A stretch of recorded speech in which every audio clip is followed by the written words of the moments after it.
The first rays of dawn crept through the gap in the curtains of number 4 Privet Drive, casting pale light across the pristine kitchen where Vernon Dursley sat reading his morning paper. His massive frame filled the chair as he sipped his tea, occasionally grunting at headlines that displeased him. The house remained silent, except for the gentle tick of the mantel clock and the soft rustle of turning pages. Harry Potter lay awake in his cupboard beneath the stairs, listening to the familiar sounds of his relatives beginning their day.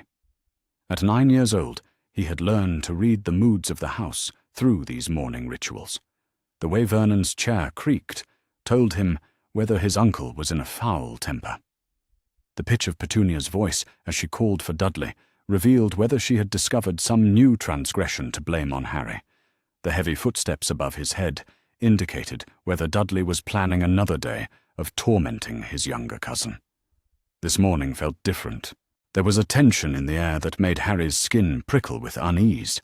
He had accidentally caused the kitchen window to rattle during dinner the night before, and Vernon's face had turned that particular shade of purple that meant serious trouble was coming. Harry had been sent to his cupboard without supper, but he knew that was only the beginning. The sound of Vernon's chair scraping against the floor made Harry's stomach clench with familiar dread. Heavy footsteps approached the cupboard door, and Harry quickly sat up, trying to make himself as small as possible in the cramped space. The multiple locks on his door clicked open with deliberate slowness, each sound echoing like a death knell. Vernon's bulk filled the doorway as he yanked the door open, his small eyes glittering with malicious satisfaction. "You caused quite a disturbance last night, boy," he growled, his voice low and dangerous. Petunia was so startled she nearly dropped her good china. "Do you have any idea how much that tea set cost?" Harry remained silent, knowing from bitter experience that any response would only make things worse. Vernon's face was already flushed with anger, and the vein in his temple was beginning to throb visibly. "Well?" Vernon's voice rose to a roar. "Answer me when I'm talking to you, you ungrateful little freak!" His meaty hand shot forward and grabbed Harry by the front of his oversized shirt, hauling him roughly from the cupboard. The boy's knees scraped against the doorframe, but he bit back any cry of pain. Petunia appeared in the kitchen doorway, a thin face pinched with disapproval. "Really, Vernon? Must you shout so early in the morning? The neighbors will hear."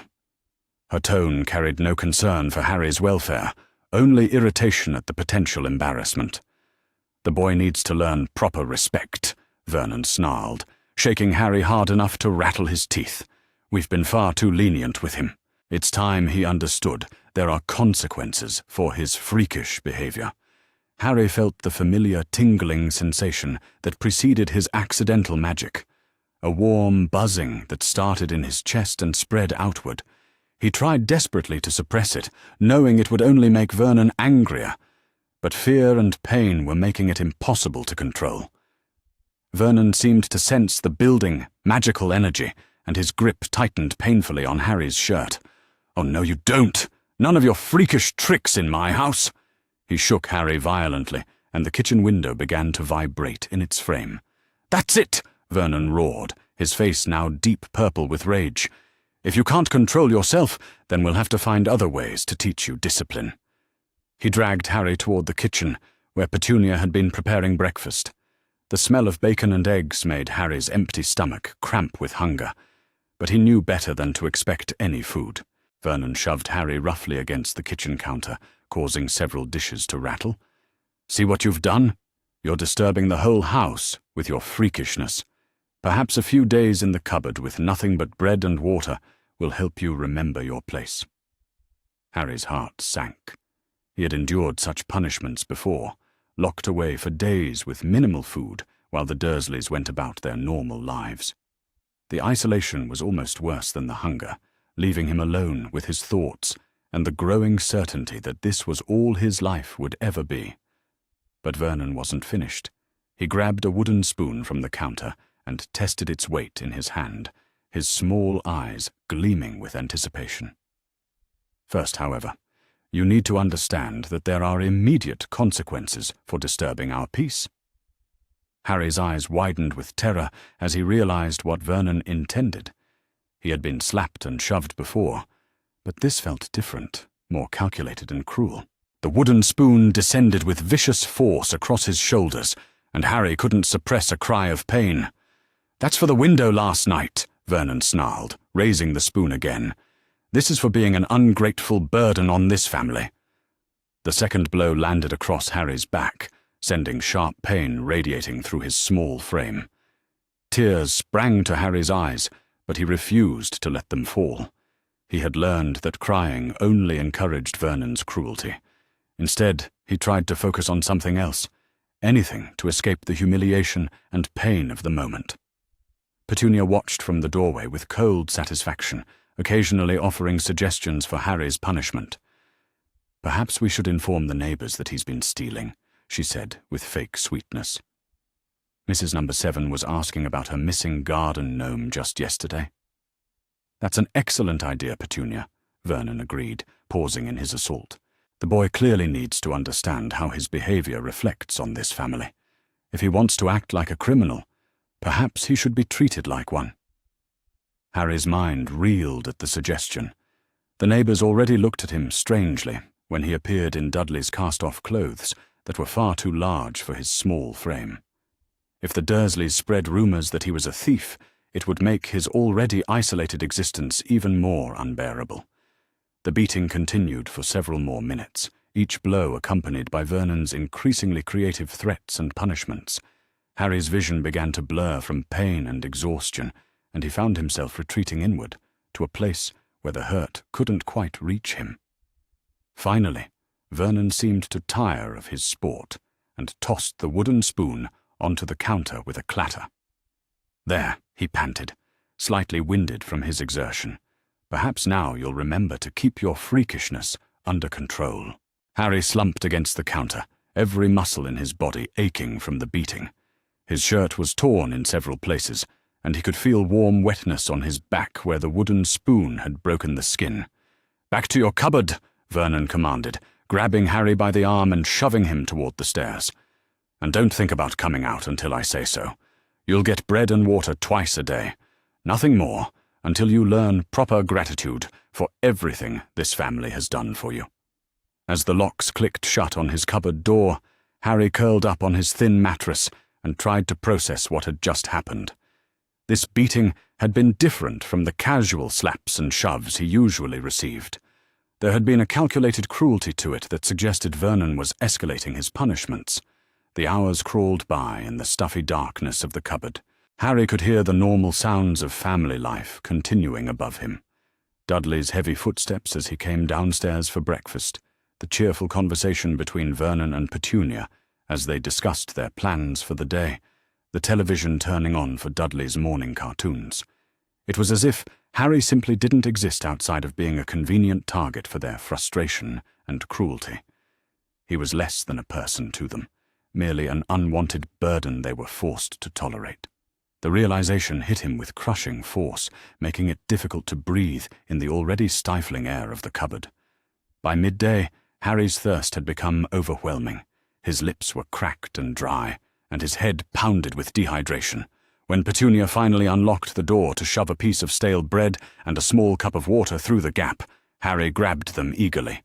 "Remember," she said coldly, watching him drink the water in desperate gulps, "this is what happens when you can't control your freakish nature.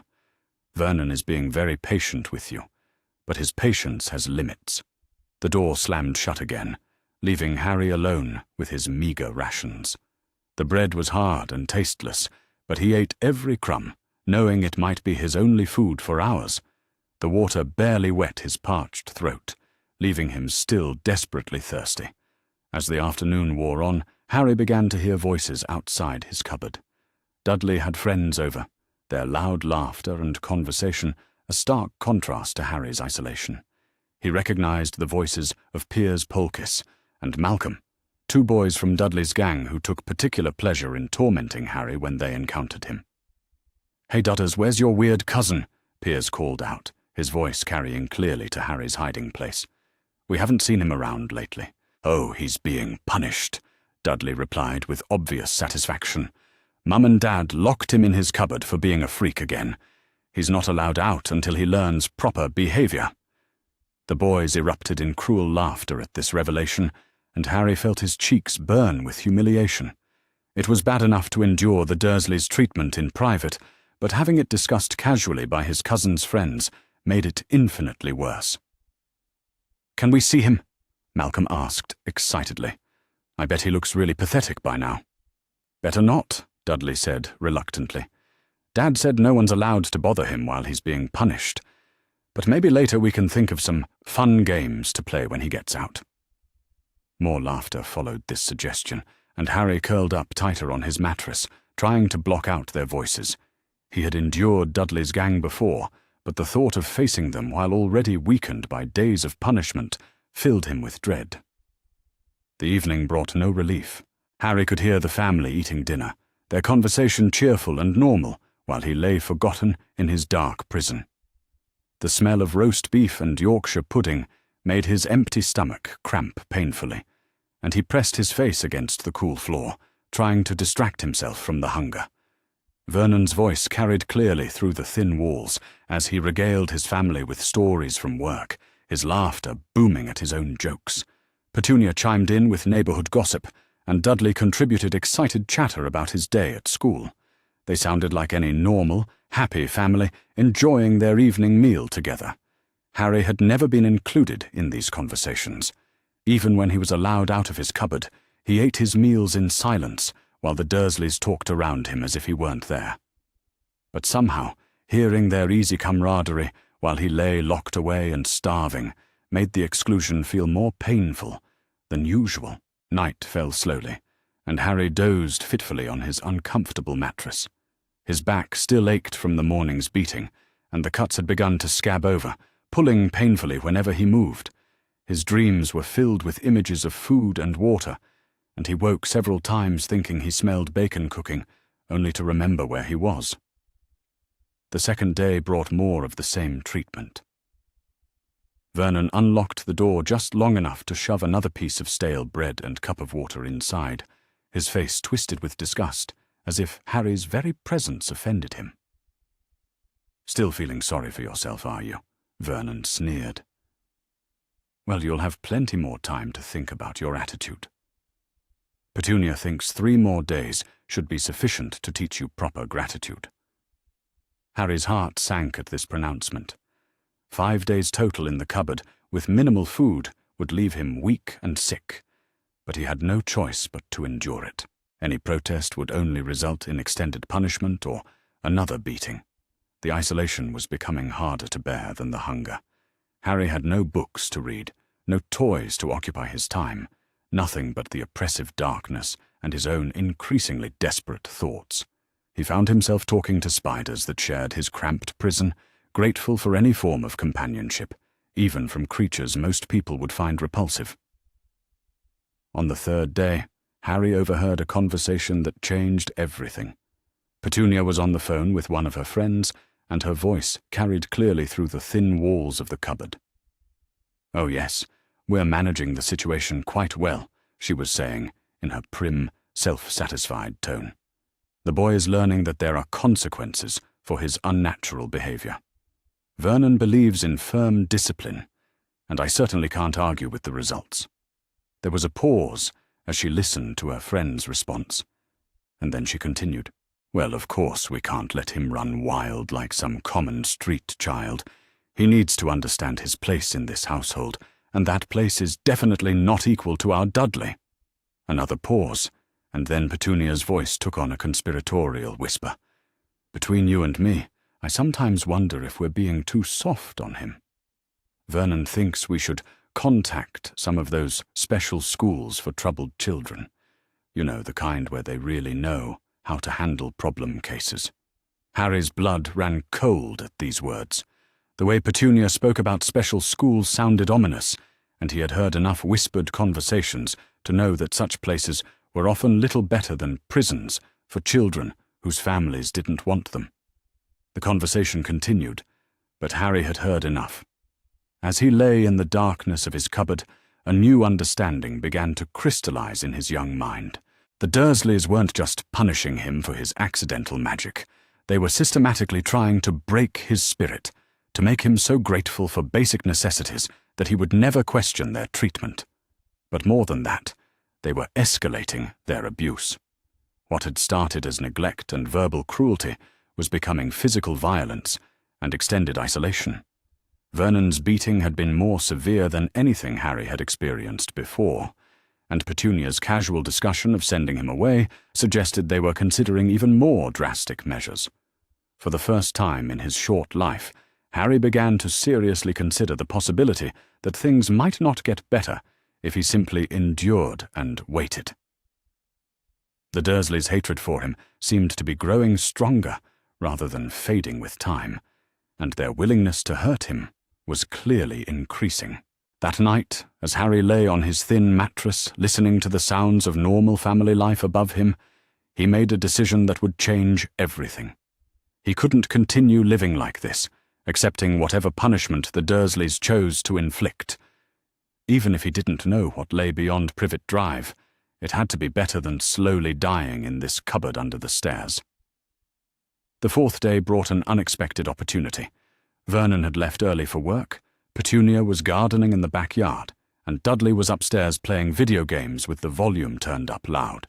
For the first time in days, the house was relatively quiet, and Harry was left largely unobserved. When Petunia unlocked his cupboard to deliver his meagre rations, she was distracted by something in the garden and forgot to properly secure one of the locks. Harry noticed immediately but said nothing, accepting his bread and water with the same defeated expression he had worn for days. But inside, his heart was racing with possibility. If he could wait for the right moment when all the Dursleys were occupied or asleep, he might be able to slip out unnoticed. The thought terrified him, but the alternative of remaining in this house was beginning to seem worse than whatever dangers might await him outside. He spent the rest of the day planning, thinking through every detail of a potential escape. He would need to gather a few essential items: his father's invisibility cloak, which the Dursleys didn't know he possessed, whatever small amount of money he could find, and perhaps a change of clothes, if possible. Most importantly, he would need to choose the right moment to leave. It would have to be late at night when everyone was asleep, giving him the maximum amount of time before his absence was discovered, and he would need to get far away from little whinging before morning, putting as much distance as possible between himself and the Dursleys. The risks were enormous. He was only 9 years old, with no experience of the world beyond Privet Drive. He had no money, no friends, and no place to go. But as Harry lay in his dark prison, listening to the sounds of a family that despised him, he realized that the risk of staying had become greater than the risk of leaving. As evening approached and the house began to settle into its nighttime routine, Harry prepared himself mentally for what might be his only chance at freedom. He had no idea what awaited him beyond the walls of number 4 Privet Drive, but he knew with absolute certainty that he could not spend another day in this cupboard, another night listening to the casual cruelty of people who were supposed to care for him. The time had come to take control of his own destiny, even if he was only 9 years old, and the world outside seemed impossibly vast and frightening. Anything had to be better than this slow destruction of his spirit, this gradual erosion of his humanity under the weight of the Dursleys' hatred. As the house grew quiet, and the first hints of his plan began to take shape, Harry Potter prepared to take the first step toward changing his life forever. The morning sun streamed through the tall windows of Bones Manor as Harry Potter sat at the breakfast table, reviewing his Hogwarts letter for what must have been the 20th time since it had arrived 3 days earlier. The parchment felt substantial in his hands, official and important in a way that made his heart race with anticipation and nervousness about the future that awaited him at Magical Britain's premier school of witchcraft and wizardry. Across from him, Susan Bones looked up from her own letter with the easy familiarity of someone who had been looking forward to Hogwarts for years, rather than discovering its existence only months earlier. "Are you still worried about the sorting?" she asked, her tone carrying the gentle teasing of an older sister who had watched Harry's anxiety build steadily as September first approached. Harry's response was honest in the way that had gradually replaced the careful deflection he had once used to avoid revealing his true thoughts and feelings. I keep thinking about what house I might be placed in, and whether the other students will treat me differently because of everything that happened with Dumbledore's trial, he admitted, folding the letter carefully and placing it beside his plate. The trial had concluded 2 months earlier with Dumbledore's conviction and sentencing, but the political and social reverberations continued to reshape magical Britain in ways that would affect Harry's Hogwarts experience. The systematic abuse he had suffered had become public knowledge during the proceedings, making him not just the boy who lived, but also the symbol of institutional failure and the need for reform in magical child protection. Amelia Bones looked up from the Daily Prophet, which continued to feature regular updates about the ongoing investigations into other aspects of Dumbledore's misconduct and the institutional reforms being implemented across magical Britain. "The Sorting Hat will place you where you belong, Harry," she said, with the quiet confidence that had helped him navigate the most difficult periods of his recovery. "Your experiences have given you strength and wisdom that many people twice your age have never developed." She set aside the newspaper and gave him her full attention, understanding that his anxiety about Hogwarts represented more than simple nervousness about starting school. It embodied all of his fears about acceptance, belonging, and whether he could build genuine relationships despite the extraordinary circumstances that had shaped his childhood. The past year had transformed Harry in ways that went far beyond physical recovery from malnutrition and abuse. The systematic magical suppression had been completely removed, allowing his natural abilities to develop at an accelerated pace that sometimes surprised even his tutors. But more importantly, the psychological conditioning that had made him view himself as inherently worthless had been gradually replaced by a growing sense of confidence and self-worth. Dr. Patricia Clearwater's weekly therapy sessions had continued throughout his recovery, providing essential support for processing the trauma of his early childhood while building the emotional skills necessary for healthy relationships and academic success. The sessions had evolved from crisis intervention to maintenance therapy, focusing on integration of his experiences rather than simply surviving their immediate impact. "You've made remarkable progress," Dr. Clearwater had told him during their most recent session. The child who was found on the streets of London was surviving day by day, but the young man who's preparing for Hogwarts is planning for his future and building relationships based on trust and mutual respect. That transformation represents genuine healing rather than simply managing trauma symptoms. The practical preparations for Hogwarts had provided structure for Harry's anticipation, while ensuring he would arrive at school with everything necessary for academic and social success. His Diagon Alley shopping trip with Amelia and Susan had been his first extended venture into the broader magical community since the trial, and it had revealed how much his relationship with his fame had evolved during his recovery. The recognition was immediate and widespread, but the public response was markedly different from what he might have expected based on his previous understanding of his celebrity status. Instead of the awed whispers and pointing he had feared, most people approached with expressions of respect and genuine concern for his well-being, treating him as a person rather than simply a symbol or curiosity. Many adults had apologized for their society's failure to protect him, expressing shame that systematic abuse had been allowed to continue while they celebrated him as a hero without knowing the truth about his circumstances. The interactions were sometimes emotionally overwhelming, but they also provided validation that his suffering had been recognized and that meaningful change was being implemented to protect other vulnerable children. The shopping trip had also provided opportunities to practice social skills that would be essential at Hogwarts, interacting with shopkeepers and other customers in low-pressure situations while building confidence in his ability to navigate the magical world independently. Susan's presence had been invaluable for modeling appropriate behavior and providing support when interactions became challenging or overwhelming. But perhaps most significantly, the trip had allowed Harry to begin developing his own preferences and interests rather than simply accepting whatever was provided by adults who claimed to know what was best for him. Choosing his wand at Ollivander's had been a particularly powerful experience, representing agency and magical identity that had been systematically suppressed during his years of abuse. The wand selection process had been complex and emotionally charged, with Mr. Ollivander noting unusual magical signatures that reflected both Harry's natural abilities and the trauma he had endured.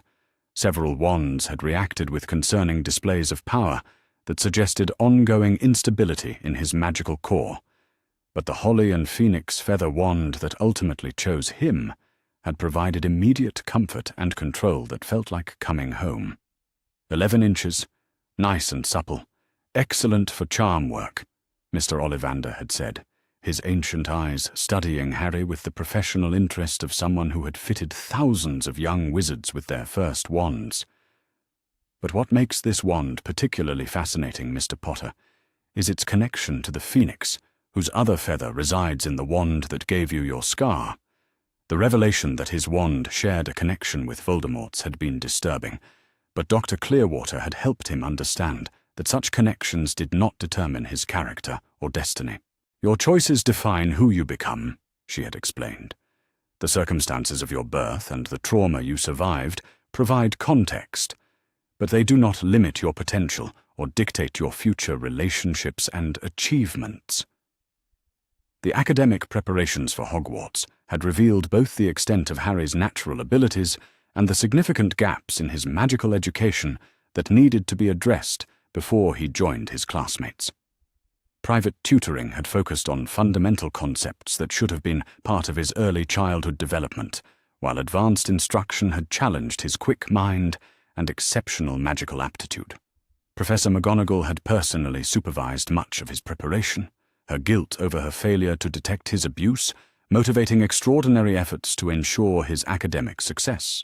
Her visits to Bones Manor had gradually evolved from formal tutoring sessions to something approaching a genuine mentoring relationship, though she remained carefully professional in recognition of the institutional failures that had enabled his suffering. Your transfiguration abilities are quite remarkable, she had told him during their most recent lesson. The precision and control you demonstrate suggest natural talent that has been enhanced by your experiences rather than diminished by them. I believe you will find considerable success in magical subjects that require focus and determination. But it was the development of genuine friendships that represented the most significant aspect of Harry's preparation for Hogwarts and his continuing recovery from childhood trauma. Susan had been instrumental in facilitating introductions to other magical children who would be starting Hogwarts alongside him, creating social connections that would provide support and normality during his transition to school life. Neville Longbottom had become a particularly close friend, their shared experiences of abuse and institutional failure creating common ground that transcended the celebrity status that often complicated Harry's relationships with other children. Neville's own recovery from the psychological manipulation he had endured had proceeded alongside Harry's healing, and their friendship had provided mutual support for processing trauma while building confidence and social skills. The friendship had also been therapeutically valuable for both boys, demonstrating that their experiences of abuse were not unique and that recovery was possible with proper support and care. Dr. Clearwater had noted the positive impact of their relationship on both their psychological development and their preparation for the challenges of adolescence and academic achievement. Hannah Abbott had joined their growing circle of friends through her connection to Susan, bringing a cheerful optimism that balanced the more serious aspects of Harry's recovery, while providing opportunities for normal childhood experiences that had been denied to him during his years of abuse. Her casual acceptance of his history without treating him as damaged goods had been particularly valuable for building his self-confidence and social skills. The group dynamics that emerged among the four children had created a support network that would continue into their Hogwarts years, providing stability and friendship during what would undoubtedly be a challenging transition period. Their shared values of loyalty, fairness, and mutual support reflected the principles that Amelia had worked to instill during Harry's recovery and preparation for greater independence. But perhaps most importantly for Harry's long-term development, the friendships had provided opportunities to practice reciprocal relationships based on genuine affection rather than obligation or celebrity status. Learning to give and receive support, to disagree without fear of abandonment, and to maintain relationships through normal childhood conflicts had been essential preparation for the more complex social environment he would encounter at Hogwarts. The magical education that had been systematically denied to Harry during his childhood had been addressed through intensive private instruction that revealed both his exceptional natural abilities and his hunger for knowledge about the heritage that should have been his birthright. Advanced texts on magical theory, practical spellwork, and wizarding history had provided foundation knowledge while stimulating intellectual curiosity that had been suppressed during his years of abuse. Master Phileas Flitwick had supervised much of Harry's charm work, his expertise invaluable for managing the power surges that occasionally accompanied Harry's spellcasting as his magical core continued to stabilize following the removal of suppression bindings. The delicate balance between challenging his abilities and preventing magical accidents had required careful attention to his emotional state and stress levels. Remarkable precision for someone with such limited formal training, Professor Flitwick had observed during one of their sessions. Your natural instincts for magical manipulation suggest abilities that could excel in multiple disciplines if properly nurtured and channeled. I suspect you will find considerable success in subjects that require both theoretical knowledge and practical application. Defense against the dark arts had proven to be Harry's strongest natural aptitude, though the subject carried emotional complications due to his personal history with dark magic and the systematic abuse he had endured. Private instruction with Master Auror Kingsley Shacklebolt had focused on protective spells and mental defenses while avoiding aggressive magic that might trigger trauma responses or encourage unhealthy associations between magic and violence. Your instincts for protective magic are exceptional, Kingsley had noted. The shielding charms you produce are more stable and powerful than what I typically see from advanced students, suggesting natural abilities that have been enhanced by your experiences rather than damaged by them. With proper training, you could develop considerable expertise in magical defense and law enforcement. But it was the study of magical history and wizarding culture that had provided the most personally meaningful aspects of Harry's education, filling gaps in his understanding of the world he belonged to, while helping him develop pride in his heritage, rather than viewing his magical nature as something shameful or dangerous. Learning about his parents' lives and achievements had been particularly valuable for building positive identity and understanding his place in magical society. The Potter family history revealed a legacy of service to magical Britain that extended far beyond his parents' sacrifice, with ancestors who had contributed to magical lore, education, and innovation across multiple generations. Understanding this heritage had helped Harry view himself as part of something larger and more meaningful than simply the tragic circumstances of his early childhood.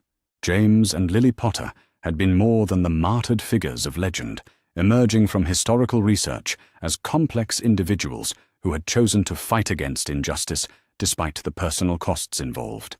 Their commitment to protecting vulnerable members of magical society provided a model for Harry's own developing values and sense of responsibility toward others. The financial education that accompanied his magical instruction had revealed the extent of resources available for his education and future security, while also providing understanding of how those resources had been systematically stolen by those who claimed to protect him. The recovery of misappropriated funds had ensured his financial independence while providing resources for other victims of institutional abuse. The Potter family vault contained not just monetary wealth, but also family heirlooms, magical texts, and personal effects that provided tangible connections to parents he had never known. Letters addressed to him from James and Lily, to be opened at various milestones in his development, had provided guidance and encouragement that helped fill the emotional void left by their deaths. The first letter, opened on his 11th birthday, had been deeply moving in its expression of love and hope for his future, while also providing practical advice about navigating the challenges of growing up in the magical world. Subsequent letters would await him at future birthdays and significant life events, ensuring ongoing connection to his parents' wisdom and values throughout his development.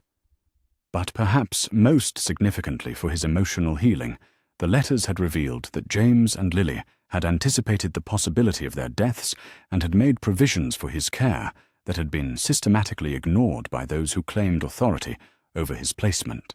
Their actual wishes for his guardianship had been clear and specific, making Dumbledore's decisions even more inexcusable and criminal. The approaching start of term at Hogwarts represented both achievement and challenge for Harry's continued recovery and development. The school would provide educational opportunities and social experiences that were essential for his growth, but it would also expose him to the broader magical community and the ongoing political controversies surrounding his case and Dumbledore's conviction.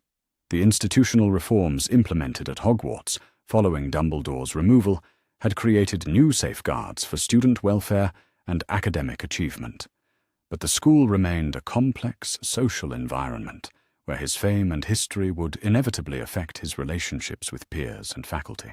Professor McGonagall's appointment as headmistress had provided continuity and competent leadership, but she would need to balance his needs with those of other students while maintaining institutional stability. The new defense against the dark arts professor, Master Auror Remus Lupin, had been carefully selected, partly due to his friendship with Harry's parents and his understanding of the challenges Harry would face as he integrated into normal magical education. The appointment had provided personal as well as professional significance, offering Harry connection to someone who had genuinely known and loved James and Lily Potter. Professor Lupin's visit to Bones Manor had allowed Harry to learn more about his parents while building relationship with someone who could provide mentorship throughout his Hogwarts years. The stories and memories shared during their conversations had helped Harry understand his parents as real people rather than idealized figures, while also providing practical advice about navigating the social and academic challenges ahead. "Your father had a remarkable talent for finding trouble," Lupin had said, with fond remembrance. "But he also had the courage and loyalty to stand by his friends, regardless of personal cost. Your mother balanced his impulsiveness with careful thought and genuine compassion for everyone around her. I see both of their best qualities developing in you as you continue to grow and heal." The final weeks before departure for Hogwarts had been filled with practical preparations and emotional preparation for what would be Harry's first extended separation from the support system that had enabled his recovery. The development of coping strategies for managing stress and anxiety without immediate access to Dr. Clearwater or Amelia had been essential for ensuring his continued progress while away at school. Communication plans had been established to maintain regular contact with his support network while respecting the independence and growth opportunities that boarding school would provide. Weekly letters to Amelia and monthly sessions with Dr. Clearwater during holidays would provide continuity of care while allowing him to develop self-reliance and confidence in his ability to navigate challenges independently. But perhaps most importantly, the months of recovery and preparation had provided Harry with internal resources and sense of self-worth that would serve him well, regardless of external challenges or social pressures he might encounter. The systematic abuse that had once defined his existence had been replaced by understanding of his inherent value and potential for positive relationships and meaningful achievement. As September 1st approached, Harry felt ready for the next phase of his journey toward full recovery and integration into the magical world that should have been his birthright from the beginning. The boy who had fled Privet Drive in desperation had become a young man preparing for Hogwarts with confidence, surrounded by people who genuinely cared for his well-being and success. The transformation represented more than personal healing. It demonstrated that systematic abuse could be overcome with proper support and that institutional failures could be addressed through commitment to justice and reform. Harry's recovery had become a symbol of hope for other victims, while proving that even the most damaged children could achieve remarkable growth when provided with genuine care and opportunity. The future held challenges and uncertainties that could not be completely anticipated or controlled, but it also held promise for experiences and achievements that had once seemed impossible for a child who had learned to expect nothing but cruelty from the adults who claimed authority over his life. The journey ahead would test everything he had learned about trust, resilience, and his own worth. But he would face those challenges with resources and support that ensured his continued growth toward becoming the person he was meant to be. The scarlet steam engine, known as the Hogwarts Express, stood gleaming in the morning sunlight at platform 9 3/4, its whistle echoing through King's Cross Station as families gathered to bid farewell to children, beginning another year of magical education. But for Harry Potter, standing beside Amelia Bones with his trunk and Hedwig's cage, this September 1st represented far more than simply starting school. It marked his triumphant return to the magical world as himself, rather than as someone else's carefully manipulated tool. The platform buzzed with the familiar excitement of the new school year, but Harry noticed the subtle changes that reflected the institutional reforms implemented following Dumbledore's conviction and removal from power. Ministry officials moved discreetly through the crowd, their presence a visible reminder that child welfare was now being taken seriously by magical Britain's authorities.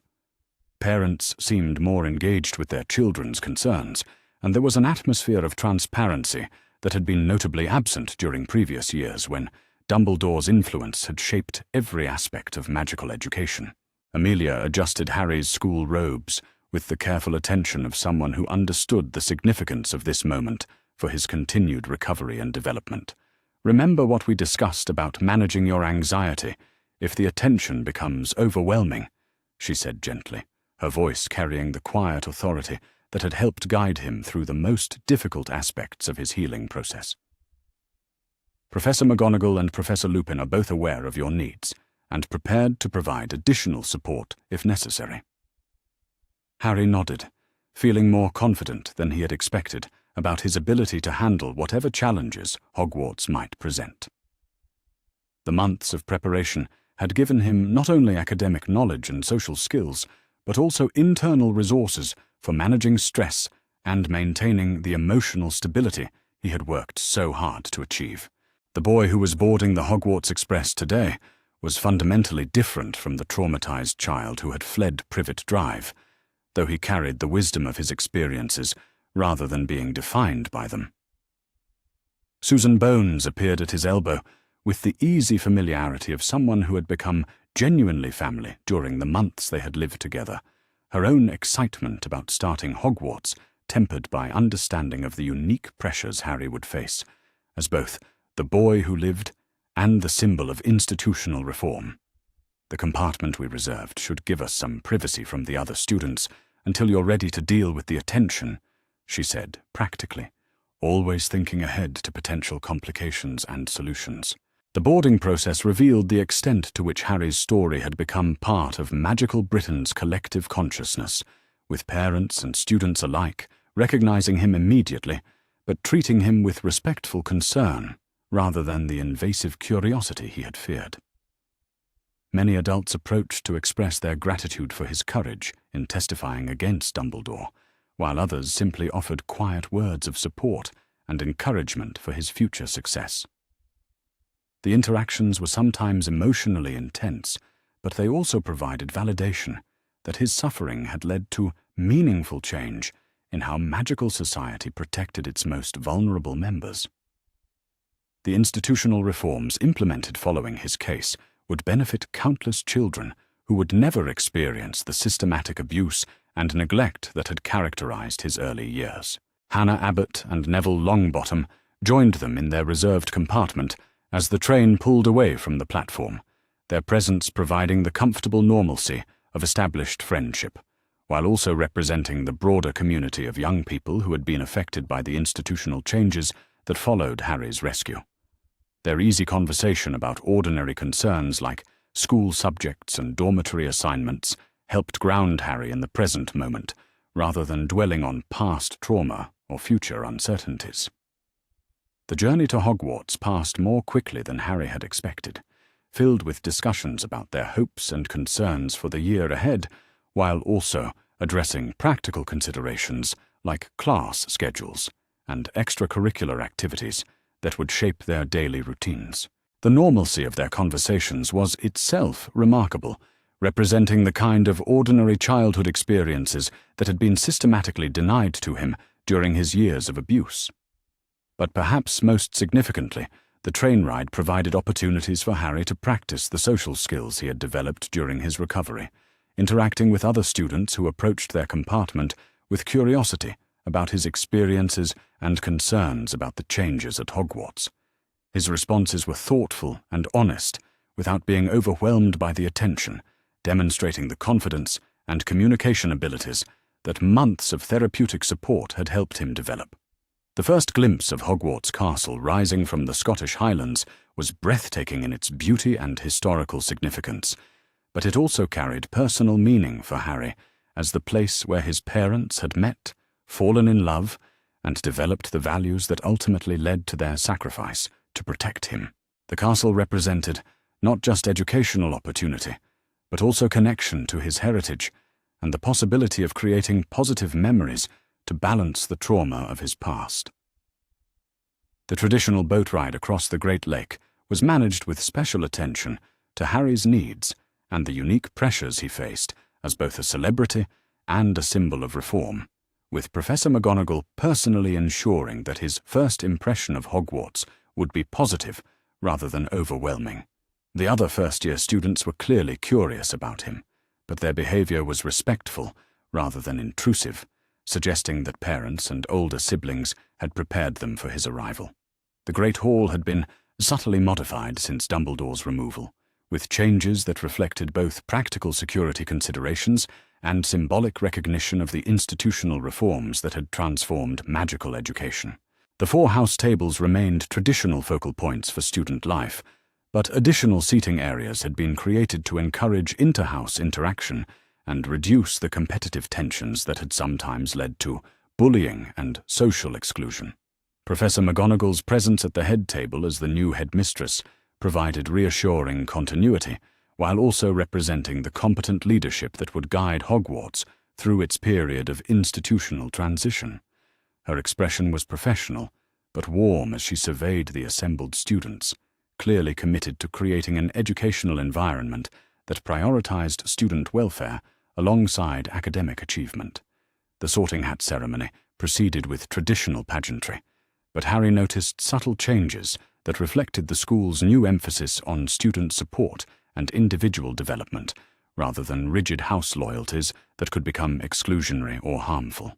The hat's song included verses about unity and mutual support that seemed directed toward healing the divisions that had sometimes characterized inter-house relationships under previous leadership.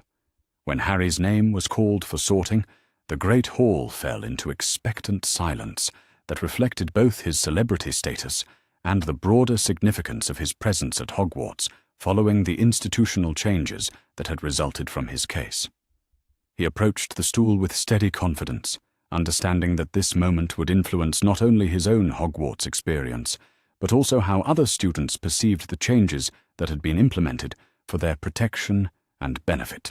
The sorting hat settled onto his head with familiar weight, and Harry felt the ancient magic probing his thoughts and character with gentle thoroughness. The internal conversation that followed was more complex than he had expected, touching on his experiences of trauma and recovery, while also considering his potential for growth and contribution to the Hogwarts community. Interesting. Very interesting, the hat murmured in his mind, its ancient consciousness processing the unique combination of experiences and qualities that defined Harry's character. You have endured more than most adults could bear, yet you have not allowed suffering to harden your heart or close your mind to the possibility of trust and friendship. Courage, certainly, but also wisdom, born of genuine hardship rather than theoretical understanding. Harry waited patiently as the Hat considered his placement, understanding that the decision would affect not only his own educational experience, but also his relationships with other students and his ability to contribute positively to the school community. The institutional reforms had reduced the competitive tensions between houses, but social dynamics would still play important roles in his integration and success. "You could excel in any house," the Hat continued, its voice carrying the authority of centuries spent evaluating young witches and wizards. "Gryffindor would welcome your courage and moral clarity. Ravenclaw would nurture your quick mind and hunger for knowledge. Hufflepuff would appreciate your loyalty and genuine concern for others' welfare. And even Slytherin could benefit from your understanding of power's potential for both harm and protection." The pause that followed felt significant, as if the Hat were considering not just Harry's individual placement, but also the broader implications for Hogwarts's future and the healing of divisions that had sometimes characterized inter-house relationships. The decision, when it came, felt both inevitable and perfectly suited to his character and needs. "Gryffindor!" the Hat announced, its voice echoing through the Great Hall and prompting enthusiastic applause from the red and gold table, while also generating supportive cheers from the other houses. The response suggested that Harry's presence was welcomed by the entire school community, rather than creating the kind of divisive attention that might have complicated his integration. The welcome he received at the Gryffindor table was warm but not overwhelming, with older students making space for him, while respecting his need for emotional privacy and adjustment time. The balance between inclusion and personal space reflected the social awareness that had been cultivated through the institutional changes implemented following his case and the broader reforms in magical education. His dormitory assignment had been carefully planned to provide both social integration and appropriate support for his continued recovery, with roommates selected for their maturity and understanding rather than simply random assignment. The other boys in his year, Dean Thomas, Seamus Finnegan, Ron Weasley, and Neville Longbottom, had all been briefed about his background in age-appropriate ways that promoted empathy without creating awkwardness or special treatment. The first evening at Hogwarts passed with remarkable normalcy, providing Harry with opportunities to explore the castle, establish routines, and begin building relationships with his new housemates, while also maintaining connection to the support system that had enabled his recovery. The communication protocols established with Amelia and Dr. Clearwater ensured ongoing therapeutic support while respecting his growing independence and confidence. The classes began the following day with academic challenges that revealed both the effectiveness of his private tutoring and the gaps that still needed to be addressed through formal magical education. Professor McGonagall's transfiguration lessons built upon the foundation work they had completed during his preparation, while also providing opportunities to develop more advanced skills in a structured classroom environment. "Your theoretical understanding is quite solid," Professor McGonagall observed during their first practical session. "But magical education requires integration of knowledge with hands-on experience that can only be developed through consistent practice and peer learning. The classroom environment will provide challenges and opportunities that private tutoring cannot fully replicate." Defense Against the Dark Arts with Professor Lupin proved to be both academically engaging and personally meaningful, providing Harry with advanced instruction while also offering connection to someone who had genuinely known and loved his parents. The lessons were structured to build practical skills while avoiding topics or techniques that might trigger trauma responses related to his experiences with dark magic and systematic abuse. Professor Lupin's teaching style emphasized protection and healing rather than aggressive magic, reflecting both pedagogical best practices and sensitivity to Harry's psychological needs and the experiences of other students who might have been affected by the war against Voldemort. The approach created a classroom atmosphere that felt safe and supportive while still providing rigorous academic challenge.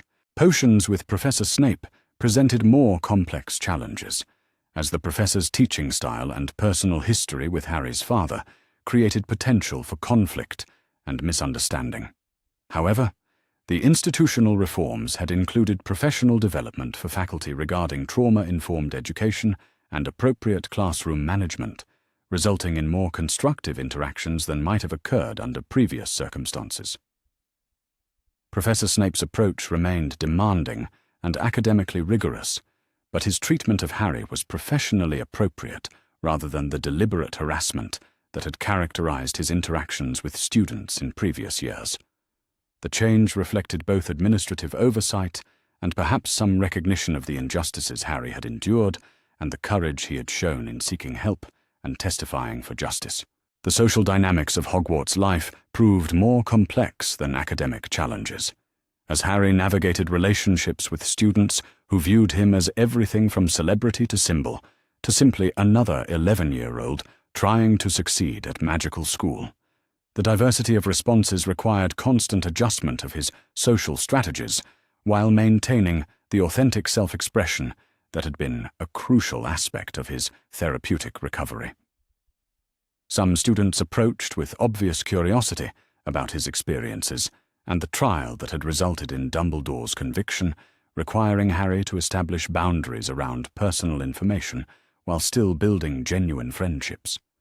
Others seemed determined to treat him as completely ordinary, which was equally challenging but also provided welcome opportunities for normal peer interactions. The friendships that developed most naturally were with students who shared similar experiences of loss, trauma, or institutional failure, creating common ground that transcended celebrity status or house loyalties. Neville Longbottom's presence in Gryffindor provided particular support, as their shared history of abuse and recovery created understanding that required no explanation or special accommodation.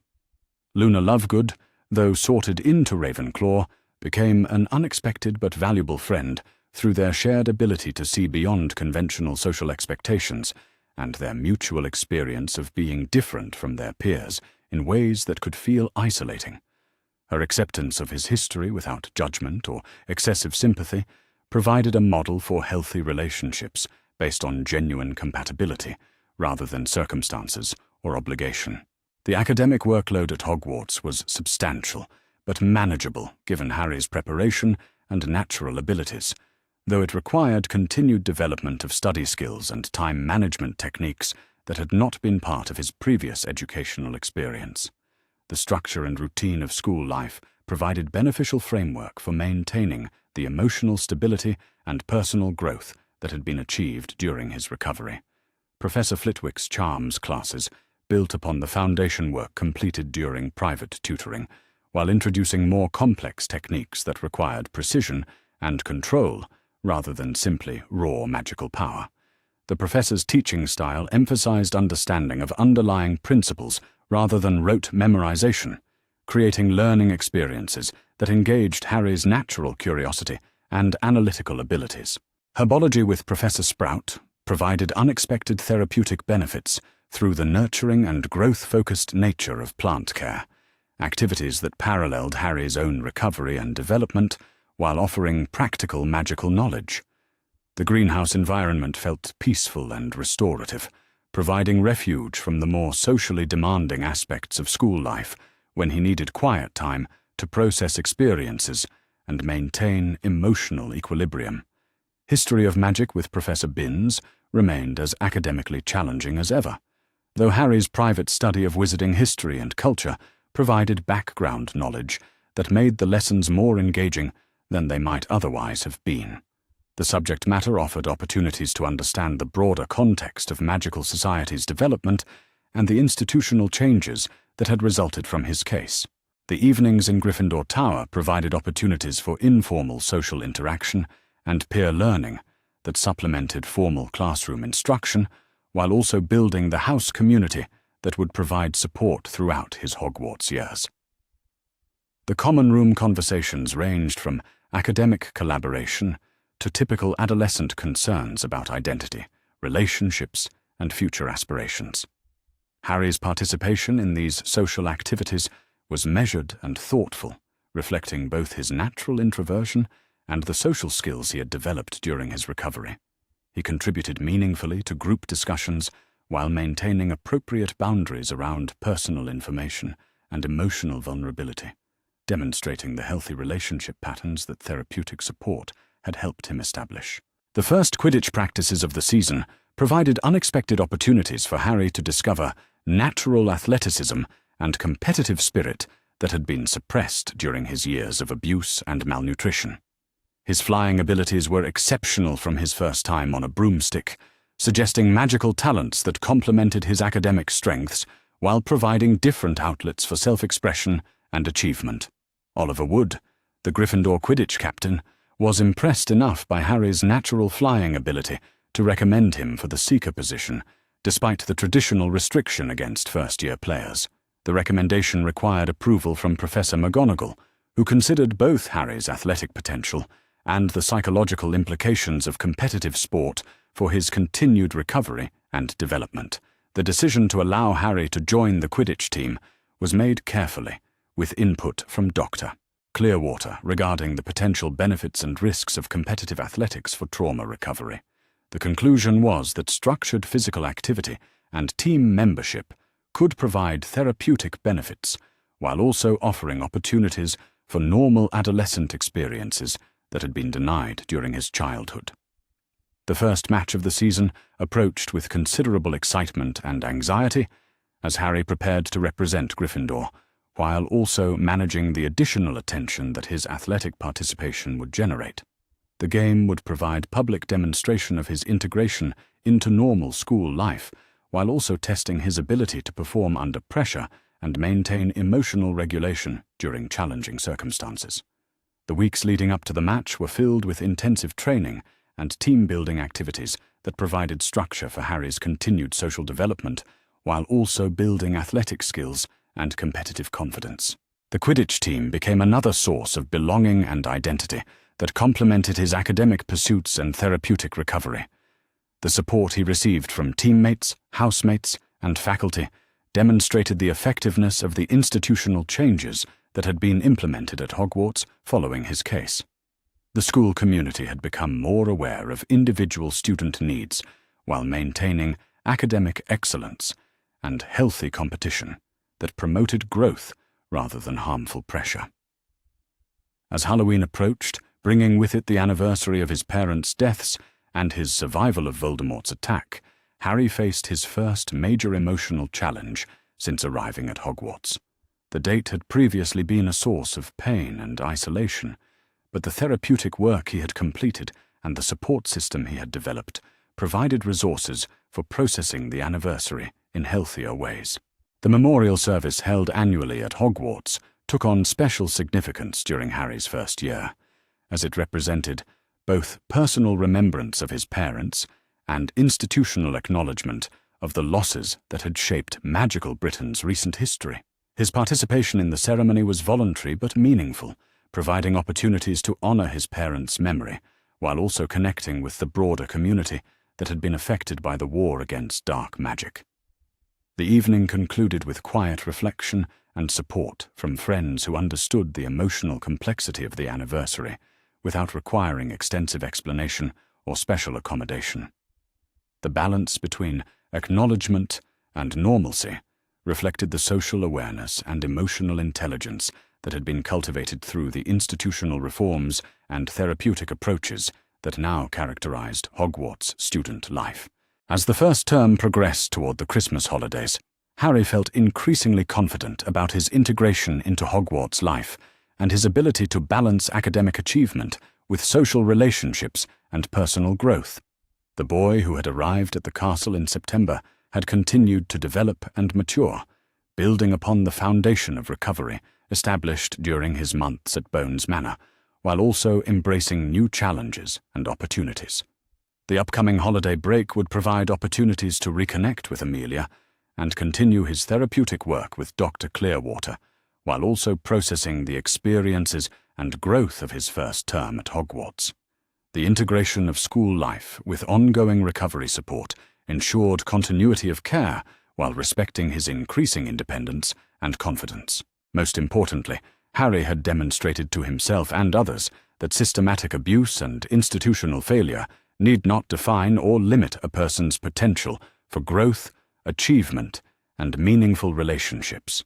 His success at Hogwarts represented not just personal triumph, but also validation of the institutional changes that had been implemented to protect and support all students who needed additional care and understanding. The final weeks of Harry Potter's first year at Hogwarts arrived with the warm promise of summer and the satisfaction of academic achievements that would have seemed impossible during his darkest days on the streets of London. As he sat in the Gryffindor common room, reviewing his exceptional marks in defense against the dark arts, transfiguration, and charms, Harry reflected on the remarkable transformation that had brought him from a traumatized homeless child to a confident young wizard, surrounded by genuine friends and supportive mentors. The end-of-year examinations had provided opportunities to demonstrate not only his academic mastery, but also the emotional resilience and intellectual curiosity that months of proper care and therapeutic support had helped him develop. His performance across all subjects had been outstanding, with particular excellence in practical magic that reflected both his natural abilities and the comprehensive preparation he had received during his recovery. Professor McGonagall had been especially pleased with his transfiguration work, noting that his precision and theoretical understanding surpassed many students several years older. "Your progress has been remarkable, Harry," she had said during their final lesson of the year. "The combination of natural talent and dedicated study has produced results that suggest considerable potential for advanced work in multiple magical disciplines. But perhaps more meaningful than academic success was the network of authentic relationships he had built during his year at Hogwarts, friendships based on genuine compatibility and mutual respect rather than celebrity status or adult manipulation. Ron Weasley had become a loyal companion whose easy humor and fierce loyalty provided balance to Harry's more serious nature, while Hermione Granger's intellectual curiosity and moral clarity had challenged him to think more deeply about complex issues of justice and social responsibility. Neville Longbottom's presence had been particularly valuable, as their shared experiences of institutional failure and recovery had created understanding that required no explanation or special accommodation. Their friendship had provided mutual support for processing difficult memories, while also building confidence and social skills that would serve them well throughout their educational careers. The end-of-year feast approached with traditional celebration and the announcement of the House Cup winner, though the competitive aspects of school life had been balanced by increased emphasis on individual achievement and collaborative learning. The institutional reforms implemented following Dumbledore's removal had created an atmosphere where academic excellence was celebrated alongside personal growth and social development. Harry's contributions to Gryffindor's success had extended beyond exceptional examination scores to include his performance as Seeker on the Quidditch team, where his natural flying abilities and competitive spirit had helped secure crucial victories, while also providing healthy outlets for physical activity and team collaboration. The sport had become another source of belonging and identity that complemented his academic pursuits. The final Quidditch match of the season had been particularly memorable, with Harry's capture of the Golden Snitch securing not only victory for Gryffindor, but also demonstrating his ability to perform under pressure while maintaining the emotional regulation he had worked so hard to achieve. The celebration that followed had been joyous and inclusive, reflecting the positive school culture that had been cultivated through institutional reform. As the academic year drew to a close, Harry found himself preparing for the summer holidays with anticipation rather than the dread that had once characterized his thoughts about leaving school. His return to Bones Manor would provide opportunities to continue his therapeutic work with Dr. Clearwater, while also enjoying the family relationships and personal freedom that had been systematically denied during his childhood. The communication he had maintained with Amelia throughout the school year had provided essential continuity of care while respecting his growing independence and confidence. Their weekly letters had documented his academic progress and social development, while also addressing any challenges or concerns that arose during his integration into Hogwarts life. Dr. Clearwater's monthly evaluations had shown continued improvement in his emotional stability and social functioning, with particular progress in his ability to form and maintain healthy relationships based on trust and mutual respect. The therapeutic gains achieved during his initial recovery had been maintained and extended through his positive experiences at Hogwarts, demonstrating the effectiveness of comprehensive support systems for trauma recovery.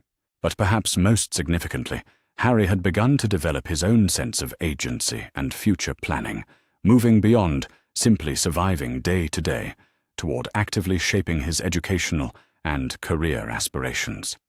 His exceptional performance in defense against the dark arts had sparked interest in magical law enforcement as a potential career path, while his experiences with institutional reform had generated passion for child advocacy and protection. The summer plans that had been carefully coordinated between Amelia, his teachers, and his therapeutic support team included both recreational activities and educational enrichment that would support his continued development while providing the family stability and emotional security he needed for ongoing recovery. Advanced tutoring in subjects of particular interest would be balanced with normal childhood experiences that had been denied during his formative years. A carefully planned visit to other magical communities would provide broader cultural education, while also building his confidence in navigating diverse social situations. The trip would include meetings with international child welfare organizations that had been inspired by the reforms implemented in magical Britain following his case, demonstrating the global impact of his courage in seeking help and testifying for justice. The final evening of term was marked by quiet reflection and gratitude for the transformation that had been achieved through the combination of his own resilience and the comprehensive support system that had enabled his recovery. Harry sat by the lake where he had first glimpsed Hogwarts, watching the sun set over the castle that had become a true home rather than simply another institution where adults made decisions about his life without consulting his wishes or needs. Hermione joined him by the water's edge, her presence comfortable and undemanding as they contemplated the year that had passed and the future that stretched ahead of them. "You've changed so much since September," she observed, her voice carrying the genuine affection of someone who had witnessed his growth and celebrated his achievements, not just academically, but in the way you carry yourself and interact with others. "You seem more confident and at peace with who you are."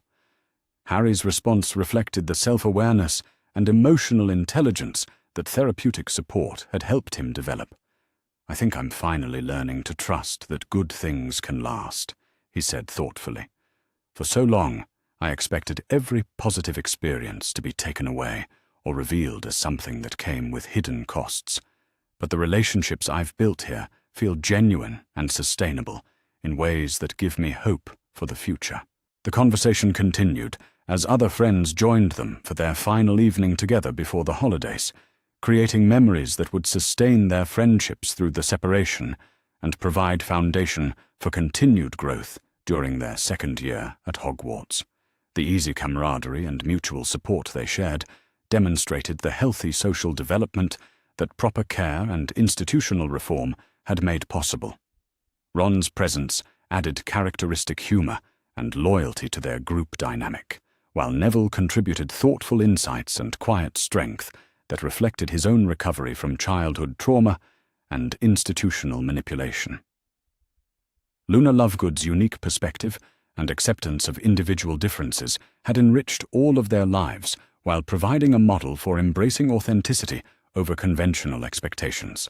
The boarding of the Hogwarts Express the following morning was managed with the same careful attention to Harry's needs that had characterized his entire first year, ensuring that his departure from school would be positive and affirming rather than stressful or overwhelming.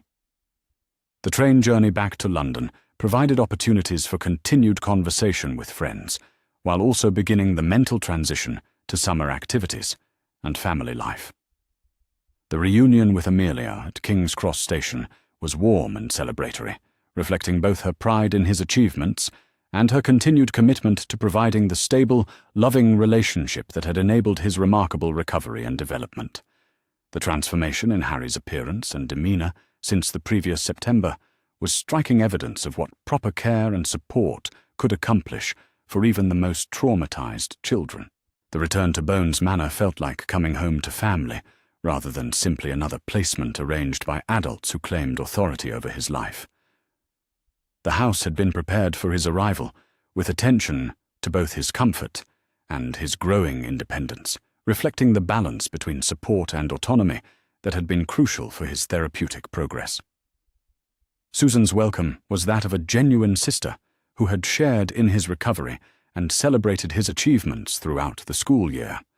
Her own successful first year at Hogwarts had been enhanced by their mutual support and the knowledge that institutional reforms were creating better educational experiences for all students who needed additional care and understanding. The first week of summer holidays was filled with reconnection activities and therapeutic sessions that provided opportunities to process his Hogwarts experiences while also planning for continued growth and development during the months ahead. Dr. Clearwater's evaluation showed continued progress in all areas of psychological functioning, with particular strength in his ability to maintain emotional regulation during challenging situations. Your resilience and capacity for growth continue to exceed all expectations, she told him during their first summer session.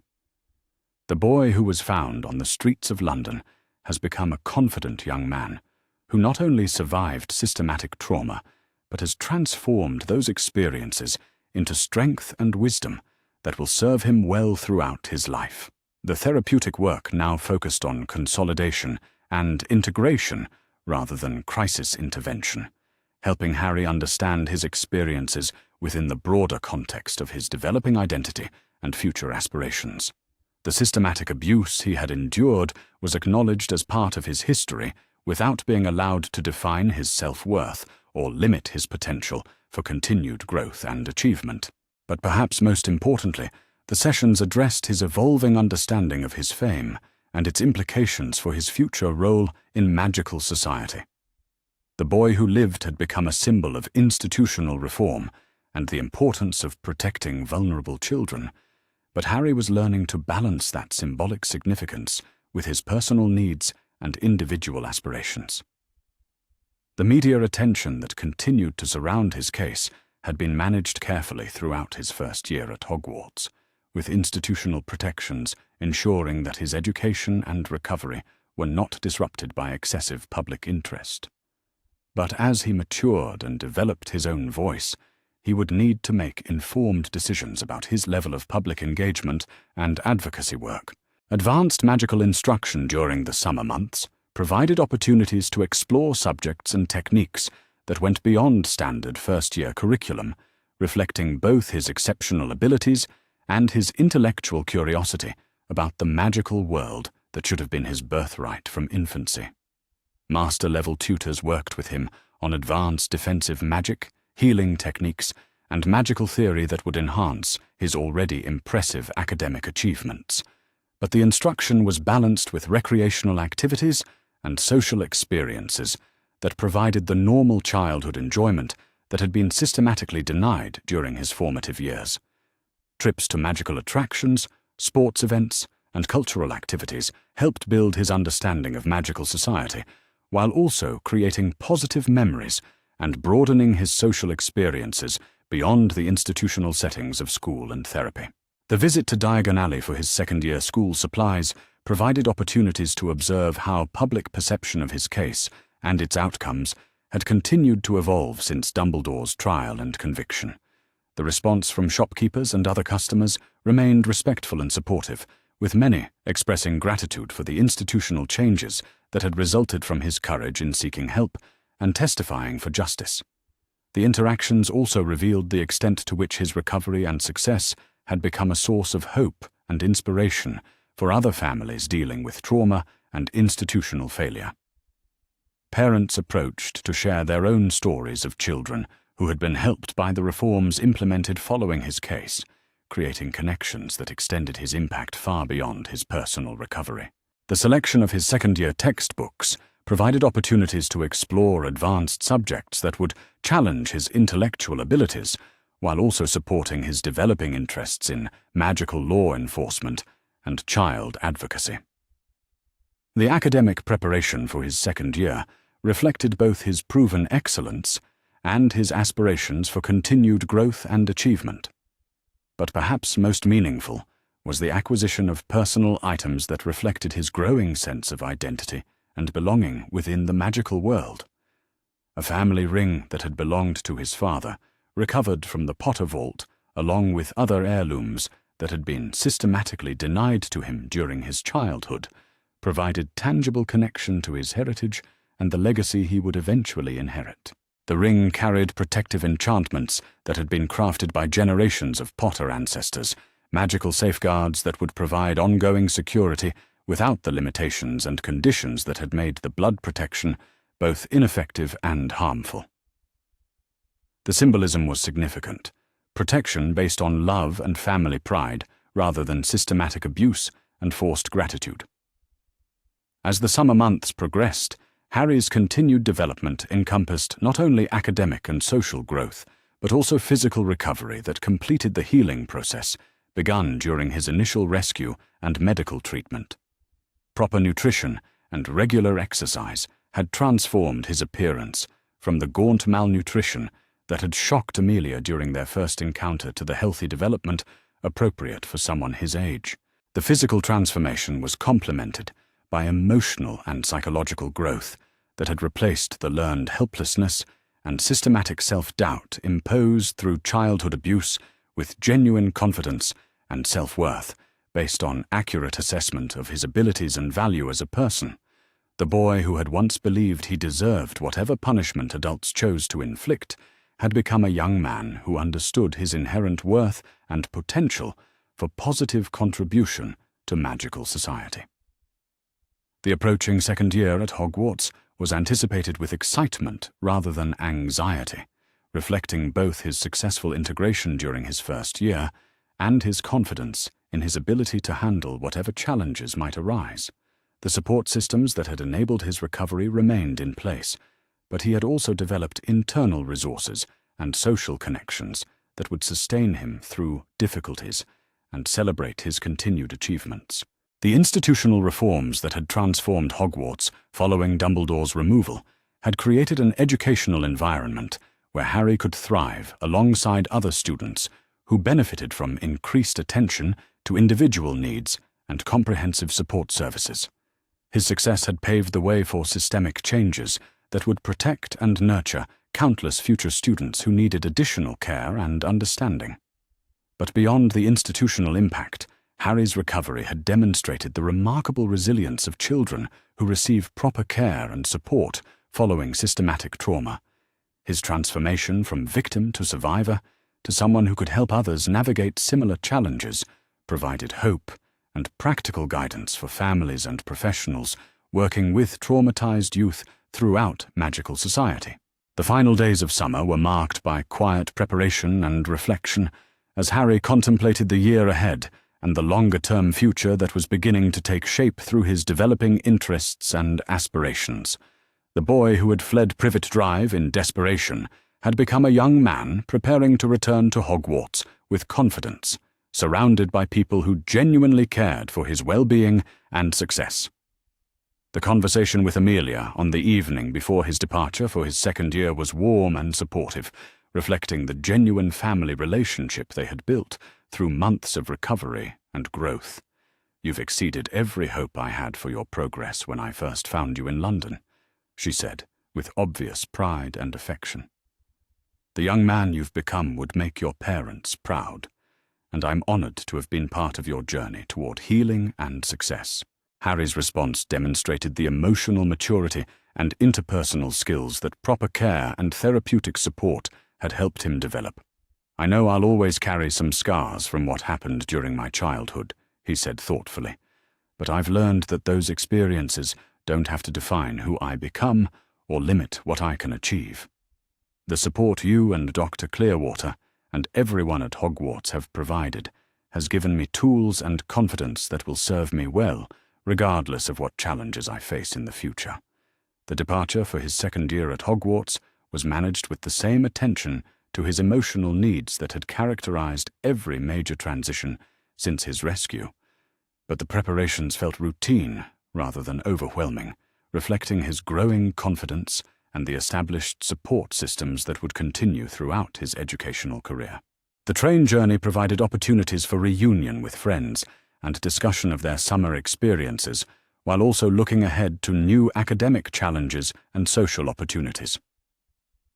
As the Hogwarts Express pulled away from platform 9 3/4, Harry reflected on the remarkable journey that had brought him from systematic abuse and institutional failure to academic success and meaningful relationships based on genuine care and mutual respect.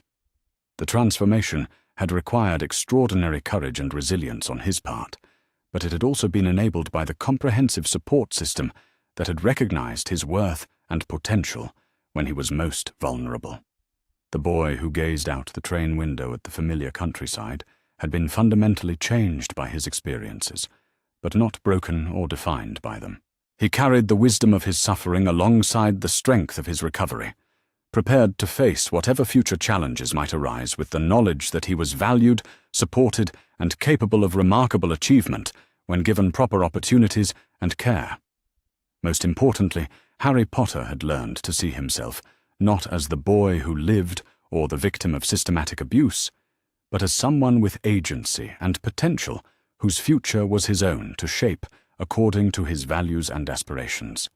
The institutional changes that had resulted from his case would protect countless other children, but his personal recovery represented something even more significant. Proof that even the most damaged young people could heal and thrive when provided with genuine care and comprehensive support. The Hogwarts Express carried him toward his second year and all the possibilities it would bring, but it also carried him away from the darkest chapters of his past toward a future filled with hope, achievement, and the promise of continued growth in an environment that valued his well-being alongside his academic success.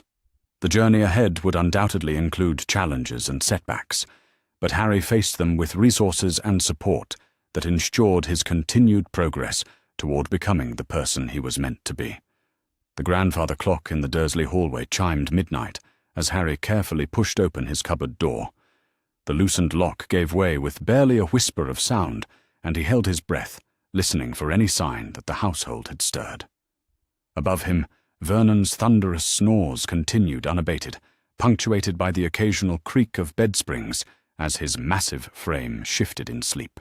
Harry's heart hammered against his ribs as he crept from his prison, every muscle in his body protesting from days of confinement.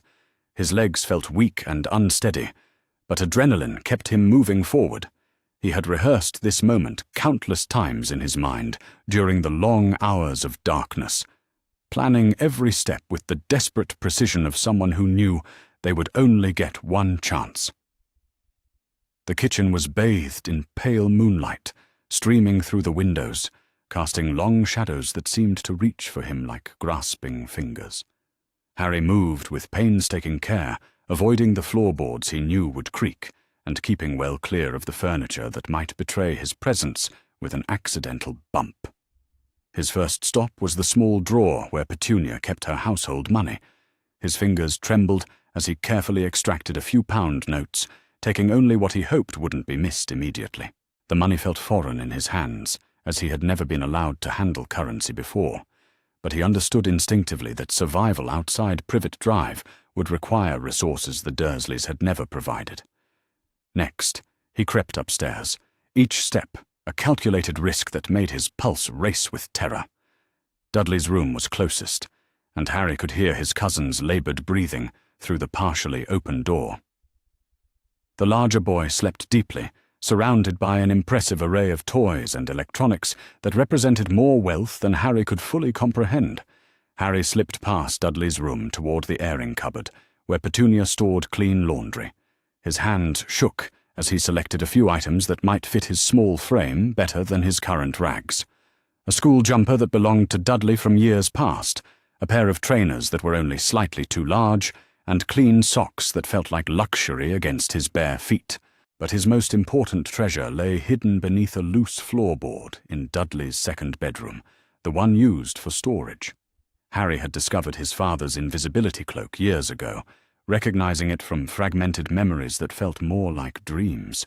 The Dursleys had no idea of its existence, and Harry had kept it as his most precious secret, sometimes wrapping himself in its silvery folds just to feel connected to parents he barely remembered. The cloak slipped over him like liquid moonlight, and Harry felt a surge of courage as his reflection vanished from the darkened window. For the first time in his life, he possessed something that made him truly invisible to those who would hurt him. The irony was not lost on him, that he needed magic to escape from people who despised him for possessing it. His final task was the most dangerous. Vernon kept a small amount of emergency cash in his desk drawer, money that Harry had seen him count on several occasions while muttering about household expenses. The desk was in the front room, directly below the main bedroom where both Dursleys slept, and any sound might wake them. Harry's invisible form moved like a ghost through the familiar rooms of his prison. Under the cloak, he felt transformed from victim to survivor, from helpless child to someone capable of taking action. The desk drawer opened with barely a whisper, and Harry's fingers quickly located the folded bills. He took only half, hoping the theft would not be discovered for several days. The front door represented the final barrier between captivity and freedom. Harry had never been allowed to operate the locks himself, but he had watched the Dursleys countless times and understood the mechanism. The deadbolt turned with agonizing slowness, each tiny click seeming to echo through the silent house like gunshots. Cold night air rushed over him as the door finally opened, carrying scents of dew-wet grass and distant traffic that spoke of a world beyond the suffocating atmosphere of number 4. Harry stepped across the threshold and felt something fundamental shift inside him. He was no longer Harry Potter, unwanted burden of the Dursley family. He was simply Harry, a boy choosing his own path for the first time in his life. The streets of Little Whinging were deserted at this hour, streetlights casting pools of orange illumination that Harry carefully avoided. He knew that staying invisible was crucial, not just because of the magical cloak, but because a 9-year-old child wandering alone at midnight would attract unwanted attention from any adult who spotted him. His first objective was simple: put as much distance as possible between himself and Privet Drive before dawn broke, and his absence was discovered. Harry had no clear destination in mind beyond the vague notion that London represented opportunity and anonymity. The capital city was vast enough to swallow one small boy, large enough that he might disappear completely from the Dursleys' reach. The train station at Little Whinging was small and mostly unstaffed during overnight hours, but Harry had overheard enough conversations to know that early morning trains ran regularly to London.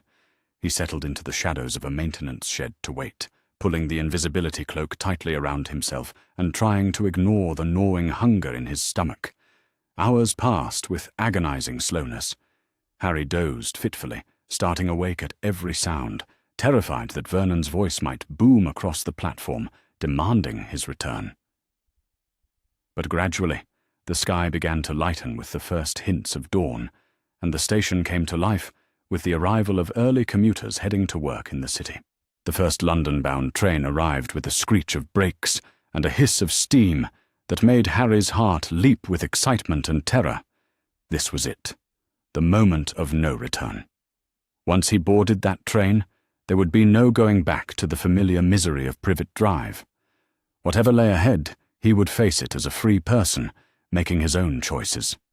Invisible beneath his cloak, Harry slipped aboard the train among the crowd of mourning passengers. He found an empty seat in a corner where he could remain unobserved and gradually allowed himself to relax as the train pulled away from Little Whinging. Through the window, he watched the suburban streets give way to industrial areas, and then the sprawling complexity of London itself. The city was overwhelming in a way that Harry had never imagined. Buildings stretched impossibly high into the grey morning sky, and people moved with purposeful urgency along crowded pavements. Traffic flowed like rivers of metal and glass, and the noise was a constant assault of horns, engines, and human voices calling to each other across the urban chaos. But amid the intimidating vastness of London, Harry felt a surge of hope that surprised him with its intensity. Here, among millions of strangers, he was truly anonymous. No one knew him as the freak from Privet Drive, the unwanted burden who slept in a cupboard and existed on scraps of grudging charity. He was simply another person in the great crowd of humanity, free to become whoever he chose to be. The train journey ended at a station that seemed to Harry like a cathedral of iron and glass, its vast spaces echoing with the sound of footsteps and announcements. He followed the crowd through the terminus, still invisible beneath his cloak, marveling at the diversity of people surrounding him. Business people in sharp suits rushed past, carrying briefcases. Tourists consulted maps and guidebooks, and families herded children toward various platforms with the practiced efficiency of experienced travelers. For a moment, Harry felt overwhelmed by the sheer scale of his new environment. London was impossibly large and complex, and he had no idea how to navigate its streets or find the basic necessities of survival. The money in his pocket felt pitifully inadequate when he considered the cost of food, shelter, and clothing in a city where everything seemed designed for adults with steady incomes. But as he stood in the great hall of the station, watching the ebb and flow of human activity around him, Harry made a crucial decision. He would not simply survive in London, he would learn to thrive. The skills that had kept him alive in the Dursley household, the ability to move unseen and make himself small, would serve him well in the urban environment, and his father's cloak gave him advantages that no other homeless child possessed. Harry's first priority was food. The meagre rations of bread and water from his captivity had left him weak and dizzy, and he knew he needed proper nutrition before he could make rational decisions about longer-term survival. The station contained several food vendors, but their prices seemed astronomical to someone whose total wealth amounted to a few stolen pound notes. Instead, Harry decided to explore the streets surrounding the station, looking for opportunities that might present themselves to an invisible boy with desperate need and growing determination. The morning rush hour was in full swing, and the pavements teemed with people hurrying to work, many carrying coffee and pastries from street vendors or nearby cafes. It was shamefully easy to slip invisible fingers into unattended bags or snatch abandoned food from outdoor tables, while their owners were distracted by conversation or newspaper headlines. Harry felt guilty about taking from strangers who had done him no harm, but his growling stomach and light-headed weakness overrode his moral qualms. This was survival, and the rules that governed normal social interaction seemed less important than the immediate need to stay alive. His first stolen meal was a sandwich discarded by a businessman who had answered his mobile phone and become engrossed in an animated discussion about quarterly reports. Harry retreated to a nearby alley to eat, savouring flavours more complex and satisfying than anything the Dursleys had ever provided. The bread was fresh and soft, the filling generous with meat and vegetables that tasted like liberation itself. But even as he ate, Harry remained acutely aware of the precarious nature of his situation. The invisibility cloak provided temporary advantages, but it also isolated him from human contact in ways that might become dangerous over time. He needed to find shelter, reliable access to food, and some way to blend into the city's population without attracting attention from authorities who might return him to the Dursleys. The day passed in a blur of exploration and careful observation.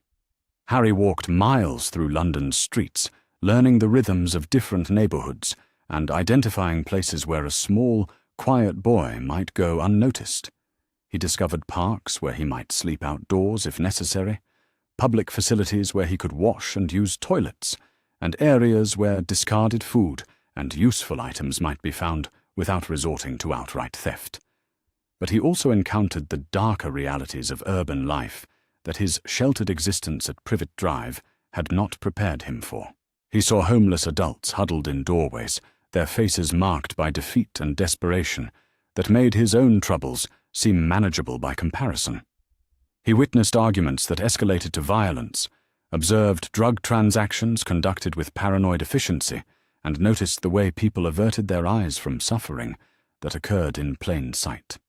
Most disturbing of all, Harry began to understand how easily a child could disappear in a city like London. There were other young people on the streets who seemed to have no adults looking after them, children who moved with the wary alertness of those accustomed to danger. Some appeared to be part of loose groups that offered mutual protection, while others survived alone through methods that Harry preferred not to contemplate too closely. As evening approached, Harry found himself in a part of London where grand government buildings stood alongside elegant townhouses that spoke of wealth and power. The streets were cleaner here, the pedestrians better dressed, and the general atmosphere more refined than the grittier areas he had explored during the day. It was here, as he sat invisible on a bench in a small square, that Harry witnessed something that would haunt his dreams for years to come. A woman in an expensive coat was walking briskly along the pavement when she was approached by a young girl who could not have been much older than Harry himself. The girl was clearly in distress, her clothes dirty and her face streaked with tears as she reached out for help. But instead of offering assistance, the woman recoiled with obvious distaste. "Get away from me," she snapped, clutching her handbag protectively. "Find your parents and stop bothering decent people." The girl tried to explain that she had no parents, that she needed help finding shelter for the night, but the woman had already turned away and was striding quickly down the street. Harry watched the girl sink onto a nearby step, her thin shoulders shaking with silent sobs, and felt a surge of recognition that went beyond mere sympathy. Here was another child abandoned by the adult world, left to fend for herself in an environment that was indifferent at best and hostile at worst. The difference was that Harry possessed advantages she lacked: the invisibility cloak, stolen money, and the hard-won survival skills learned during years of Dursley abuse. For a moment, Harry considered approaching the girl, perhaps sharing some of his limited resources, or offering companionship in their mutual isolation. But the practical part of his mind, sharpened by years of harsh experience, warned against such generosity.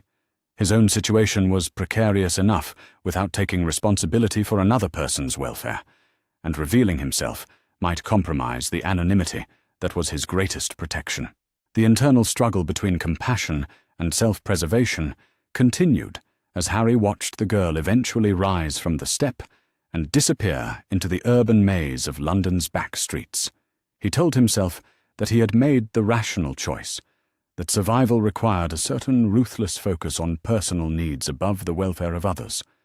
But the guilt gnawed at him nonetheless, adding another layer of moral complexity to his already difficult situation. Night fell with startling suddenness, transforming the city into a landscape of harsh artificial light and deep shadows.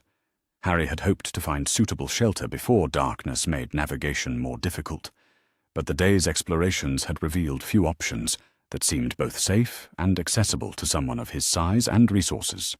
Public buildings closed after business hours. Parks became the domain of adults whose intentions he preferred not to test, and commercial areas were patrolled by security guards who might ask uncomfortable questions about an unaccompanied child. Even invisible, Harry felt vulnerable in ways that daylight had not prepared him for. He eventually settled on a strategy that felt both clever and deeply risky. Several office buildings in the financial district had loading docks and service areas that were largely deserted after evening hours. By timing his movements carefully and remaining invisible, Harry might be able to find temporary shelter in these industrial spaces while avoiding detection by building security or police patrols. The first building he investigated proved unsuitable, its loading dock exposed to weather and foot traffic from a nearby pub. The second was promising, but showed signs of regular use by other homeless individuals, and Harry instinctively avoided areas where his presence might create territorial conflicts with people larger and more experienced than himself. The third building offered what appeared to be ideal conditions: a recessed loading dock that provided protection from rain and wind, minimal foot traffic during overnight hours, and multiple escape routes should his presence be discovered. Harry settled into the least visible corner, wrapped his father's cloak around himself like a blanket, and tried to find a comfortable position on the concrete floor. Sleep came fitfully, interrupted by the unfamiliar sounds of urban nightlife and the persistent ache of hunger that his day's scavenging had only partially addressed. Harry's dreams were filled with images of Privet Drive, but instead of the familiar nightmare scenarios, he found himself viewing his former prison with something approaching nostalgia. Whatever its faults, the cupboard under the stairs had provided basic shelter and minimal food security that now seemed luxurious compared to his current circumstances. But even as homesickness threatened to undermine his resolve, Harry reminded himself of the escalating abuse that had driven him to this desperate escape. Vernon's beating had crossed a line that promised even worse treatment in the future, and Petunia's casual discussion of residential institutions suggested that his situation at Privet Drive had been deteriorating toward some final, unacceptable outcome. No, he thought, as he pulled the invisibility cloak tighter around his shivering body. Whatever hardships lay ahead in London were preferable to the slow destruction of his spirit that awaited him in Little Whinging. He had chosen freedom over security, uncertainty over known abuse, and he would face the consequences of that choice with whatever courage he could muster. Dawn brought new challenges and unexpected opportunities. Harry woke stiff and cold, but largely undetected in his concrete hiding place. The loading dock was showing signs of increased activity as delivery trucks began their morning rounds, and he knew he would need to vacate the area before his presence was discovered. But as he prepared to leave, Harry noticed something that made his heart race with possibility. One of the delivery drivers had left his truck unattended while he conducted business inside the building, and the vehicle's cargo area contained several boxes of food supplies destined for office cafeterias and vending machines. The moral implications of theft weighed heavily on Harry's conscience, but the practical necessity of nutrition ultimately overrode his ethical concerns. Working quickly and invisibly, he extracted a modest selection of items that might not be immediately missed: packaged sandwiches, fruit, bottled water, and energy bars that represented more concentrated nutrition than he had consumed in months. The driver returned before Harry had finished his selection, and for several heart-stopping moments the boy stood frozen among the cargo boxes while the man completed his paperwork just a few feet away. But the invisibility cloak held true, and Harry eventually escaped undetected with enough food to sustain him for several days. His second day in London proved more successful than the first in practical terms, but also more troubling in ways he had not anticipated. Harry's magical abilities, suppressed and controlled through years of Dursley intimidation, began to manifest in response to his emotional state and desperate circumstances. When a group of older children cornered him in an alley, clearly intending to rob or assault what they assumed was an easy target, Harry's terror triggered an explosive release of accidental magic that sent dustbins flying and shattered several nearby windows. The children fled in superstitious panic, leaving Harry alone and shaking with the after-effects of uncontrolled power. But the incident had consequences beyond immediate safety. Harry realized that his magical outbursts were becoming more frequent and intense as his emotional state deteriorated under the stress of homelessness. Each incident risked attracting attention from authorities in both the Muggle and magical worlds, attention that could result in his return to the Dursleys or worse consequences he could not imagine. More disturbing still was Harry's growing awareness that his magic seemed to respond to his basic needs in ways that felt almost predatory. When hunger became overwhelming, he found himself able to sense food with supernatural accuracy, even when it was concealed or protected. When cold threatened his survival, his body temperature regulated itself through means that definitely were not natural. The realization that he was becoming dependent on magic for survival in the Muggle world created an internal conflict that Harry was too young to fully understand, but old enough to find deeply troubling. He had spent his entire life being punished for magical accidents, taught to view his abilities as shameful freakishness that must be suppressed at all costs. But now, alone and desperate in a city that cared nothing for his welfare, magic had become his most reliable tool for staying alive. The contradiction between his conditioning and his circumstances created a psychological tension that manifested in vivid nightmares and waking moments of panic that seemed to come from nowhere. By his third day in London, Harry had established a routine of sorts that balanced survival needs with the constant requirement to avoid detection. He had identified several reliable sources of food, both through careful scavenging and judicious theft from businesses that seemed unlikely to miss small quantities of inventory. He had also mapped out a circuit of safe shelters that could be rotated to avoid attracting attention. Abandoned buildings, construction sites, and hidden corners of parks that offered temporary refuge from weather and human contact. The invisibility cloak remained his greatest asset, but Harry was learning to use it strategically rather than constantly, conserving its protective value for moments of greatest danger. But despite these practical successes, Harry's emotional state was deteriorating in ways that threatened his long-term survival more than any external danger.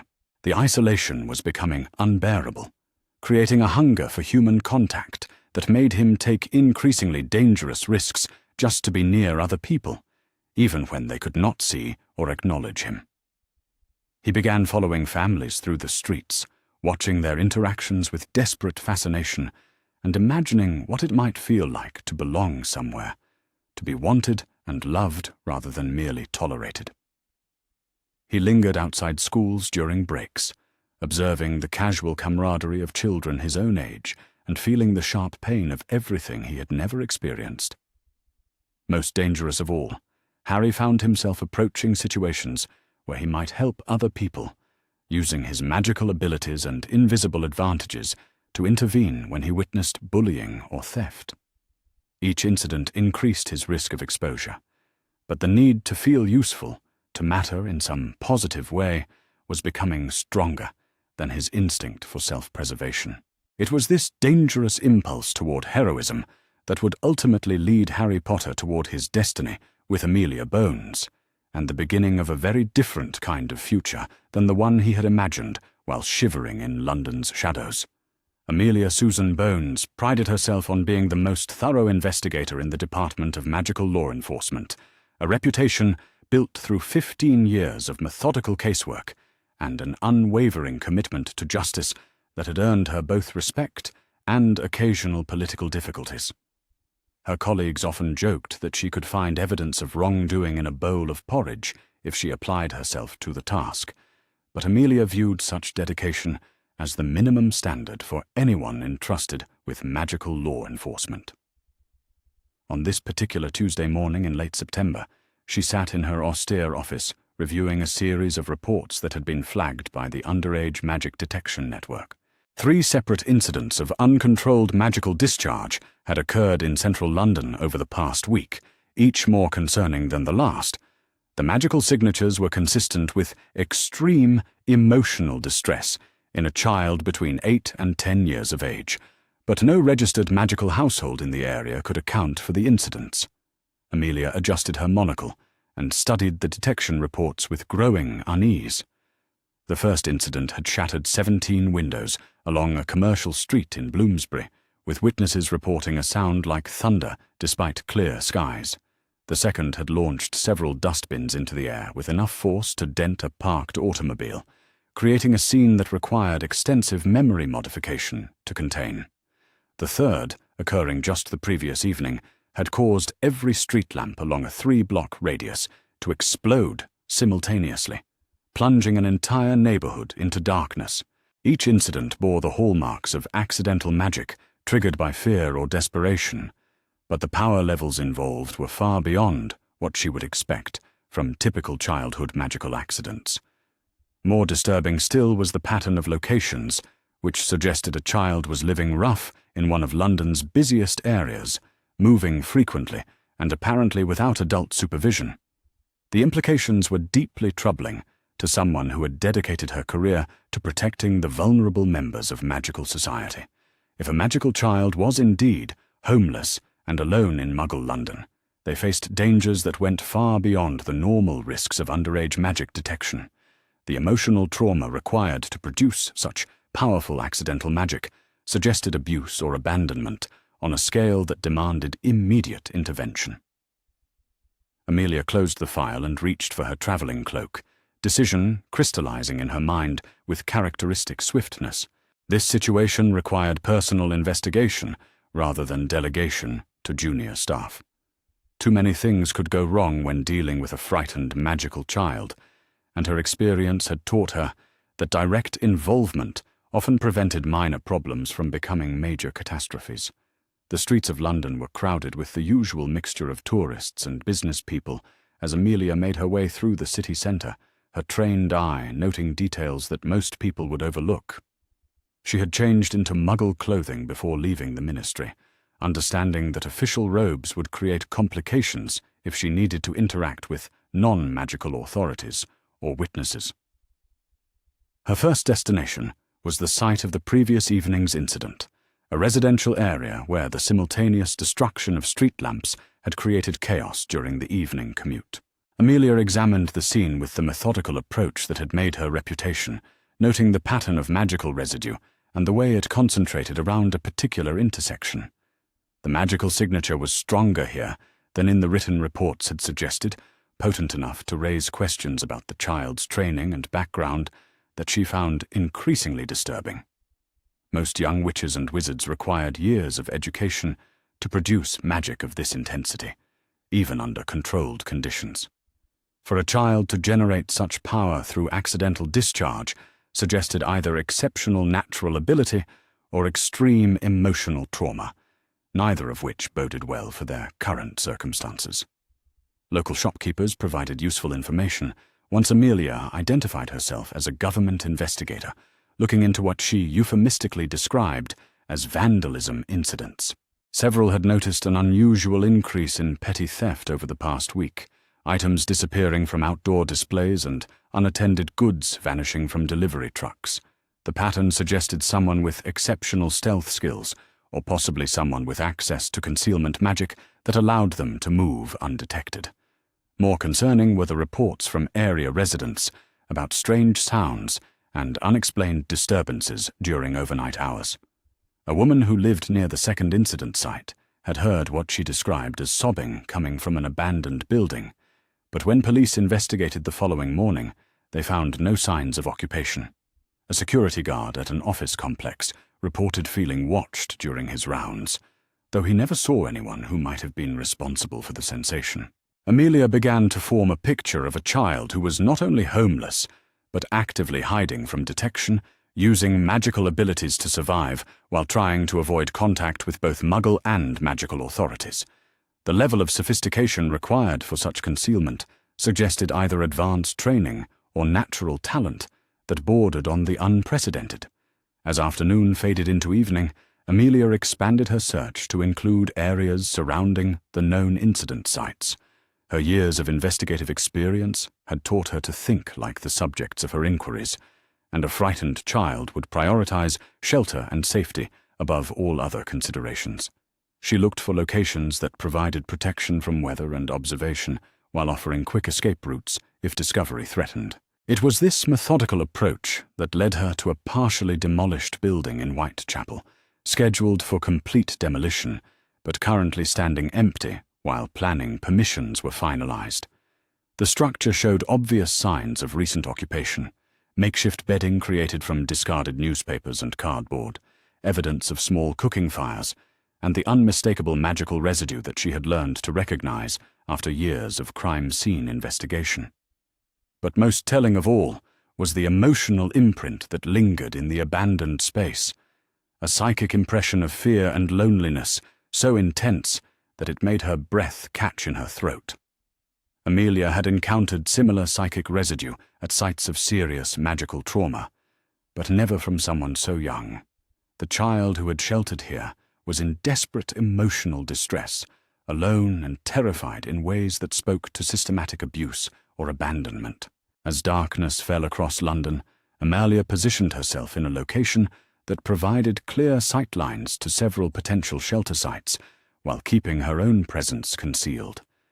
She had learned patience during her years of investigative work, understanding that rushing could undo weeks of careful preparation. If a frightened child was indeed hiding in this area, they would eventually need to emerge for food or water, and patience would succeed where direct confrontation might fail. the wait proved shorter than she had anticipated. Just after midnight, Amelia detected the subtle magical disturbance that indicated someone was using concealment magic nearby. The signature was consistent with the incident reports, but much more controlled, suggesting the child had learned to regulate their abilities through necessity and practice. Moving carefully to avoid startling whoever was concealed nearby, Amelia positioned herself where she could observe without immediately threatening. What she saw when the concealment magic flickered made her heart clench with a mixture of professional concern and maternal instinct that she rarely allowed to influence her work. A boy who could not have been more than 9 years old stood in the shadow of a construction barrier, his small frame wrapped in what appeared to be a cloak of exceptional quality, despite his otherwise ragged appearance. His clothes were too large and showed signs of extended wear, his face was gaunt with malnutrition, and his movements carried the wary alertness of someone accustomed to danger. But it was his eyes that broke Amelia's professional composure, green eyes that seemed far too old for his young face, filled with an exhaustion and weariness that spoke of experiences no child should endure. She had seen similar expressions on adult victims of systematic abuse, but never on someone so young, and the sight triggered every protective instinct she possessed. The boy was clearly preparing to move to another location, gathering what few possessions he carried and checking the street carefully before emerging from concealment. His movements were economical and practiced, suggesting he had been living this way for some time and had developed survival skills through harsh necessity. Amelia faced a critical decision that would determine how this encounter proceeded. Approaching directly risked frightening the child into flight, potentially triggering another dangerous magical incident that could harm both of them. But allowing him to disappear again might mean losing him entirely, condemning him to continued homelessness and the escalating magical outbursts that threatened his safety and secrecy. Her years of experience with traumatized victims guided her choice. Instead of approaching immediately, Amelia made herself visible but non-threatening, stepping into a pool of streetlight where the boy could see her clearly while maintaining enough distance to avoid triggering his flight response. The reaction was immediate and heartbreaking. The child froze like a startled animal, his thin body tensing for flight, while his eyes darted between Amelia and potential escape routes. She could see his internal struggle, the desperate calculation of someone trying to determine whether this new threat could be avoided or must be confronted. "Easy, child," Amelia said softly, her voice carrying the calm authority she used with frightened witnesses. "I'm not here to hurt you. My name is Amelia Bones, and I work for the government. I've been looking for you because I think you might need help." The boy's response was a laugh that held no humor whatsoever, a bitter sound that seemed impossibly adult, coming from someone so young. "Adults always say they want to help," he replied, his voice hoarse with exhaustion, but steady despite his obvious fear. "But they never mean the kind of help that actually makes things better." The sophisticated cynicism in his words struck Amelia like a physical blow.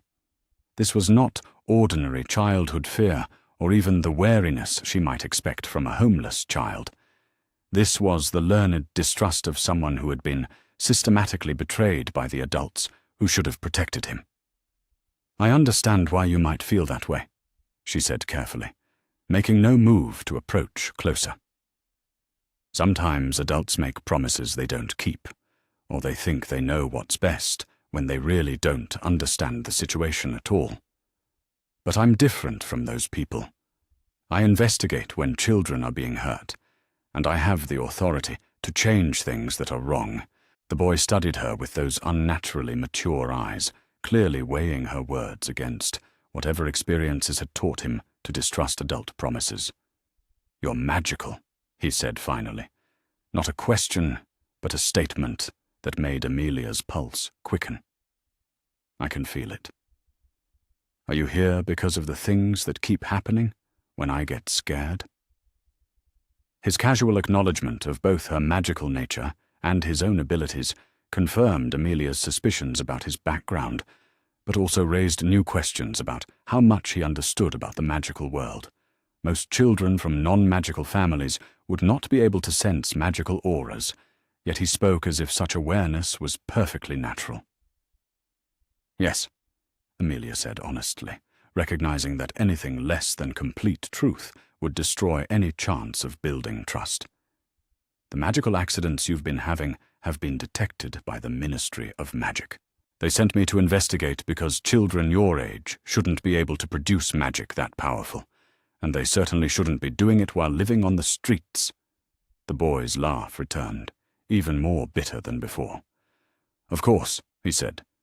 "I finally get away from people who hurt me for being magical, and now the magical people are going to send me back because I'm not supposed to exist without adult supervision.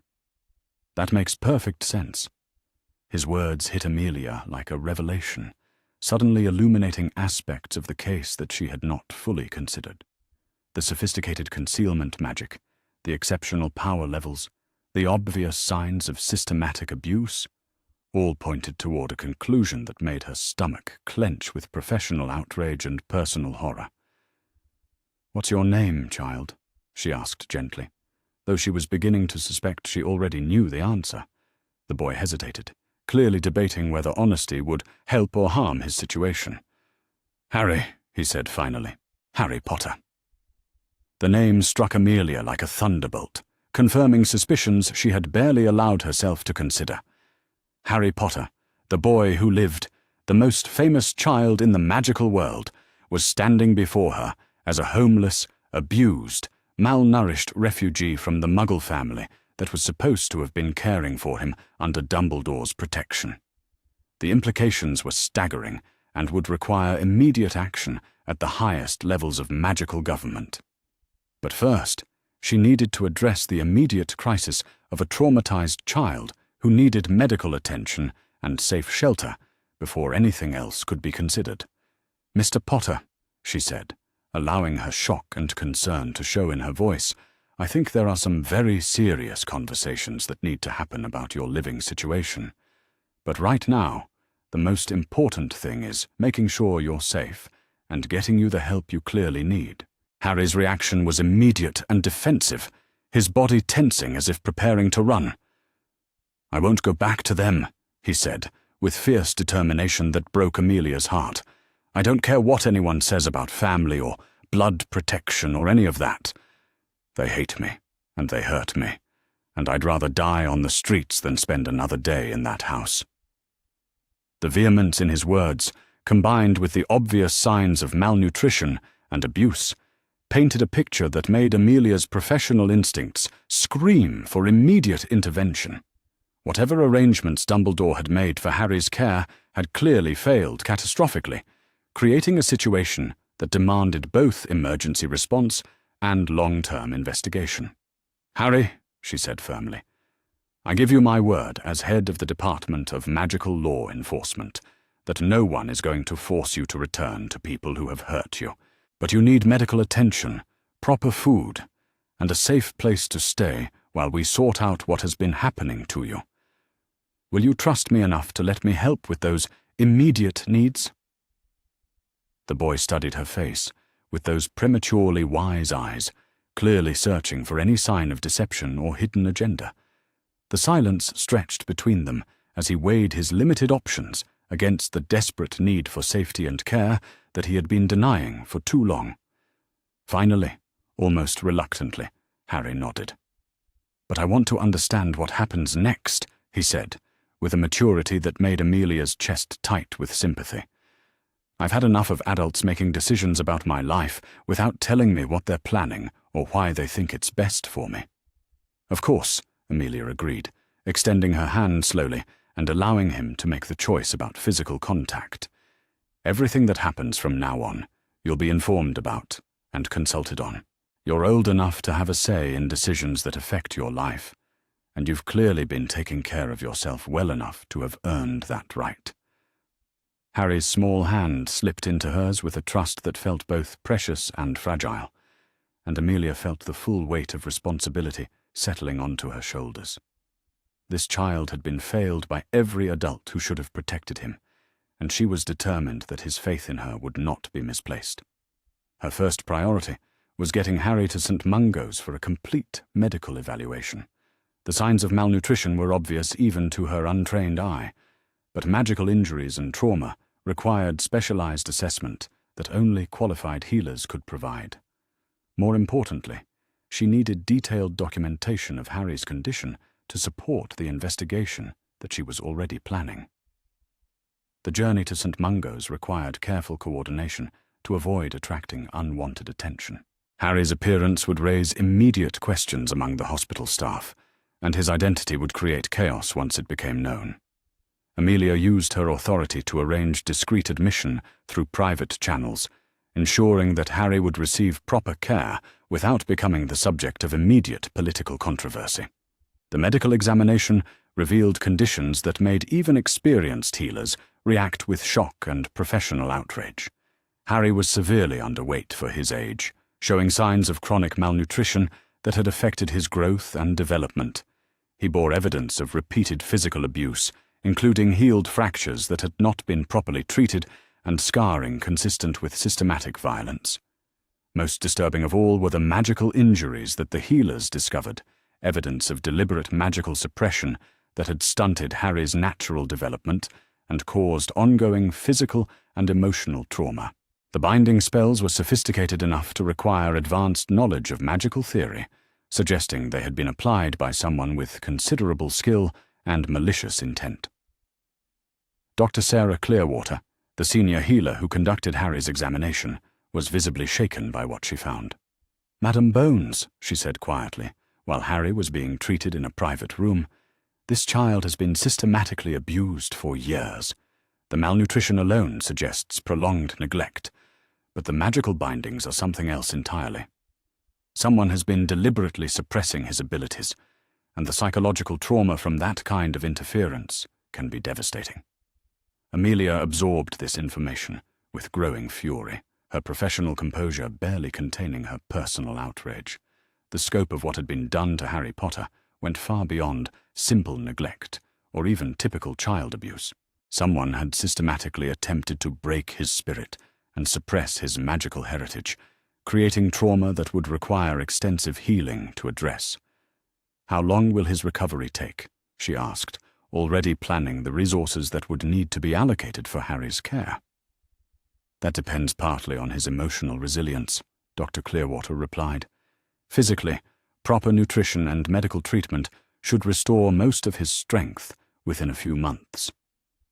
But the magical suppression has created developmental delays that may require years of specialized therapy to fully address. And the psychological trauma," she paused, looking toward the room where Harry was resting, "that's going to require careful, patient work from people he learns to trust." Amelia nodded grimly, understanding that Harry's recovery would be a long-term commitment, requiring resources and expertise at the highest levels of magical healthcare. But more immediately, she needed to address the legal and political implications of his situation. The revelation that Harry Potter had been systematically abused while supposedly under Dumbledore's protection would send shockwaves through the magical community and raise serious questions about the decisions made regarding his care. As head of magical law enforcement, Amelia had both the authority and the responsibility to investigate those decisions and hold accountable anyone who had contributed to Harry's suffering. But first, she needed to ensure Harry's immediate safety and begin the process of healing that would allow him to reclaim his childhood and his magical heritage. The boy who had survived abuse through courage and determination deserved nothing less than her complete commitment to justice and his future welfare. As she sat beside Harry's hospital bed, watching him sleep peacefully for what was probably the first time in years, Amelia Bones began planning the investigation that would reshape the magical world's understanding of its most famous citizen and the adults who had failed him so catastrophically. The work ahead would be difficult and politically dangerous, but she had never been one to avoid challenges when justice was at stake. Harry Potter had trusted her with his safety and his future, and she would prove worthy of that trust, regardless of the consequences to her own career or the comfort of those who preferred to avoid uncomfortable truths about their heroes.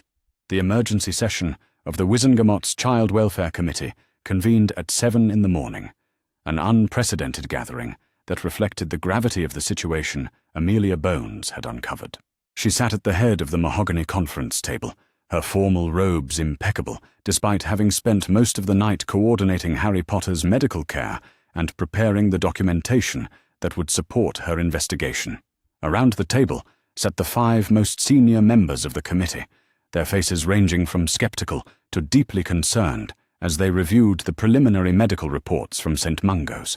The photographs of Harry's injuries lay scattered across the polished wood surface, stark evidence of systematic abuse that made even hardened magical law enforcement officials uncomfortable to examine.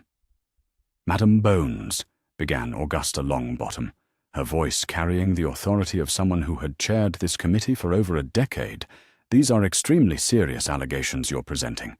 If even half of what you've documented proves accurate, we're looking at criminal negligence at minimum, possibly conspiracy to endanger a child." Amelia nodded grimly, her monocle catching the early morning light as she organized her thoughts for what would be the most important presentation of her career. "The evidence speaks for itself," she replied, her voice steady, despite the magnitude of what she was about to set in motion. "Harry Potter, the child we have all assumed was safe and well cared for, has been living as a homeless refugee on the streets of London. The medical evidence indicates years of systematic abuse, malnutrition, and deliberate magical suppression." She paused, allowing the full weight of those words to settle over the committee before continuing. "But what makes this situation particularly troubling is that his placement with his Muggle relatives was personally arranged and monitored by Chief Warlock Dumbledore. Either the most powerful wizard in Britain was completely unaware of conditions that should have been obvious to any competent observer, or he was aware and chose to allow them to continue. The silence that followed was profound, broken only by the soft rustle of parchment as committee members continued to review the medical documentation. Amelia could see the internal calculations taking place behind their carefully neutral expressions, weighing professional duty against political considerations that could reshape the magical world's power structure. Cornelius Fudge, recently appointed as the committee's ministry liaison, cleared his throat nervously. "Surely there must be some explanation," he said, his voice carrying the desperate hope of someone who preferred simple answers to complex problems. "Dumbledore has devoted his entire life to fighting dark magic and protecting our society. The idea that he would knowingly allow a child to suffer seems, well, inconceivable." Amelia's response was measured but firm, her years of investigative experience having taught her to address political concerns without compromising professional integrity. "Minister Fudge, I understand the difficulty of accepting these facts, but our responsibility is to the evidence, not to our preconceptions about anyone's character, regardless of their reputation or achievements." She gestured to the medical reports spread across the table. "These injuries didn't happen overnight. The malnutrition suggests months or years of inadequate care. The magical suppression bindings required advanced knowledge and deliberate application.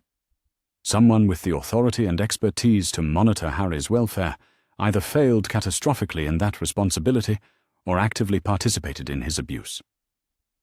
Edgar Bones, Amelia's younger brother and a respected healer at St. Mungo's, spoke for the first time since the meeting began. "I've reviewed the medical findings personally," he said quietly. "The magical suppression alone represents a level of sophisticated abuse that most people couldn't achieve even if they wanted to. Someone with considerable magical knowledge and skill has been systematically limiting this child's natural development." The implications of Edgar's statement sent visible shudders through several committee members. Magical suppression of children was considered one of the most heinous crimes in wizarding law, comparable to the unforgivable curses in terms of long-term damage to the victim's mind and magical core. Augusta Longbottom leaned forward, her weathered hands folded precisely on the table's surface. "What exactly are you proposing, Amelia? If we open a formal investigation into Dumbledore's handling of the Potter boys' placement, We'll be challenging the most respected wizard in Britain. The political ramifications could destabilize our entire government." Amelia had anticipated this concern and prepared her response accordingly. "With respect, Madam Longbottom, the political ramifications of allowing systematic child abuse to continue unchallenged would be far more damaging to our society's credibility. We cannot claim to be a civilized magical community while ignoring evidence of crimes against our most vulnerable members, regardless of who might be implicated." She reached into her document case and withdrew a thick folder sealed with official ministry stamps. "I'm requesting authorization to open a formal investigation under the Child Protection Act of 1987. This will require comprehensive interviews with all parties involved in Harry's placement, examination of all relevant documentation, and a complete review of the monitoring procedures that were supposedly in place." The folder passed from hand to hand around the table, each committee member reviewing the formal charges and investigative scope that Amelia had prepared. The document was thorough and professionally crafted, covering every legal requirement while making it clear that no one involved would be exempt from scrutiny. Bartemius Crouch Sr., his scarred face impassive, was the first to respond. "The charges you've outlined are serious enough to warrant investigation," he said slowly. "But I want assurances that this inquiry will be conducted with absolute professional objectivity. We cannot allow personal feelings or political motivations to influence our findings." Amelia met his gaze steadily, understanding the warning implicit in his words. "You have my word that this investigation will follow the evidence wherever it leads, regardless of personal or political considerations. Justice for Harry Potter requires nothing less than complete honesty about what has been done to him and who bears responsibility for his suffering." The vote, when it finally came, was unanimous in favor of authorizing the investigation. But Amelia could see the reluctance in several faces, the political calculations that made supporting justice feel like a dangerous gamble rather than a moral imperative. As the committee members filed out of the conference room, Augusta Longbottom lingered behind, her expression troubled but resolute. "Amelia," she said quietly, "you understand what you're taking on here. If you're right about Dumbledore's involvement, you'll be challenging someone with more political influence than anyone else in our society. Are you prepared for the consequences?" Amelia's response came without hesitation. "I've spent my entire career investigating crimes against children," she said firmly. "I've seen what happens when adults fail to protect those who depend on them. Harry Potter trusted me with his safety, and I will not betray that trust for political convenience or personal comfort."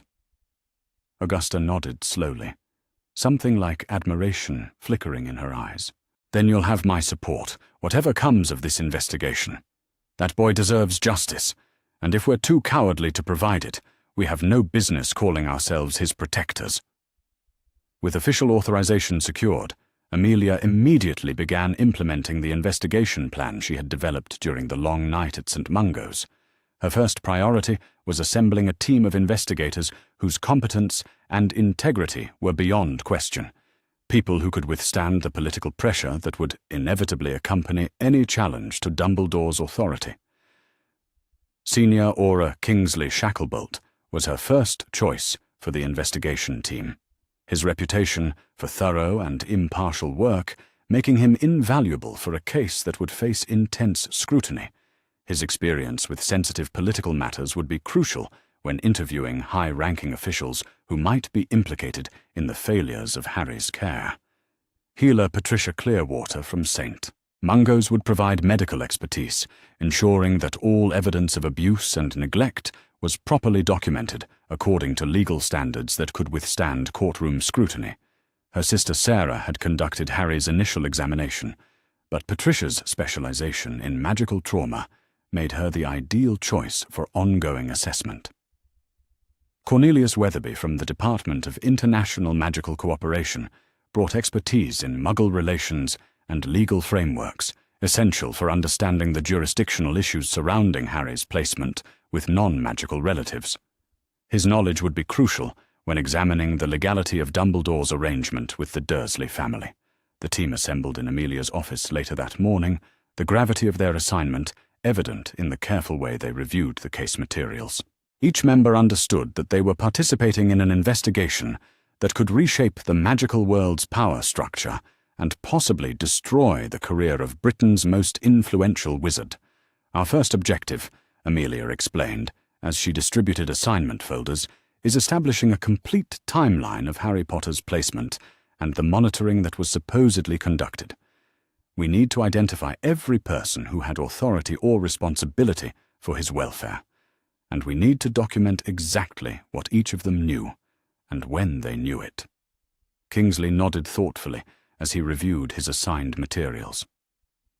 The Dursley family will need to be interviewed under veritaserum if they consent, or through magical compulsion if they refuse. We need their complete account of the arrangement with Dumbledore and their treatment of Harry throughout his residence with them. "I'll handle the medical documentation," Patricia added, her professional demeanor not quite concealing her obvious anger at what had been done to Harry. "The suppression bindings alone will require extensive analysis to determine who had the knowledge and skill to create them. That kind of magical work leaves distinctive traces that can be traced to specific practitioners." Cornelius looked up from his legal briefing materials. "The jurisdictional questions are going to be complicated," he said. "Dumbledore placed a magical child with non-magical guardians without apparent oversight from either Muggle or Magical Child Protection Services. We'll need to determine whether existing laws were violated and what legal remedies are available." Amelia felt a surge of satisfaction at the professional competence of her team. These were people who would pursue justice regardless of political consequences, investigators whose integrity matched their expertise. Harry Potter would receive the thorough and impartial examination of his case that he had been denied for so many years. The investigation began immediately with a comprehensive review of ministry records relating to Harry Potter's guardianship. What they found was both shocking and revelatory. There were virtually no official documents related to his placement with the Dursley family, no monitoring reports, no welfare checks, and no legal paperwork establishing the Dursleys' authority as his guardians. The absence of proper documentation was itself a serious violation of magical law, suggesting that Dumbledore had acted unilaterally without following established procedures for child placement. But more disturbing was the pattern of missing information that seemed to indicate deliberate concealment of Harry's living conditions. Kingsley's examination of Dumbledore's official correspondence revealed carefully worded reports that mentioned Harry's well-being, without providing specific details about his living conditions or development. The language was consistently vague, describing him as safe and protected, without any concrete evidence to support those conclusions. Meanwhile, Patricia's analysis of the medical evidence continued to reveal the full scope of Harry's abuse. The magical suppression bindings were not only sophisticated, but deliberately cruel, designed to cause ongoing psychological trauma while limiting his natural magical development. The level of expertise required suggested someone with advanced knowledge of magical theory and deliberate malicious intent. But perhaps most damning of all was the discovery of financial irregularities in the Potter family vault at Gringotts. Cornelius's investigation revealed that substantial sums had been withdrawn for Harry's care and education, money that had clearly never been used for its intended purpose, given his obvious malnutrition and lack of proper clothing. The evidence painted a picture of systematic negligence at best and possible criminal conspiracy at worst. Someone with access to Harry's financial resources had been using his money while allowing him to live in conditions of poverty and abuse. The betrayal of trust was staggering in its scope and implications. As the first week of investigation concluded, Amelia compiled their preliminary findings into a report that would serve as the foundation for formal charges. The evidence was overwhelming and pointed toward criminal liability for multiple parties, including potentially the most respected wizard in British magical society. But even as the case against Dumbledore and his associates strengthened, Amelia remained focused on the victim at the center of this investigation. Harry Potter was not a political symbol or a tool for challenging authority. He was a traumatized child who deserved justice and the opportunity to heal from years of systematic abuse. The boy himself remained at St. Mungo's under protective care, his physical condition slowly improving under expert medical attention. But the psychological trauma would require much more time and specialized treatment to address. The sophisticated magical suppression had created developmental delays that would take years to fully overcome, and his learned distrust of adult authority would require patient and consistent care to heal. Dr. Patricia Clearwater's daily reports showed gradual improvement in Harry's physical health, but also revealed the depth of psychological damage that had been inflicted on him. He startled at sudden movements, hoarded food despite assurances that regular meals would be provided, and showed signs of dissociation during discussions of his life with the Dursley family. Most heartbreaking was his apparent inability to understand that adults might act in his best interests without expecting something in return. He repeatedly asked what he would be required to do to earn continued medical care, what punishment would follow his eventual discharge from the hospital, and what new family would be found to take custody of him. The learned helplessness and systematic destruction of his sense of self-worth represented psychological abuse as serious as any physical injury he had sustained. Someone had deliberately set out to break Harry Potter's spirit, to convince him that he deserved whatever treatment he received, and had no right to expect better. Amelia spent part of each day visiting Harry at the hospital, partly to monitor his progress, but also to begin building the trust relationship that would be essential for his long-term recovery. These visits were challenging for both of them, as Harry's wariness of adult authority conflicted with his desperate need for genuine care and protection. But gradually, patiently, she began to see signs that he was allowing himself to hope for something better than mere survival. He asked questions about the magical world he had never been allowed to know, showed curiosity about his parents and their lives, and even began to express preferences about food and activities rather than simply accepting whatever was provided. The transformation was subtle but significant, representing the first steps toward reclaiming the childhood that had been stolen from him through years of systematic abuse and neglect. But it also reinforced Amelia's determination to ensure that those responsible for his suffering would face appropriate consequences for their actions. As she prepared for the next phase of the investigation, which would require direct confrontation with Dumbledore and other authority figures, Amelia reminded herself that justice for Harry Potter was about more than punishment for past wrongs. It was about creating a future where magical children would be protected by laws that were actually enforced, where authority figures would be held accountable for their decisions, and where the most vulnerable members of their society would never again be abandoned to suffer in silence.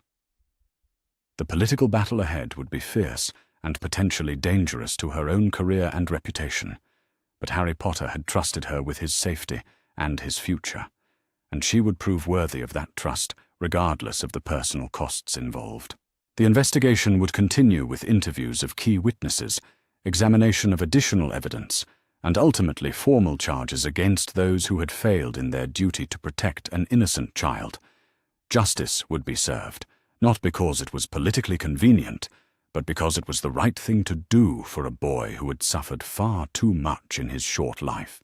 The conference room at the Department of Magical Law Enforcement had been transformed into something resembling a war room, its walls covered with charts, diagrams, and magical equations that would have challenged even the most accomplished theorists at Hogwarts. At the center of it all stood Master Curse Breaker William Weasley, his dragon-scarred hands tracing complex ward patterns in the air as he explained his findings to the assembled investigation team. The blood protection theory that was used to justify Harry Potter's placement, he said, his voice carrying the authority of someone who had spent years unraveling the most complex magical defenses in Egypt's ancient tombs, is based on sound magical principles. But the application in this case shows fundamental misunderstandings of how such protections actually function. Amelia Bones leaned forward in her chair, her monocle reflecting the magical diagrams that hung in the air around Bill's presentation. "Can you explain that in terms those of us without curse-breaking expertise can understand?" she asked, though her tone made it clear she suspected the implications would be damaging to Dumbledore's justification for Harry's placement. Bill nodded and waved his wand, causing a three-dimensional model of Privet Drive to materialize above the conference table. "The blood wards that Dumbledore claimed were protecting Harry are visible here as a faint golden shimmer around the property," he explained.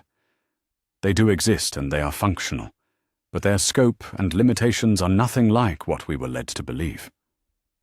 He gestured to specific points on the model where the magical protection seemed thickest. "The wards are anchored to Petunia Dursley's presence and her relationship to Lily Potter, but they only provide protection, while Harry considers the location to be home. The moment he genuinely rejects that designation, which clearly happened when he fled, the protections become effectively worthless." Master Ward Smith, Helena Ravenclaw, descendant of the Hogwarts founder and Britain's leading expert on protective enchantments, stepped forward to add her analysis. "More significantly," she said, her voice crisp with professional precision, "the type of protection these wards provide is extremely limited. They prevent direct magical attack by those who wish Harry harm, but they offer no protection against neglect, abuse, or psychological trauma inflicted by his designated guardians." The implications of this revelation struck the investigation team like a physical blow. Dumbledore's entire justification for placing Harry with the Dursleys rested on the supposed necessity of blood protection, but that protection was both conditional and inadequate for the dangers Harry actually faced in that household. Amelia's voice was deadly quiet when she spoke. "Are you telling us that the blood wards would have provided no protection against the systematic abuse and neglect that Harry suffered at the Dursleys' hands?" Helena's response was immediate and definitive. Not only would they provide no protection, but the abuse actually weakened the wards by undermining Harry's emotional connection to the location. The magic requires him to feel genuinely safe and at home.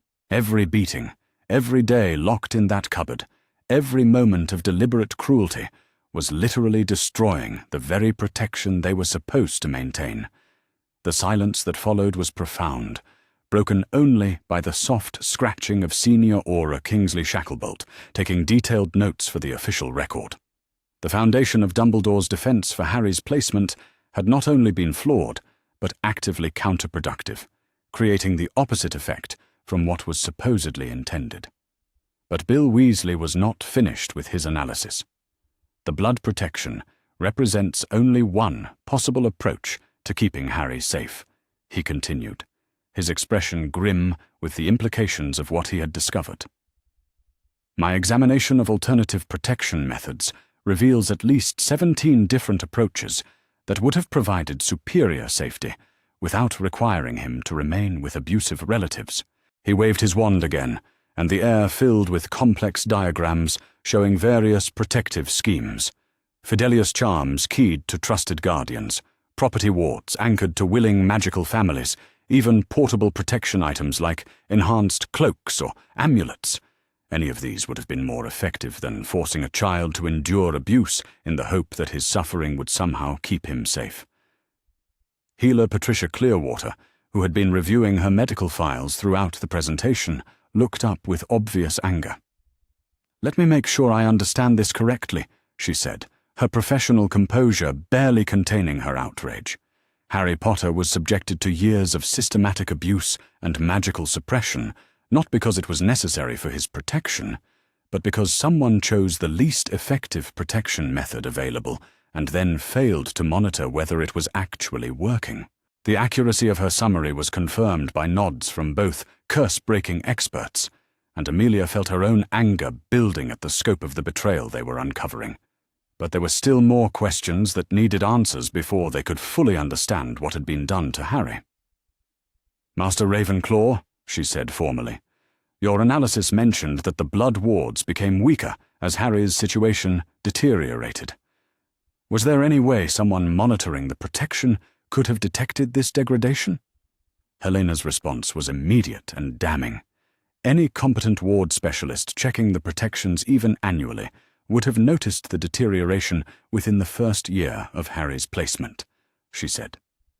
The magical signature of the wards would have shown clear signs of instability, as Harry's emotional connection to the location weakened. Continued monitoring would have revealed the complete failure of the protection years before Harry finally fled. The implications were staggering. Not only had Dumbledore chosen an inferior protection method, but he had apparently failed to conduct even basic monitoring that would have revealed its failure. Harry had been living without effective protection for years while believing he was safe due to his suffering. But the most damning revelation was yet to come. Bill Weasley's analysis of the magical suppression bindings found on Harry had revealed traces that could be matched to specific magical signatures, and the results of that analysis had arrived just before the meeting began. The suppression spells placed on Harry Potter were not crude abuse magic applied by amateurs, Bill said, his voice heavy with the implications. These bindings required advanced knowledge of magical theory and precise application over an extended period. They were designed not just to limit his magical development, but to cause ongoing psychological trauma that would make him more compliant and less likely to question his situation. He paused, allowing the full weight of his words to settle before delivering the most shocking revelation of the investigation so far.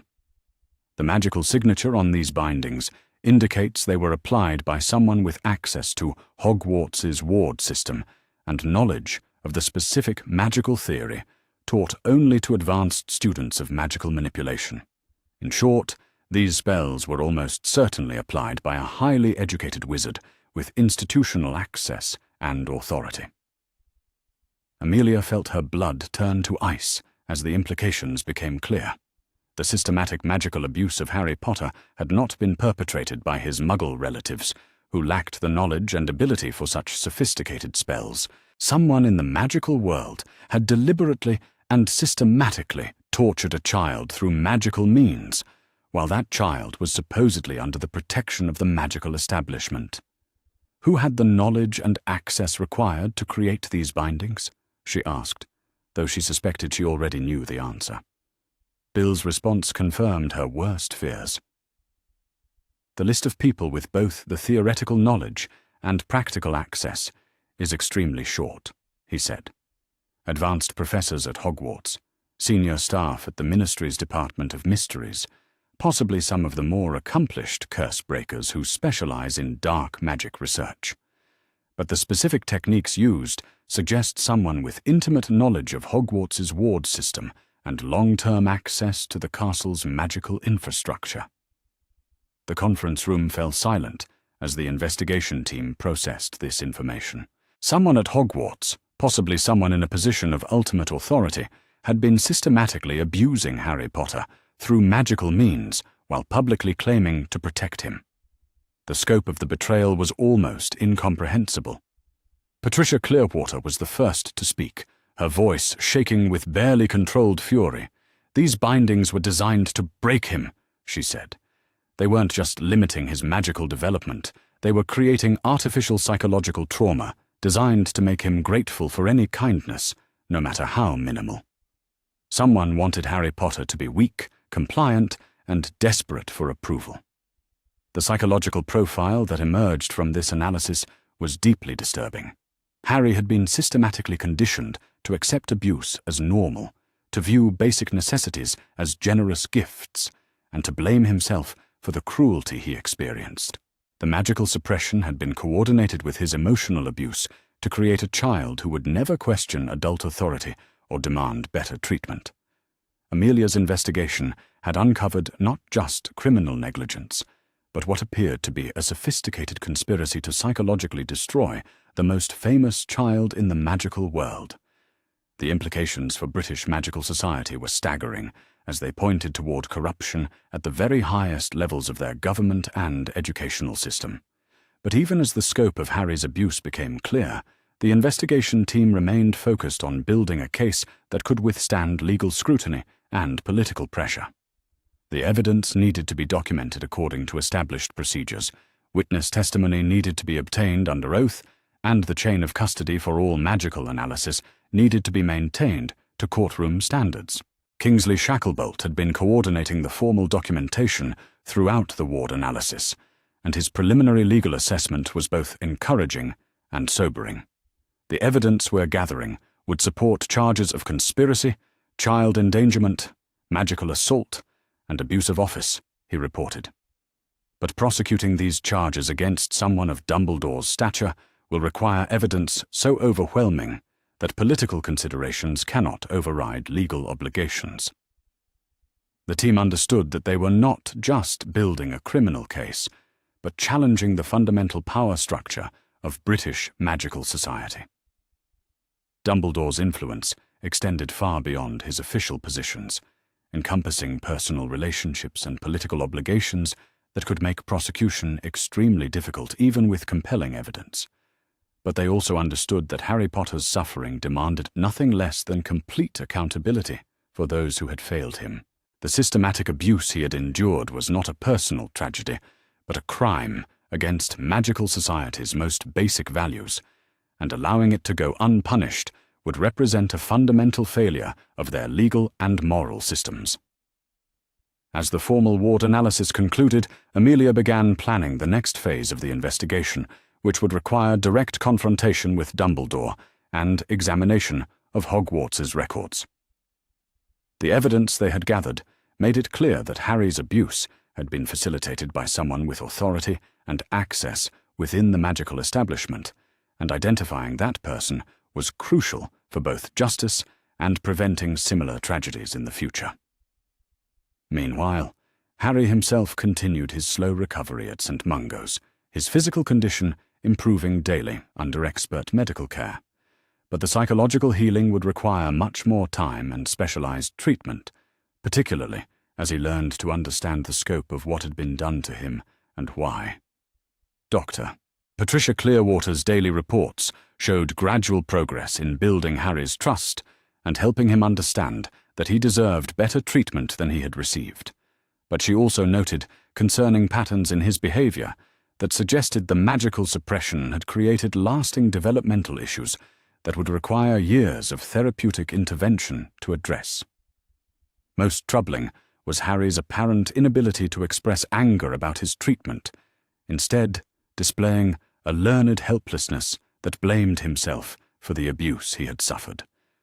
The magical conditioning had been so thorough that he genuinely believed he deserved whatever punishment adults chose to inflict, and convincing him otherwise would require patient and skilled psychological support.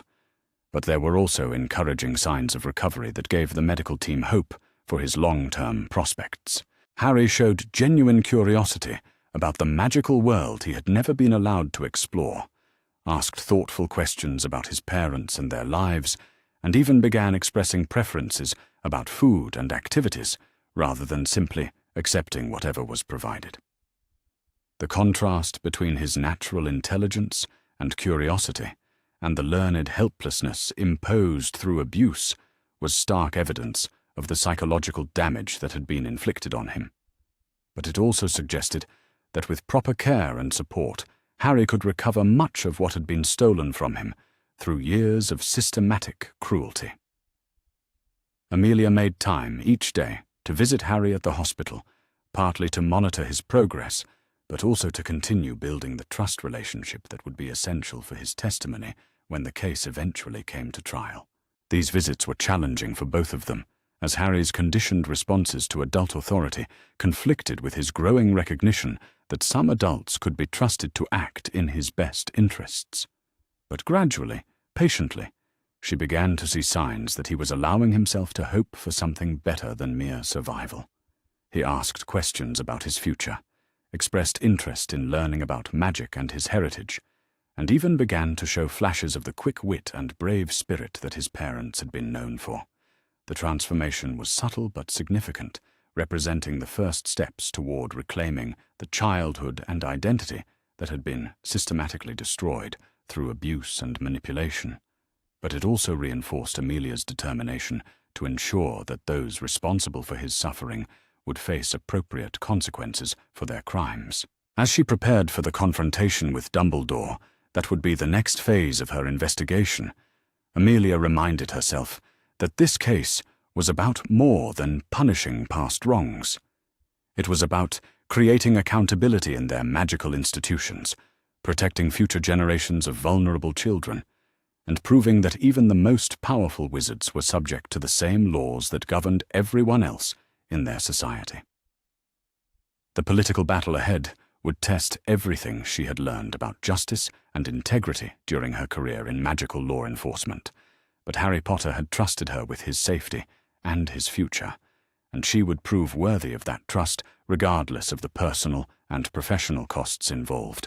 The evidence was overwhelming, the legal framework was solid, and the moral imperative was clear. Justice would be served for Harry Potter, not because it was politically convenient, but because it was the right thing to do for a child who had suffered far too much in his young life. The ancient chamber of the Wizengamot had not seen such tension since the trials following Voldemort's first defeat, its stone walls seeming to absorb the collective anxiety of the 50 assembled members who represented the highest judicial authority in magical Britain. Amelia Bones stood at the prosecutor's podium, her formal robes immaculate, and her bearing radiating the quiet confidence of someone who had spent weeks preparing for this moment. Behind her, arranged on floating platforms for optimal visibility, hung the evidence that would either vindicate her investigation or destroy her career. Enlarged photographs of Harry Potter's injuries, detailed ward analysis diagrams, medical reports documenting years of systematic abuse, and financial records showing the misappropriation of funds intended for his care. At the defendant's table sat Albus Dumbledore, his usual grandfatherly demeanour replaced by a grave solemnity that suggested he understood the seriousness of the charges against him. His blue eyes, normally twinkling with gentle humour, were sharp and calculating as he surveyed the assembled evidence and the faces of the Wizengamot members who would determine his fate. Chief Warlock Augusta Longbottom called the session to order, with 3 sharp raps of her gavel, the sound echoing through the chamber like gunshots. "The charges before us today," she announced, her voice carrying easily to every corner of the ancient room, "represent some of the most serious allegations ever brought against a sitting member of this body. Madam Bones, you may present your case." Amelia inclined her head respectfully before beginning the presentation that would reshape magical Britain's understanding of their most revered leader. "Honourable members of the Wizengamot," she said, her voice steady despite the magnitude of the moment, "the evidence I present today will demonstrate that Albus Dumbledore, through a combination of criminal negligence and deliberate concealment, allowed Harry Potter to suffer years of systematic abuse while claiming to provide for his protection and care." She gestured to the medical evidence floating behind her, and several Wizengamot members visibly recoiled at the detailed photographs of Harry's injuries. The medical examination, conducted at St. Mungo's Hospital, documented extensive evidence of physical abuse, chronic malnutrition, and psychological trauma consistent with years of systematic mistreatment. These injuries were not the result of childhood accidents or normal disciplinary measures, but clear evidence of deliberate cruelty inflicted over an extended period. Dumbledore remained motionless at the defendant's table, his expression revealing nothing of his internal thoughts, as Amelia methodically destroyed the reputation he had built over decades of public service.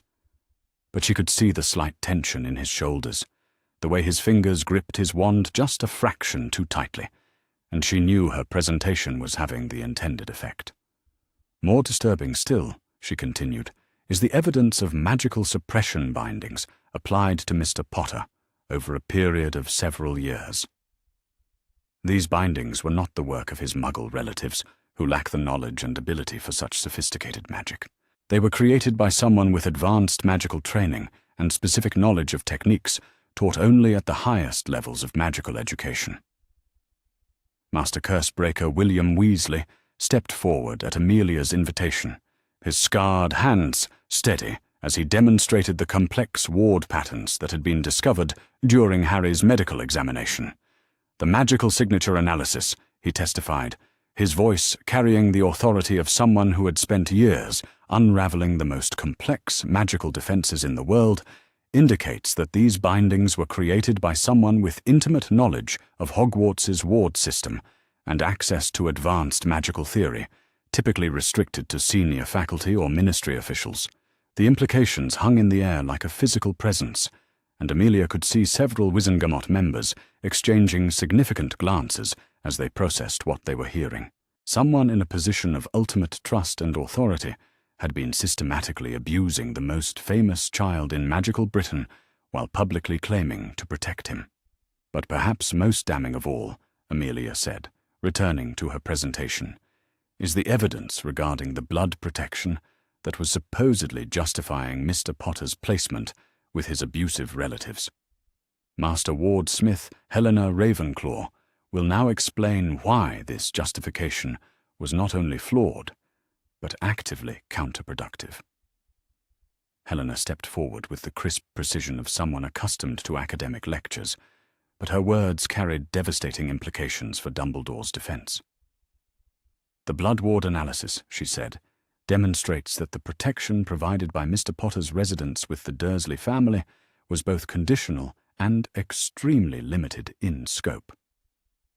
The wards required him to consider the location his true home, a condition that was systematically undermined by the abuse he suffered there.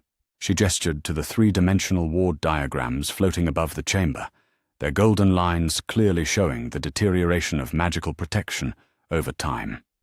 Any competent ward specialist monitoring these protections would have detected their failure within the first year of Mr. Potter's placement. The continued deterioration would have been obvious to anyone conducting even annual inspections of the magical defenses supposedly protecting our most valuable young citizen. Dumbledore finally spoke for the first time since the session began, his voice carrying its familiar warmth despite the grave circumstances. "Madam Ravenclaw," he said gently, "surely you understand that the protection afforded by Lily Potter's sacrifice required specific conditions to maintain its effectiveness." The blood relationship between Harry and his aunt was irreplaceable, regardless of other considerations. Helena's response was immediate and devastating. "Professor Dumbledore, with all due respect, your understanding of blood protection magic is fundamentally flawed," she said, her academic authority evident in every word. The protection could have been maintained through 17 different alternative arrangements, all of which would have provided superior safety without requiring the child to endure systematic abuse. She waved her wand, and the air filled with complex diagrams showing various protective schemes that could have been employed. Fidelius charms keyed to trusted guardians, property wards anchored to loving magical families, portable protection items that would have moved with him wherever he lived. Any of these approaches would have been more effective than forcing a child to suffer, in the hope that his pain would somehow keep him safe.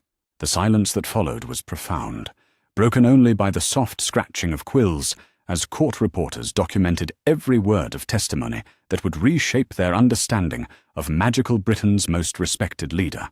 Amelia could see the internal calculations taking place behind the carefully neutral expressions of the Wizengamot members, political considerations warring with professional obligations and moral outrage.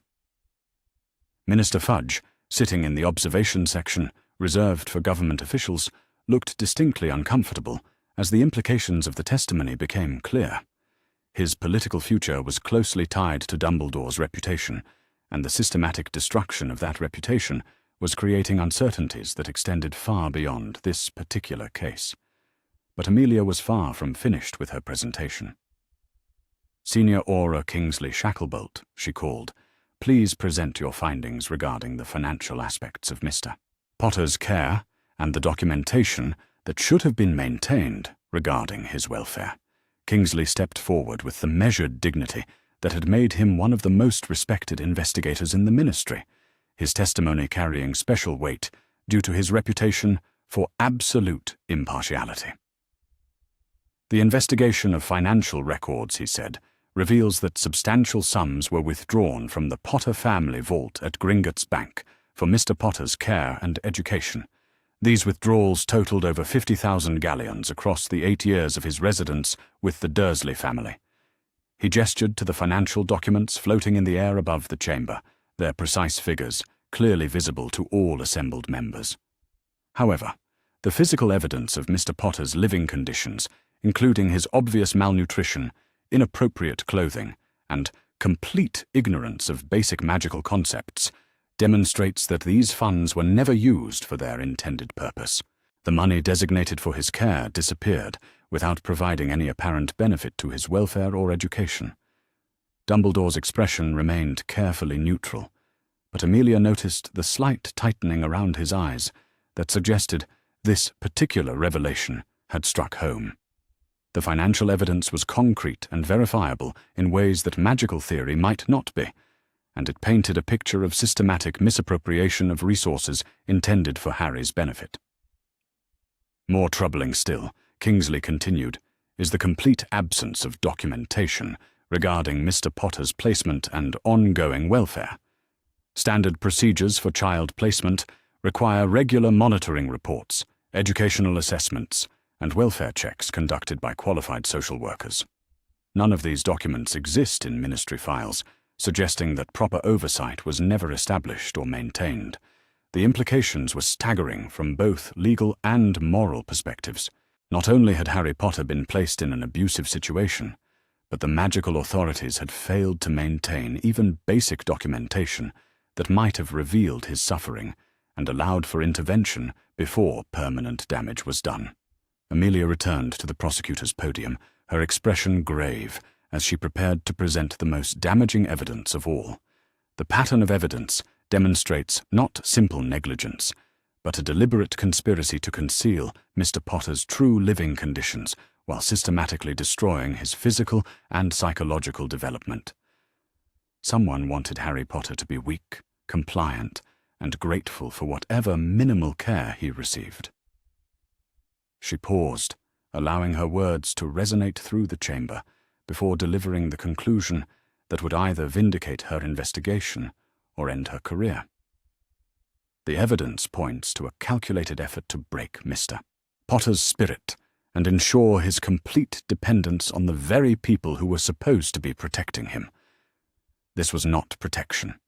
It was systematic abuse disguised as care, and it was perpetrated by someone with the authority and access to manipulate both his magical development and his understanding of his own worth.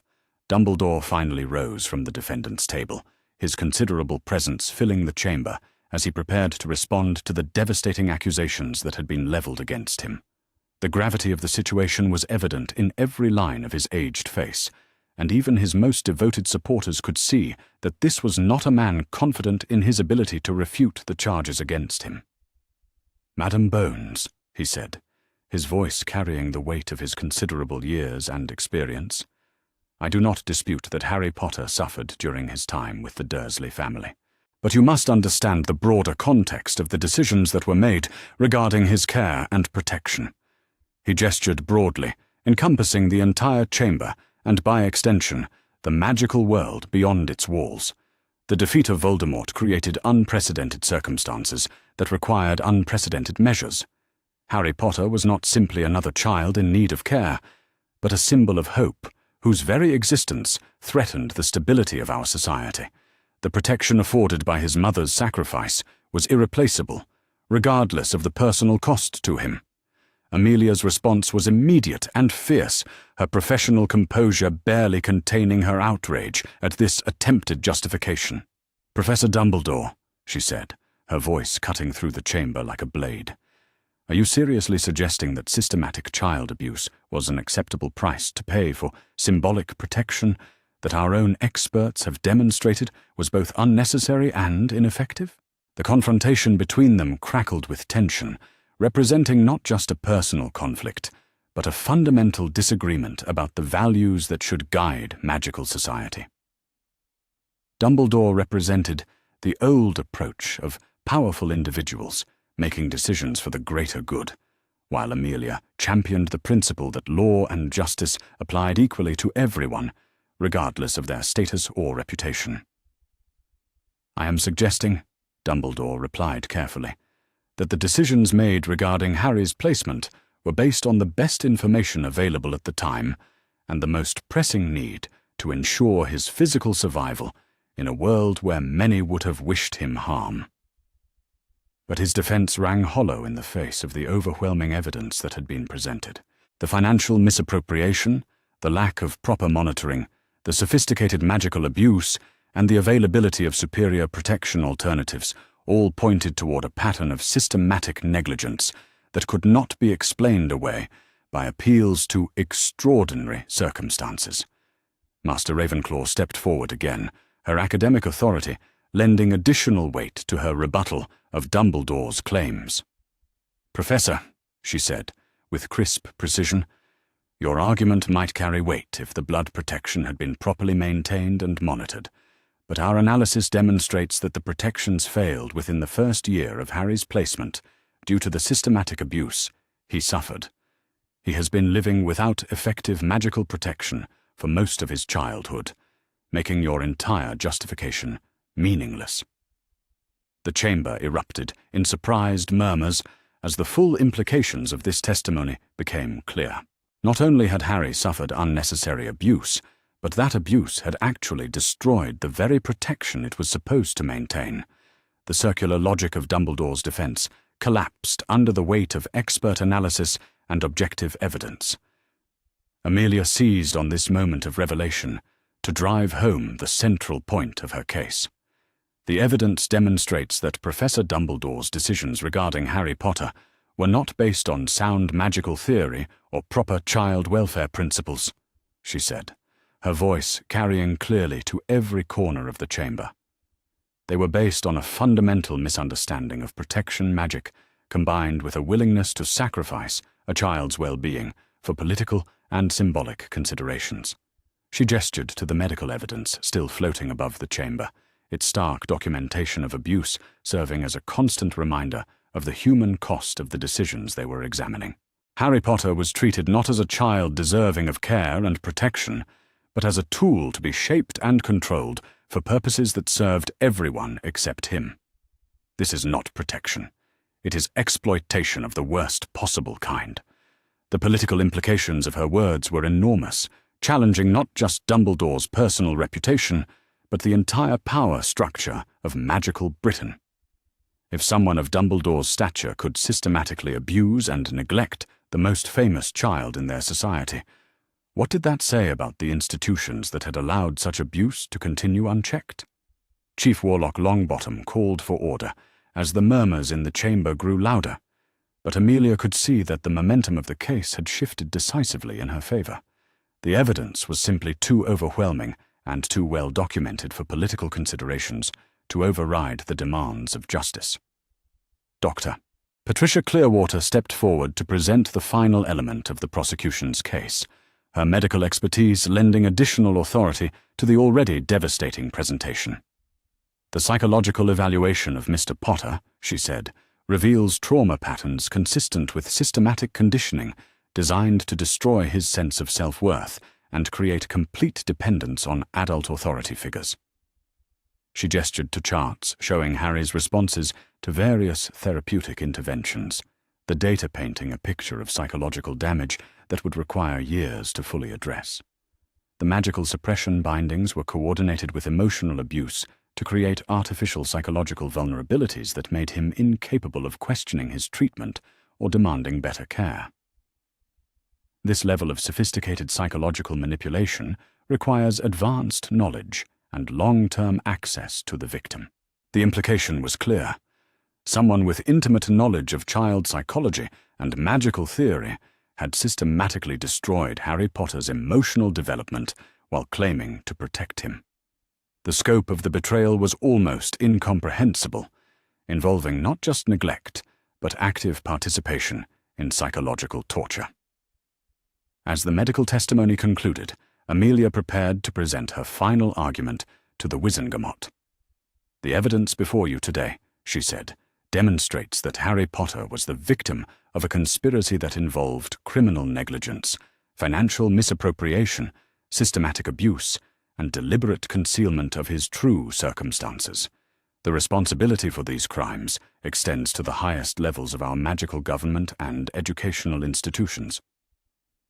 She paused, surveying the faces of the Wizengamot members, and seeing the recognition that justice would require them to hold accountable someone they had trusted and respected for decades. But justice for Harry Potter requires nothing less than complete accountability for those who failed him, regardless of their reputation or political influence. We cannot claim to be a civilized society while allowing systematic child abuse to go unpunished simply because the perpetrator holds positions of authority and trust. The chamber fell silent as Amelia's words resonated through the ancient stone walls, carrying implications that would reshape magical Britain's understanding of justice and accountability. The case she had presented was overwhelming in its scope and devastating in its implications, leaving little room for political maneuvering or comfortable compromises. Dumbledore rose once more from the defendant's table, his considerable dignity intact despite the systematic destruction of his reputation over the past hours. He understood that his next words would either salvage something from this catastrophe or confirm his complete downfall from the heights of respect and influence he had occupied for so many years. The confrontation between them represented more than a simple criminal case. It was a battle for the soul of magical Britain and the principles that would guide their society's treatment of its most vulnerable members. The outcome would determine whether power and reputation could shield someone from the consequences of their actions, or whether justice truly applied equally to all members of their magical community. The emergency session of the Wizengamot extended well into the evening hours, the ancient chamber illuminated by floating candles that cast dancing shadows across the grave faces of Britain's highest magical authority. The weight of the decision before them was unprecedented in modern magical history, removing a child from the guardianship arrangement personally established by their most respected leader and placing him under the protection of the state. Chief Warlock Augusta Longbottom surveyed the assembled members with the stern expression of someone who had presided over difficult decisions for over 2 decades. "The evidence presented today," she said, her voice carrying clearly through the hushed chamber, "requires us to make a determination that will affect not only Harry Potter's immediate welfare, but the principles that guide our treatment of vulnerable children throughout our society." The formal vote, when it finally came, was closer than Amelia had hoped, but decisive enough to provide clear legal authority for her actions. 32 members voted to remove Harry from Dumbledore's guardianship. 15 voted to maintain the existing arrangement pending further investigation, and 3 abstained from what they considered an impossible political decision.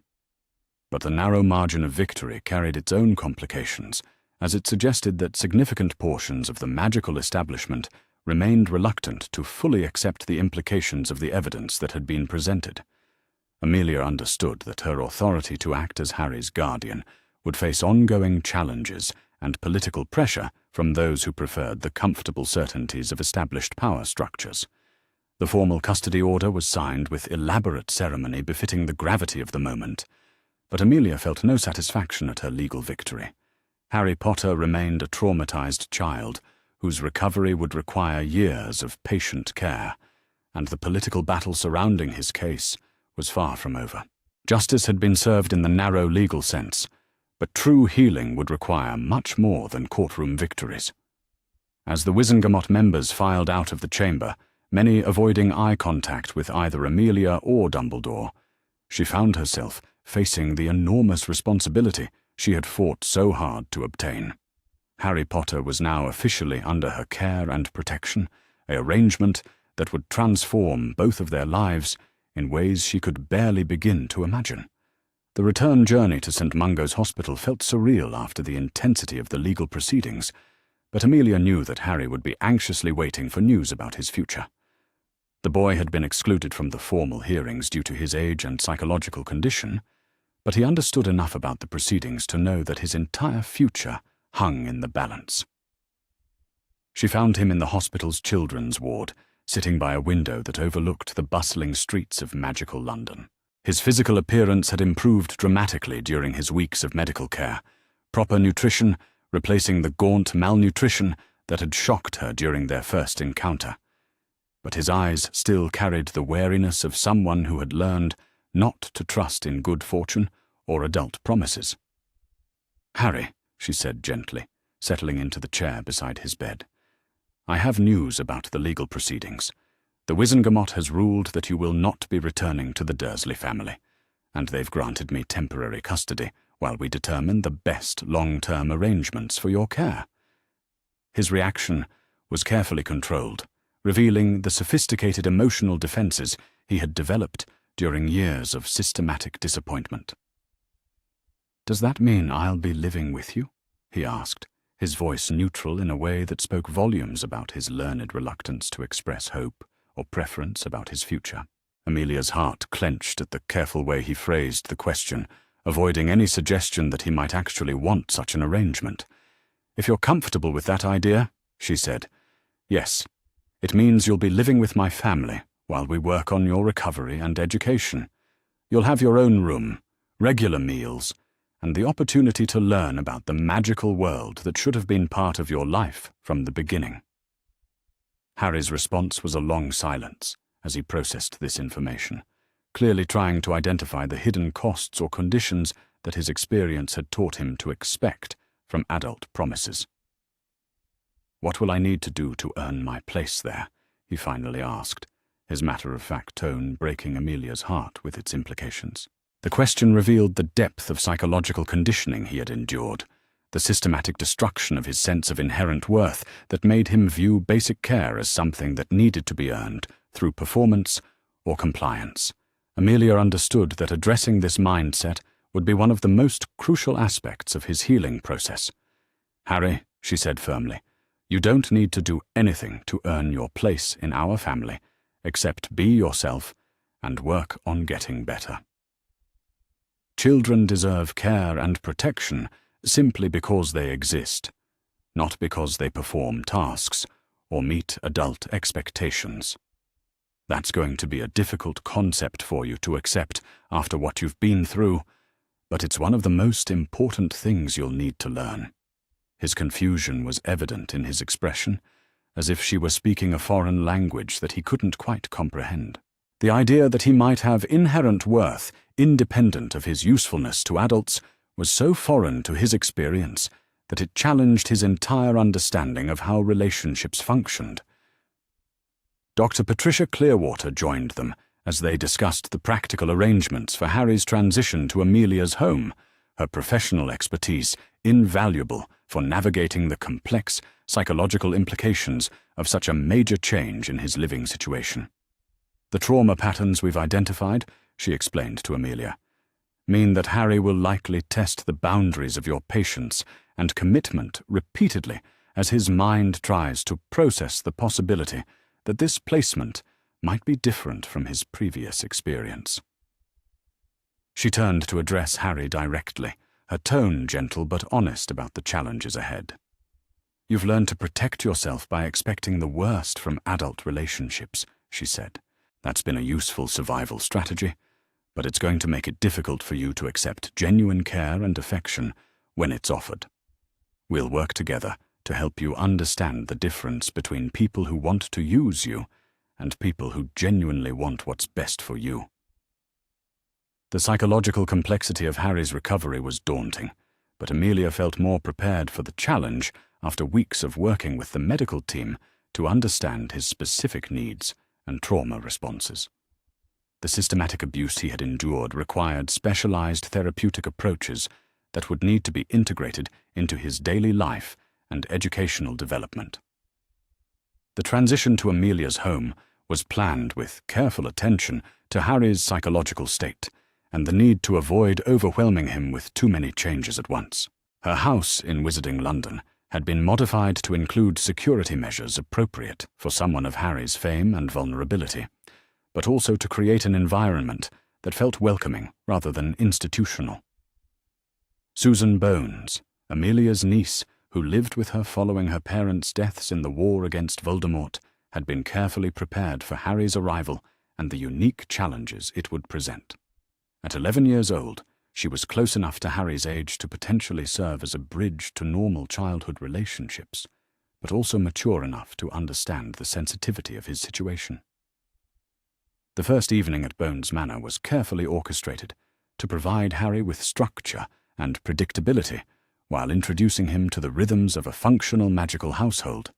Amelia had arranged for a quiet family dinner with just herself, Susan, and Harry, understanding that larger gatherings might trigger his anxiety about being the center of unwanted attention. Harry's behavior during that first meal revealed the sophisticated survival strategies he had developed during years of uncertain food security. He ate slowly and methodically, finishing everything on his plate while carefully observing the adults for signs that his table manners or appetite might be causing disapproval. When offered seconds, he politely declined, despite obvious lingering hunger, clearly conditioned to avoid appearing greedy or demanding. Susan, with the natural perception of children who have also experienced loss, seemed to understand intuitively that Harry needed space and patience rather than overwhelming enthusiasm. She made casual conversation about Hogwarts and magical subjects without pressing him for responses, creating a social atmosphere that felt safe rather than demanding. But perhaps most telling was Harry's reaction to being shown his new bedroom, a comfortable space with his own furniture, books, and personal belongings that Amelia had carefully selected to feel welcoming without being overwhelming. He stood in the doorway for several minutes, clearly struggling to accept that this room was actually his to use and inhabit. "This is really mine?"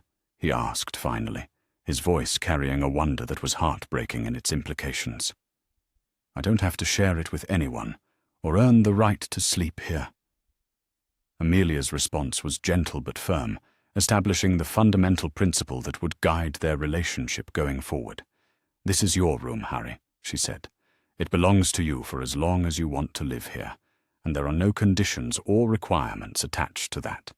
Your only job is to be a child and work on healing from what you've been through." The weeks that followed established a routine that balanced structure with flexibility, recognizing Harry's need for predictability while allowing him the freedom to explore interests and relationships that had been denied to him during his years with the Dursleys. Amelia arranged for private tutoring to address the gaps in his magical education while ensuring that he would be prepared for Hogwarts when the time came. But more importantly, she focused on helping Harry develop the emotional and social skills that had been systematically suppressed during his formative years. This meant learning to express preferences about food, activities, and personal space, understanding that conflict and disagreement were normal parts of healthy relationships, and gradually accepting that adult care could be offered without hidden costs or conditions. The process was neither linear nor simple, as Harry's conditioned responses to stress often overwhelmed his conscious efforts to trust in his new situation. There were setbacks and difficult moments when his learned helplessness reasserted itself, particularly when he was tired, anxious, or faced with decisions about his own preferences and needs. One particularly challenging evening came when Harry accidentally broke a decorative vase while exploring the house, his immediate reaction revealing the depth of conditioning that still governed his responses to mistakes or accidents. He dropped to his knees and began apologizing frantically, begging not to be sent back to the cupboard and promising to work harder to earn forgiveness for his clumsiness. Amelia's heart broke at his terror over such a minor accident, but she recognized it as an opportunity to demonstrate the difference between his new life and his previous experience. "Harry," she said gently, helping him to his feet and guiding him to sit beside her on the sofa, "accidents happen to everyone. Breaking a vase doesn't mean you've done anything wrong, and it certainly doesn't affect your place in this family." His confusion was evident as she continued to explain that mistakes were learning opportunities rather than reasons for punishment, that his worth as a person was not dependent on perfect behavior, and that genuine care persisted through difficulties rather than disappearing at the first sign of imperfection. The integration of magical education into Harry's recovery proved particularly complex, as his systematic suppression had created developmental delays that affected both his theoretical understanding and practical abilities. Private tutors worked with medical specialists to create educational approaches that addressed his specific needs while avoiding the performance pressure that might trigger his trauma responses. Professor McGonagall, despite her complicated feelings about the investigation that had brought down her longtime colleague, provided invaluable guidance for Harry's magical education. Her visits to Bones Manor were carefully structured to feel supportive rather than evaluative, focusing on Harry's curiosity and natural abilities rather than comparing his progress to arbitrary standards or expectations. The discovery of Harry's natural aptitude for magic, once the suppression bindings were fully removed, was both encouraging and sobering. His abilities were indeed exceptional, but they had been so systematically constrained that unlocking them required careful therapeutic work to address the psychological associations between magical expression and punishment that had been created during his years of abuse. More challenging still was helping Harry understand his identity beyond the boy who lived persona that had been used to justify so much of his suffering. He had been conditioned to view his fame as a burden that made him inherently different from other children, rather than recognizing it as an accident of history that had no bearing on his worth as a person. Susan proved invaluable in this process, her matter-of-fact acceptance of Harry as simply another child in their household, helping him begin to see himself as someone who could have normal relationships and experiences. Her casual references to his parents as real people, rather than martyred heroes, helped him begin to understand his heritage as something to be proud of, rather than a weight he needed to carry. The development of genuine friendships represented one of the most significant milestones in Harry's recovery, as his learned distrust of peer relationships slowly gave way to cautious but authentic connections with other children. Susan's friends from magical families were carefully introduced to Harry in low-pressure situations that allowed relationships to develop naturally rather than being forced through adult expectations. Hannah Abbott and Neville Longbottom, both children who had experienced loss and trauma in their own lives, seemed particularly able to relate to Harry without being overwhelmed by his fame or history. Their shared experiences of grief and recovery created common ground that transcended the celebrity status that often complicated Harry's interactions with other children. But perhaps most importantly, these friendships allowed Harry to begin experiencing the simple joys of childhood that had been denied to him for so many years. Playing magical games, exploring interests and hobbies, and engaging in the casual conversations and activities that formed the foundation of normal social development became part of his daily routine.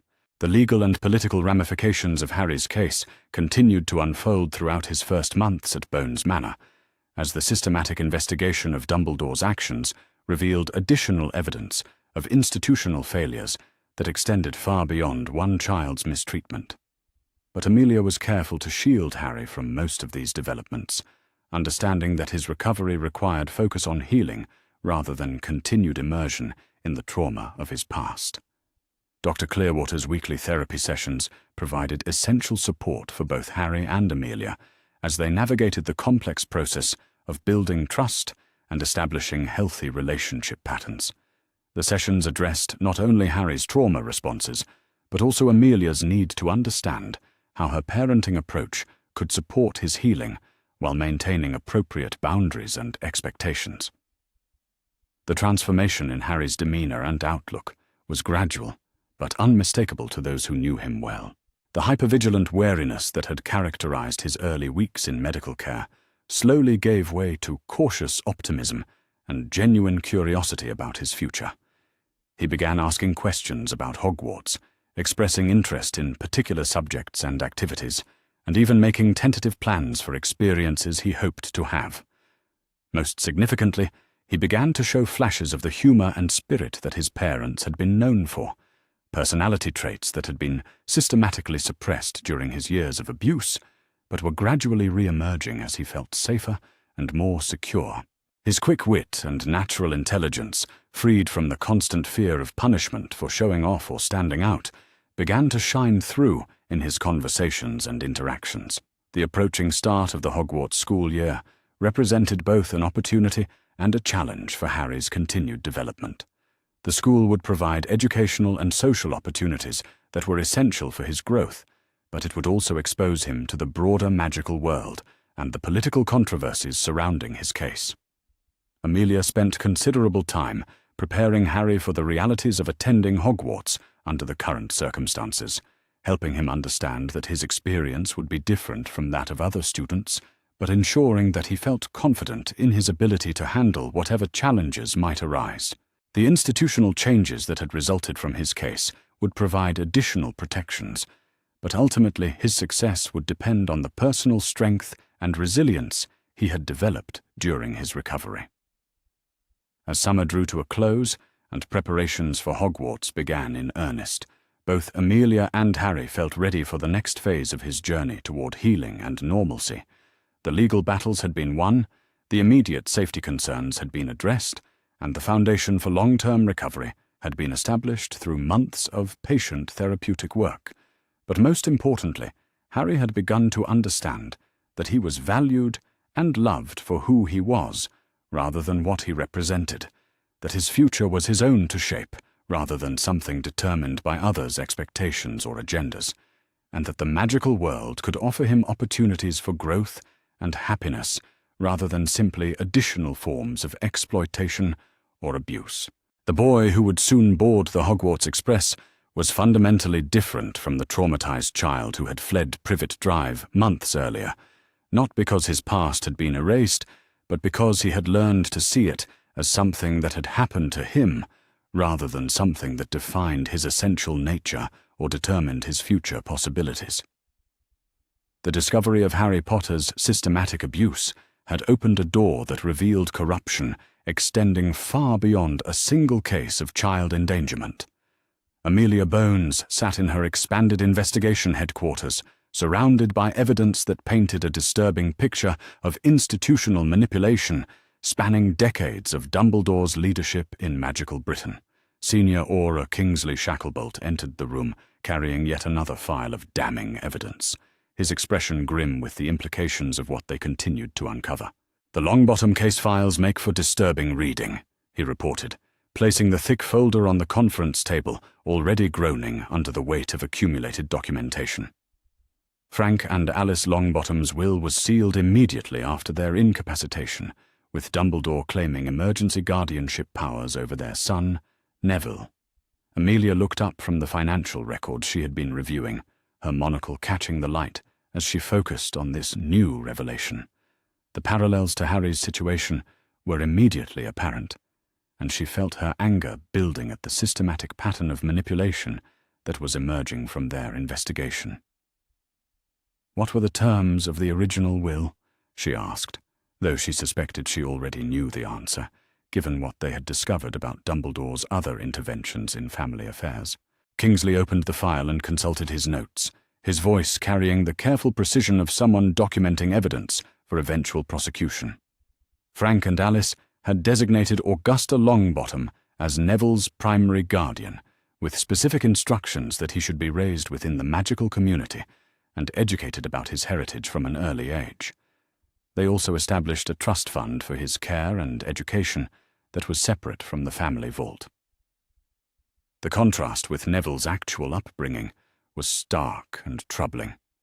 Instead of being raised by his loving grandmother, who understood his needs and heritage, he had been placed with relatives who viewed his magical abilities with suspicion and had systematically undermined his confidence through years of emotional manipulation disguised as concern for his safety. More significantly, Amelia realized, the sealed will had prevented Augusta Longbottom from accessing resources that were rightfully designated for Neville's care, forcing her to rely on her own limited funds, while the boy's inheritance remained locked away under Dumbledore's control. The pattern was becoming impossible to ignore. Dumbledore had systematically interfered with the guardianship arrangements specified by magical families, overriding their wishes and placing children in situations that served his agenda rather than their welfare. The scope of his manipulation extended far beyond Harry Potter, to encompass multiple families, affected by the war against Voldemort.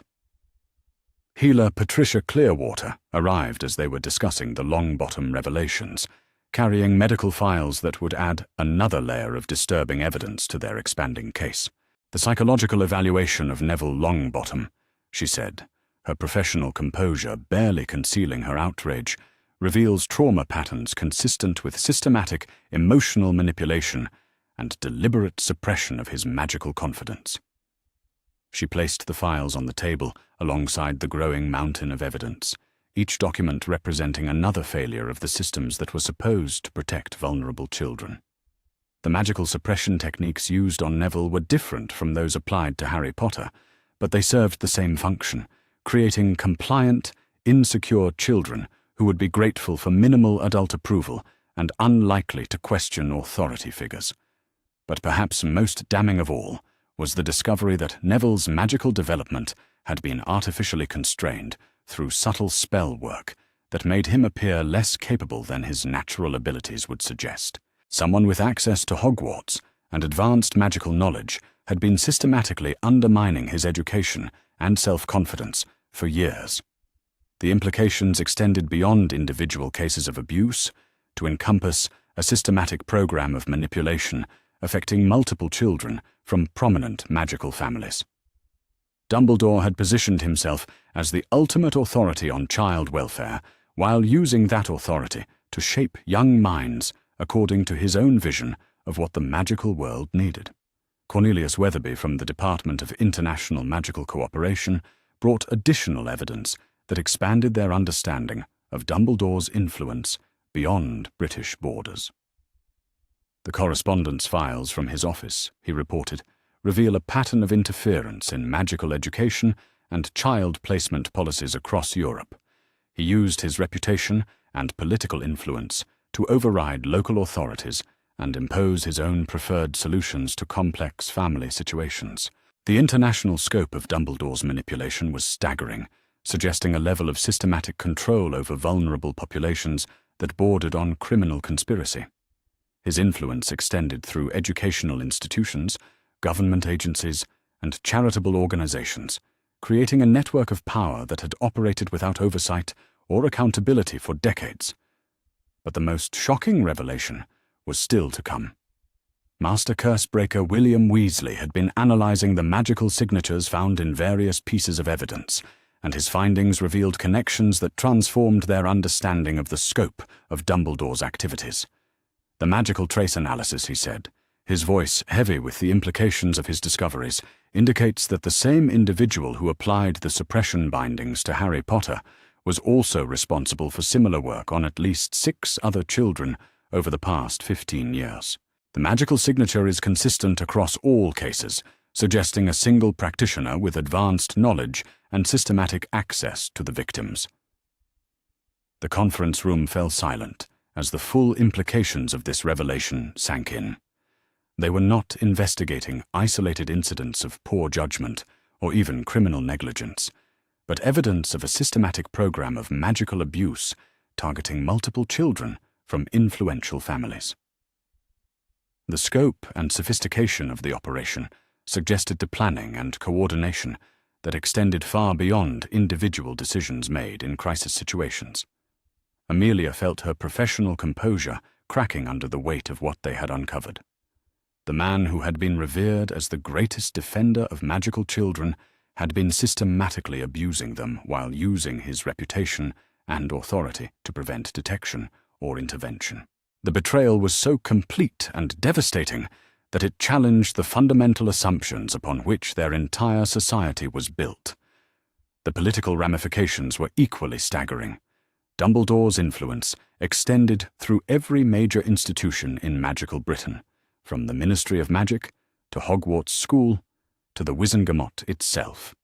Removing him from power would create a vacuum that could destabilize their entire government, but allowing him to continue in authority was unthinkable given the evidence of systematic abuse. Minister Cornelius Fudge arrived at the investigation headquarters as news of the expanded evidence began to leak through official channels. His face was pale with the political implications of what was being uncovered, and his nervous energy filled the room as he struggled to comprehend the scope of the crisis they were facing. "Madam Bones," he said, his voice carrying the desperate hope of someone seeking reassurance that would not be forthcoming, "surely there must be some explanation for these apparent irregularities. Dumbledore has devoted his entire life to fighting dark magic and protecting our society. The idea that he would systematically abuse children seems, well, impossible to accept." Amelia's response was measured but inflexible, her years of investigative experience having taught her to follow evidence, regardless of political consequences or personal comfort. "Minister, the evidence speaks for itself," she said firmly. "We have documented systematic abuse of multiple children, financial irregularities totaling hundreds of thousands of galleons, and a pattern of institutional manipulation that extends across decades of his leadership." She gestured to the accumulated files covering every surface in the conference room, their sheer volume representing months of meticulous investigation and analysis. "This is not a matter of interpretation or political perspective. These are criminal acts that demand prosecution regardless of who committed them or what impact that prosecution might have on our political stability." Fudge's response revealed the internal struggle between his political instincts and his legal obligations as Minister of Magic. But the ramifications of prosecuting Dumbledore could destroy public confidence in our entire government, he said, his voice carrying the desperation of someone facing an impossible choice. "How can we maintain social stability while dismantling the reputation of our most respected leader?" The question struck to the heart of the institutional crisis that Dumbledore's crimes had created. His manipulation had been so extensive and his reputation so integral to magical Britain's self-image that holding him accountable threatened to undermine the foundations of their entire social and political system. But Amelia understood that the alternative was far worse than the temporary instability that justice might create.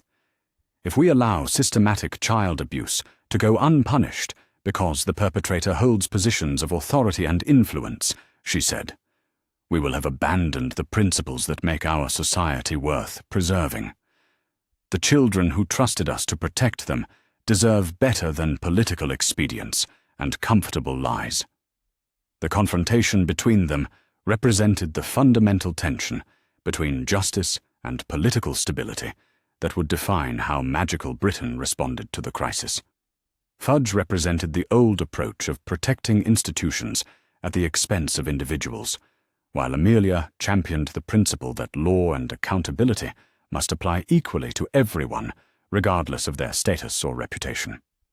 The breakthrough that would determine the outcome came from an unexpected source.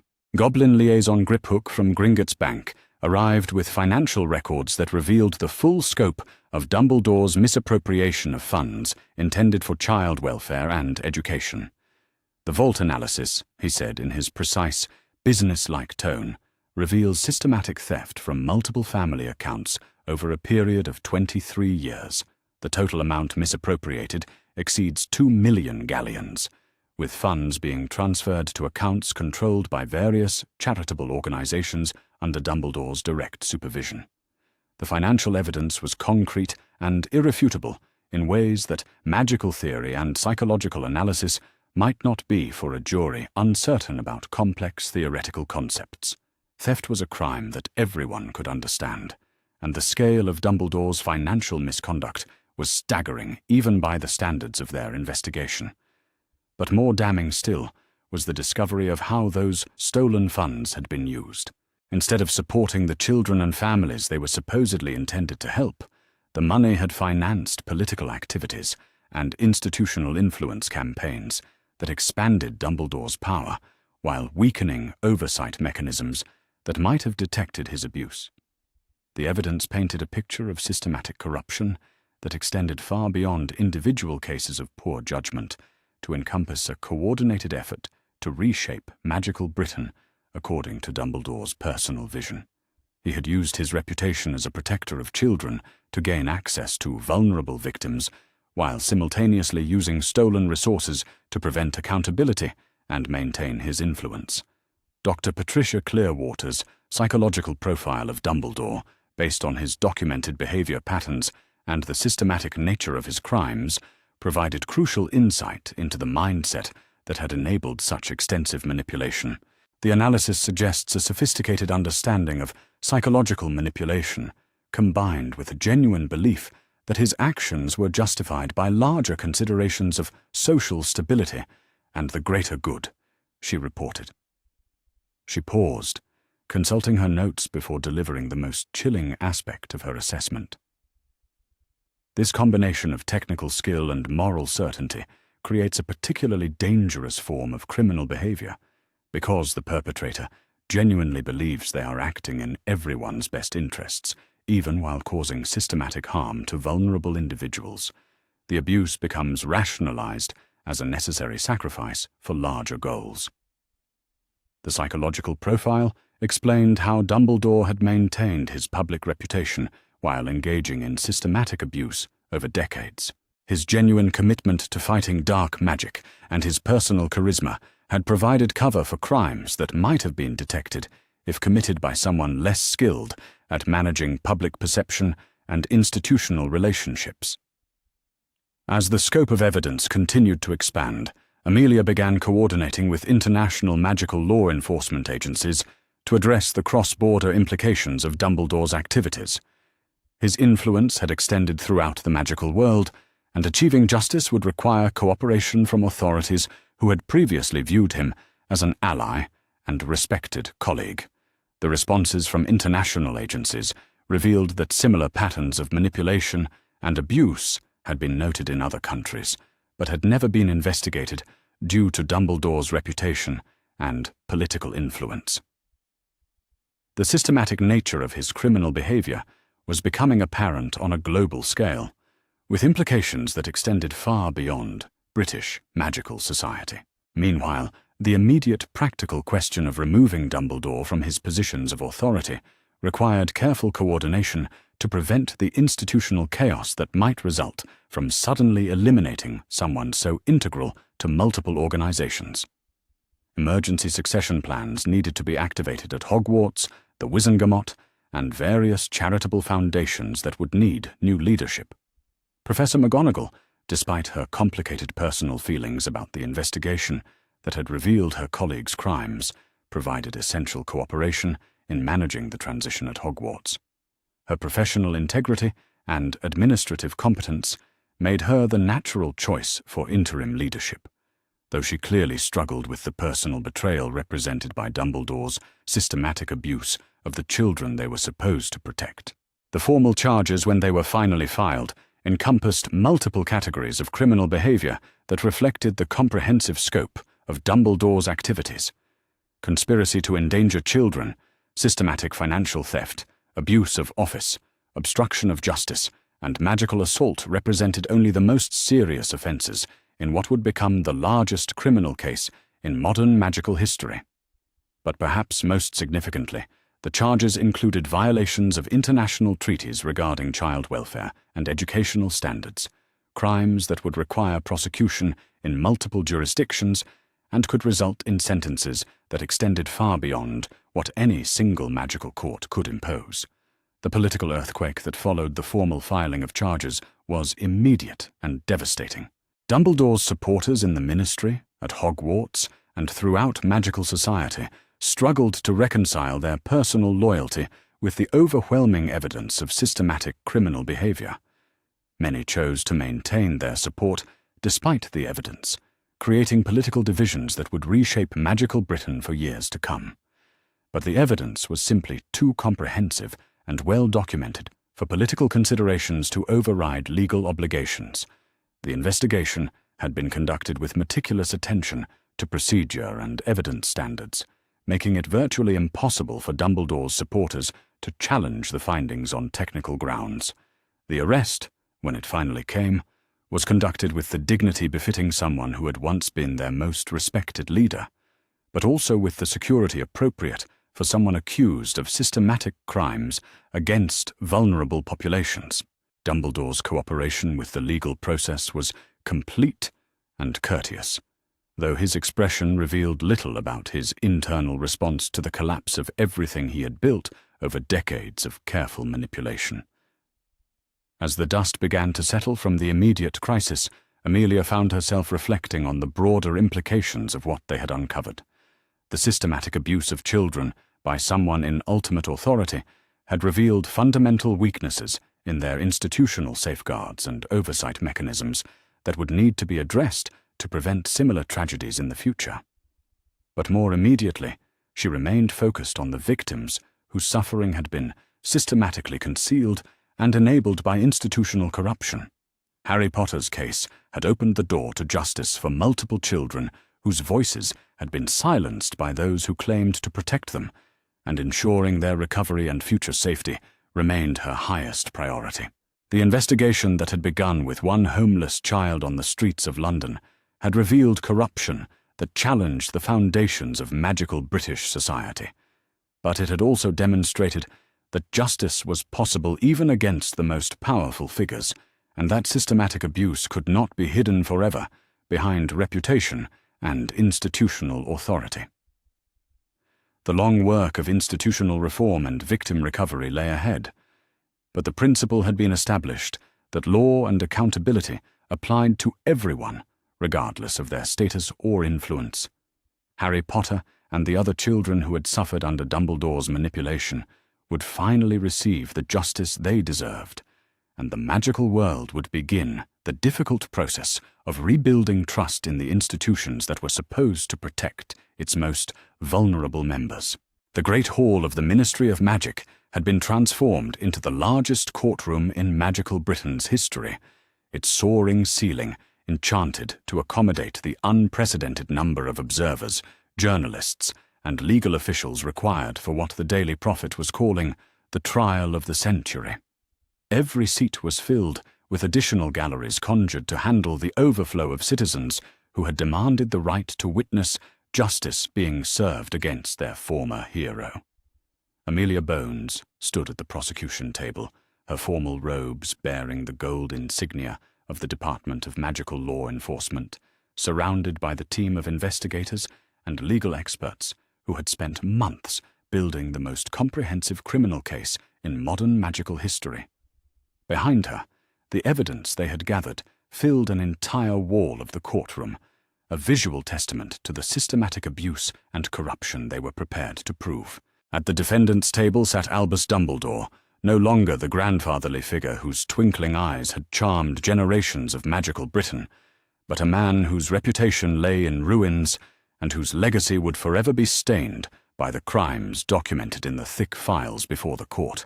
His phoenix feather wand had been confiscated, his Order of Merlin stripped away, and his once powerful presence diminished by the weight of evidence that would be presented against him. Chief Warlock Augusta Longbottom called the proceedings to order, with 3 sharp raps of her gavel, the sound echoing through the packed courtroom like thunder. "The charges before this court today," she announced, her voice carrying the gravity of someone who understood they were participating in a historic moment, represent the most serious allegations of systematic child abuse, financial corruption, and abuse of office ever brought against a sitting member of the Wizengamot. She paused, surveying the packed courtroom, before continuing with the formal reading that would frame everything that followed. Albus Percival, Wulfric Brian Dumbledore, stands accused of conspiracy to endanger multiple magical children, systematic theft from family vaults totaling over 2 million galleons, magical assault against minors, obstruction of justice, and abuse of his offices as Chief Warlock, Headmaster of Hogwarts, and Chairman of multiple charitable organizations. The formal charges took nearly 10 minutes to read in their entirety, each count representing years of systematic criminal behavior that had been concealed behind a reputation for wisdom and benevolence. The scope of the accusations was so broad and the evidence so extensive that the trial was expected to continue for weeks, with testimony from dozens of witnesses and expert analysis of complex magical evidence. Amelia rose to deliver her opening statement, understanding that this moment would set the tone for everything that followed, and potentially determine whether justice would be served or political considerations would allow systematic child abuse to go unpunished. Members of the Wizengamot, distinguished guests, and citizens of magical Britain, she began, her voice carrying clearly to every corner of the packed courtroom. The evidence we will present over the coming days will demonstrate that Albus Dumbledore systematically betrayed the trust placed in him by our entire society, using his reputation as a protector of children to gain access to vulnerable victims, while employing his political influence to prevent detection and accountability for crimes that spanned more than 2 decades. She gestured to the wall of evidence behind her, its sheer volume representing the dedication and thoroughness of the investigation that had brought them to this moment. This is not a case about political differences or competing philosophies of leadership, she continued, her voice gaining strength and conviction. This is a case about criminal behavior that violated our most fundamental laws and moral principles, behavior that caused systematic harm to the children we are all sworn to protect. The courtroom was silent as she outlined the structure of evidence they would present, beginning with Harry Potter's case and expanding to encompass the broader pattern of abuse and manipulation that had affected multiple families throughout magical Britain. Each victim would be given voice, each crime would be documented with irrefutable evidence, and each failure of institutional oversight would be examined to ensure such systematic abuse could never again be concealed behind reputation and political influence. Dumbledore's defense counsel, the renowned advocate Septimus Clearwater, rose to present his opening argument with the professional dignity of someone facing an almost impossible task. His client's reputation for fighting dark magic and protecting magical society was well established, but the evidence against him was overwhelming, and the political climate demanded accountability rather than forgiveness. "Honorable members of the court," he began, his voice carrying the careful precision of someone who understood the difficulty of his position. "We do not dispute that serious mistakes were made in the care and protection of several magical children. However, we ask you to consider the extraordinary circumstances under which these decisions were made and the genuine intent to protect our society from threats that extended far beyond any individual case." His strategy was clear from the opening words: acknowledge the failures while arguing that they resulted from good intentions and extraordinary circumstances rather than criminal intent. It was a reasonable approach given the evidence against his client, but Amelia knew it would not withstand the systematic documentation of deliberate abuse and financial theft they were prepared to present. The first witness called to testify was Harry Potter himself, now 11 years old and visibly stronger and healthier than he had been during his rescue months earlier. His testimony would be crucial for establishing the human cost of Dumbledore's crimes, but it would also be emotionally challenging for a child who had already suffered far too much in his young life.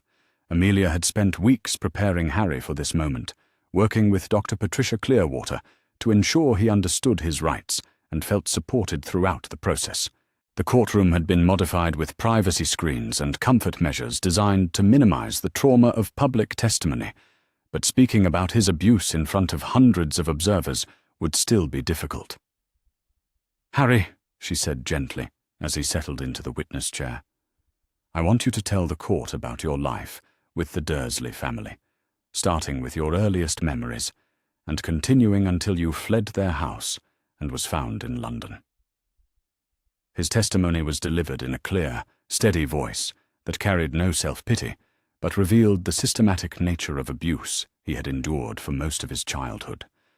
He described the cupboard under the stairs, the restrictions on food and basic necessities, the physical violence that escalated over time, and the psychological conditioning that had taught him to view such treatment as normal and deserved. But perhaps most damaging to Dumbledore's defense was Harry's testimony about the magical suppression he had experienced, the deliberate limitation of his abilities that had been presented to him as necessary for his safety and the safety of others. The systematic nature of this magical abuse, requiring advanced knowledge and regular maintenance, clearly pointed to someone with sophisticated understanding of magical theory and long-term access to the victim.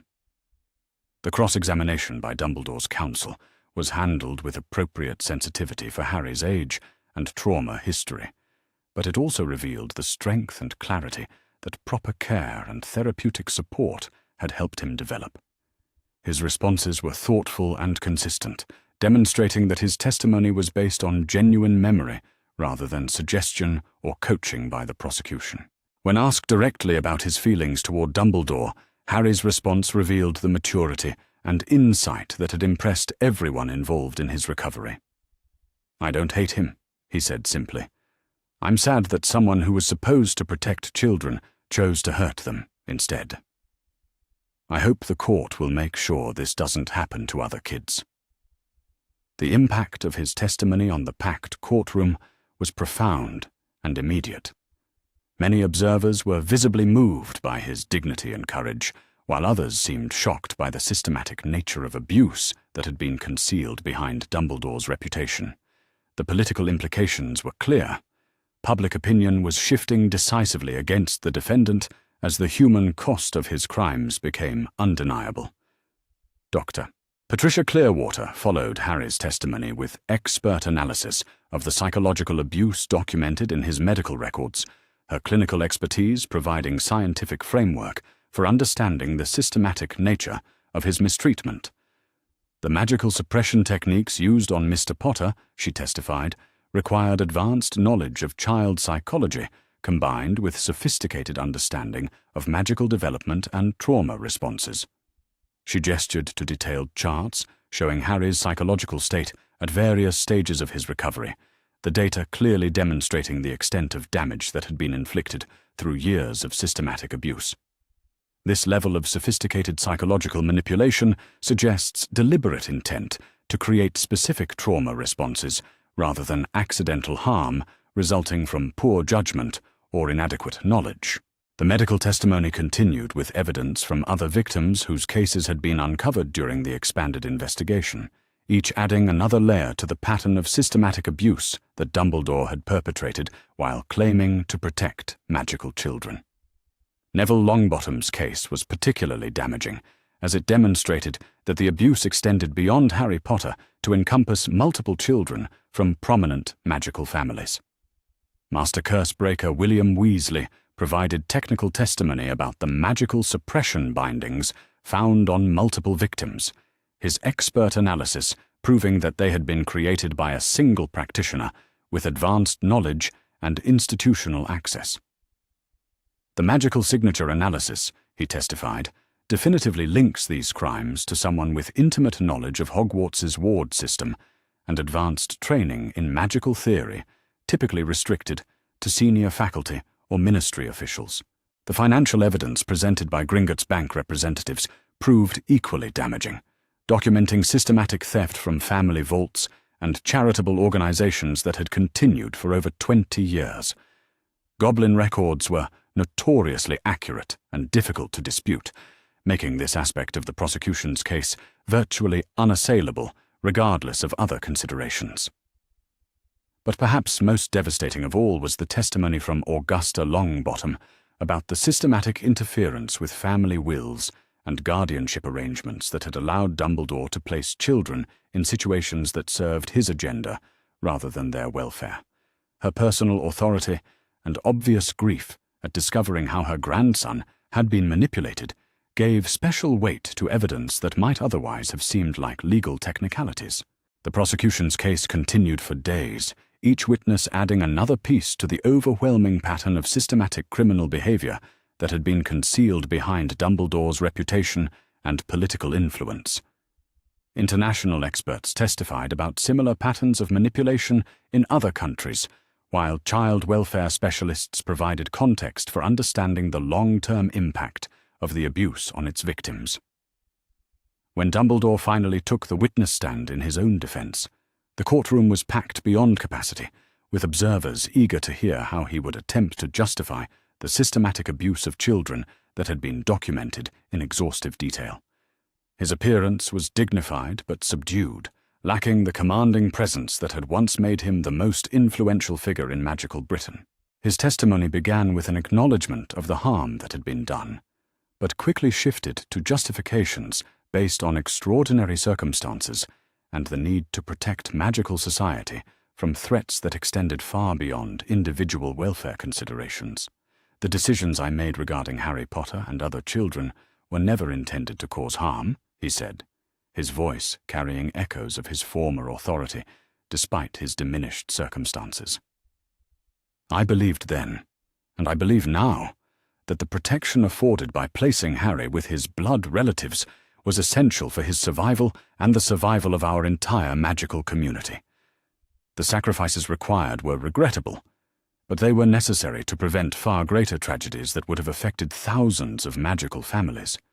Amelia's cross-examination was methodical and devastating, systematically destroying each element of Dumbledore's defense with evidence that had been gathered through months of careful investigation. She began with the blood protection theory, using expert testimony to demonstrate that superior alternatives had been available and that the abuse had actually weakened the very protections it was supposed to maintain. "Professor Dumbledore," she said, her voice carrying the quiet authority that had made her the most respected investigator in magical law enforcement, "our expert witnesses have testified that the blood protection you claim was essential actually failed within the first year of Harry's placement due to the systematic abuse he suffered. How do you explain continuing to leave him in that situation when the supposed justification for his suffering no longer applied?" His response revealed the fundamental flaw in his defense, an inability to acknowledge that his decisions had been based on flawed reasoning rather than noble intentions. "The protection was more complex than simple ward analysis might suggest," he said, his voice carrying less conviction than his words attempted to convey. There were aspects of Lily Potter's sacrifice that extended beyond conventional magical theory. But Amelia was prepared for such evasions, her cross-examination supported by irrefutable evidence and expert testimony that had already established the facts beyond reasonable doubt.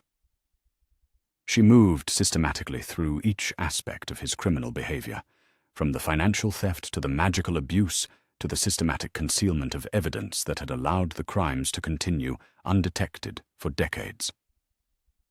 The most damaging moment came when she confronted him with evidence of his knowledge about the escalating abuse Harry was suffering, correspondence and witness testimony that proved he had been informed about the boy's deteriorating condition, but had chosen to maintain the placement rather than investigate or intervene. "You received reports from Mrs. Figg about Harry's obvious malnutrition and inappropriate clothing," she said, holding up copies of letters that had been discovered during the investigation. "You were informed by Hogwarts staff about his complete ignorance of basic magical concepts that should have been part of his early education. You knew that the protection you claimed was essential had failed, yet you chose to leave him in an abusive situation for years after its supposed justification no longer existed." The evidence was overwhelming, and Dumbledore's responses increasingly desperate as the systematic nature of his criminal behavior became undeniable. His attempts to justify the unjustifiable rang hollow in the face of documentation that proved deliberate choices to prioritize his agenda over the welfare of vulnerable children. The closing arguments were delivered to a courtroom that had been transformed by weeks of testimony, revealing the systematic abuse of children by someone who had been trusted with their protection. Amelia's summation was passionate but controlled, emphasizing the evidence and legal standards that demanded accountability, regardless of the defendant's reputation or past achievements. "The evidence presented in this courtroom has demonstrated beyond any reasonable doubt that Albus Dumbledore systematically abused his positions of trust and authority to harm the very children he claimed to protect," she said, her voice carrying the weight of months of investigation and the moral authority of someone who had dedicated her career to protecting the vulnerable. "We have proven systematic theft of funds intended for child welfare, magical assault against minors, obstruction of justice, and conspiracy to endanger children through deliberate placement in abusive situations. These are not mistakes or errors in judgment. These are criminal acts that violated our most fundamental laws and moral principles." She paused, surveying the packed courtroom before delivering the conclusion that would determine whether justice would be served or political considerations would allow systematic child abuse to go unpunished. The children who trusted our society to protect them deserve nothing less than complete accountability for those who betrayed that trust.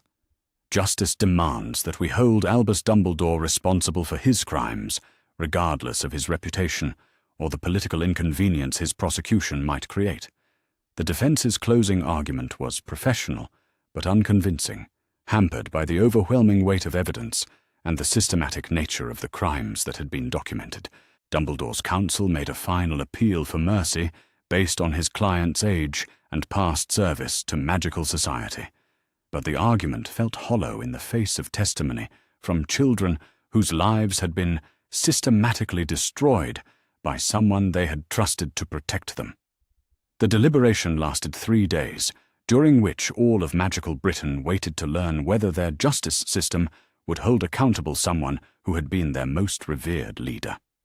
The political implications were enormous, but the evidence was so overwhelming that even Dumbledore's most devoted supporters struggled to maintain their defense of his actions.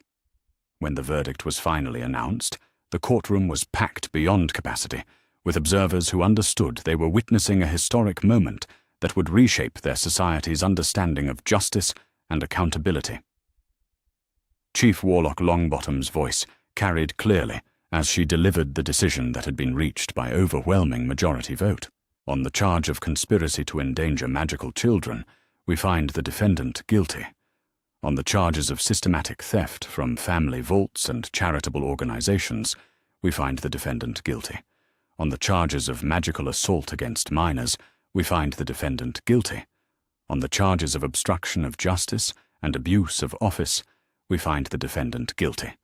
The verdict continued through dozens of individual charges, each guilty finding representing another acknowledgement that systematic child abuse would not be tolerated, regardless of who committed it or what political considerations might be involved.